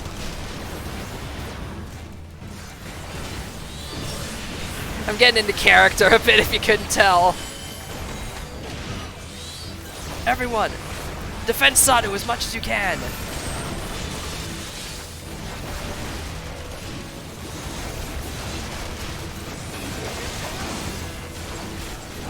We must defend the Dathari with all we can.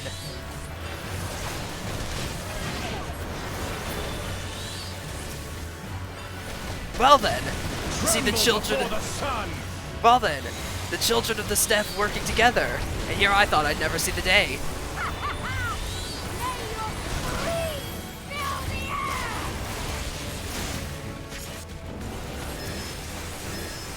Let him have it! Beautiful!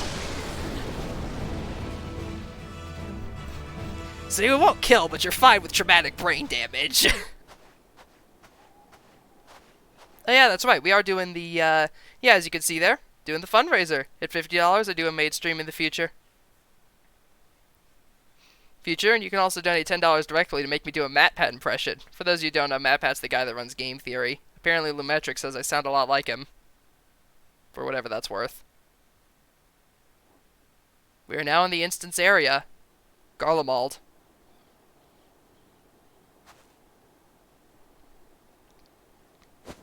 A worthy adversary. Well done, Sadu. 'Twould seem you still stand. Reclaim yourself. Then we will fight again. To the death. Sadu Hatun. Too bad, little son. That was the last of them.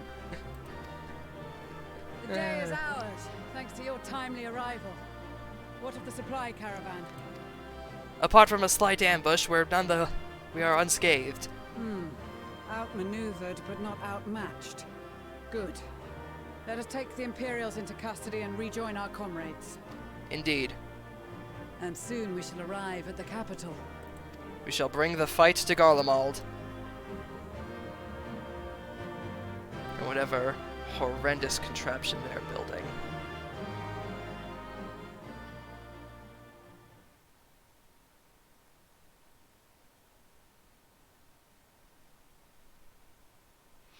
Ah, man. I've been having a ton of fun with this. So cold and unforgiving. Thus spoke Emperor Solus as he gazed upon his barren domain. Oh, you mean the person whose body you stole, Emmett Selk?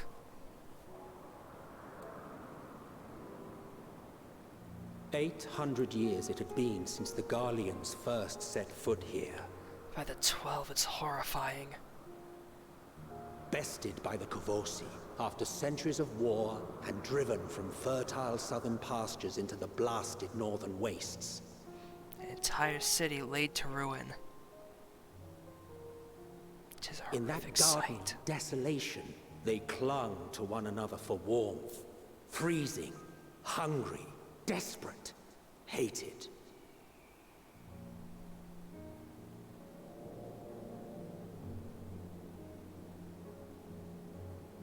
They possess an aetherite, yet no ability to use teleportation magic.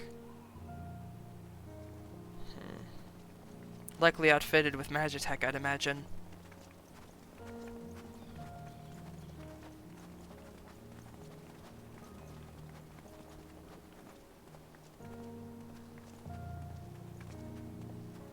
In the year 1513 of the 6th Astral Era, a young legatus named Solus single-handedly sparked the Magitech revolution.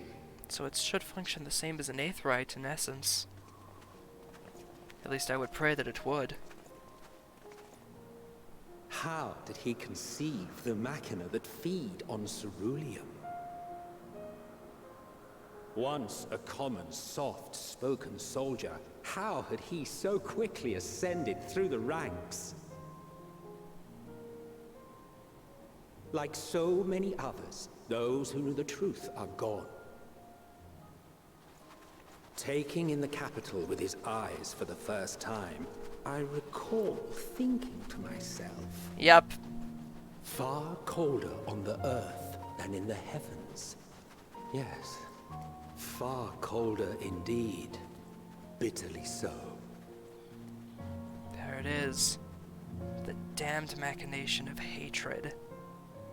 Brought about with the sore souls of so many unfortunate fools.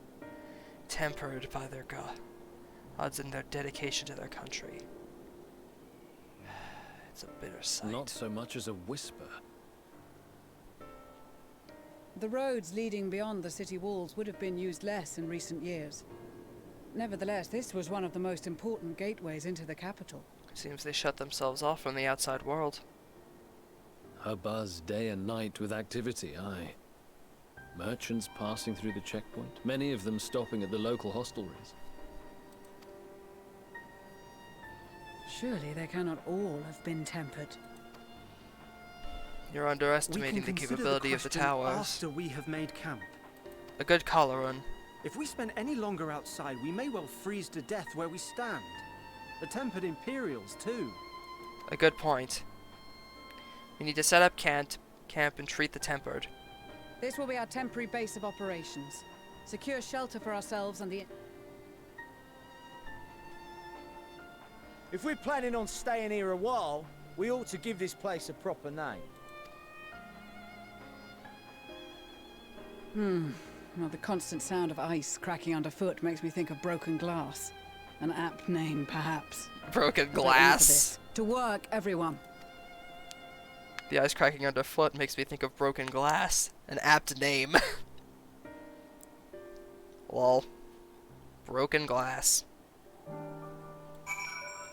We have made it.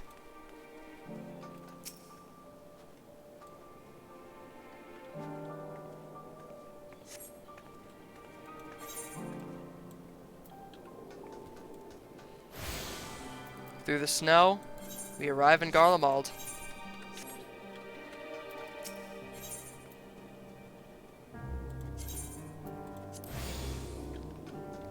And for now, I'm going to wrap things up here for tonight.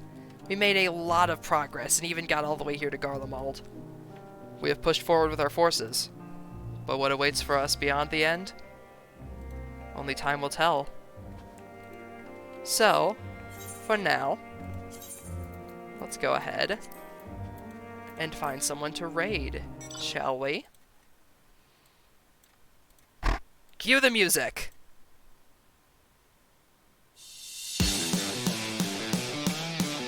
Honestly, I'm really glad that we managed to get through that before the server shut down for maintenance. I think we were like 6 minutes away or something. Talk about cutting it close.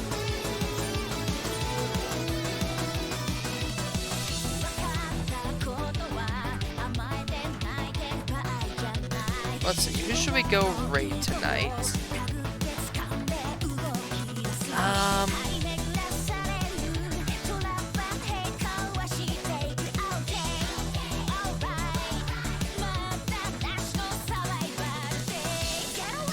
Let's see, who's streaming?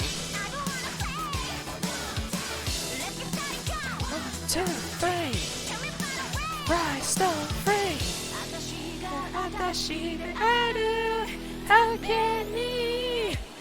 Oh, let's go raid Mistiff.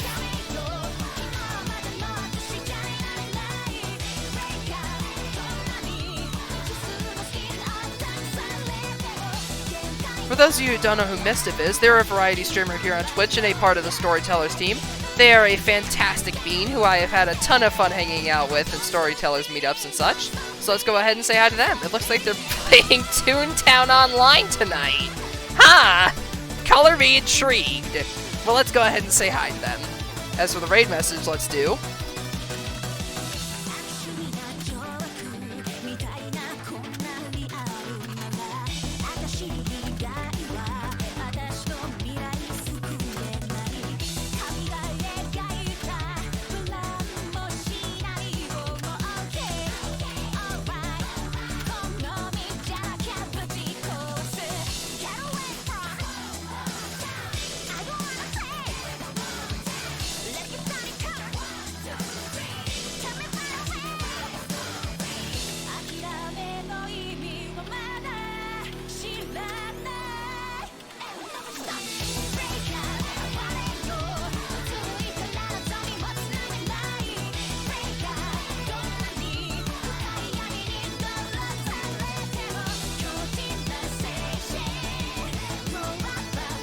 Beam Brigade is charging in with a puffy winter coat and several tempered Garleans who were somehow not immediately disintegrated by Demi Bahamut's flames. I'd say that sums things up pretty well. So yeah, thank you all very much for watching, and I'll see y'all later.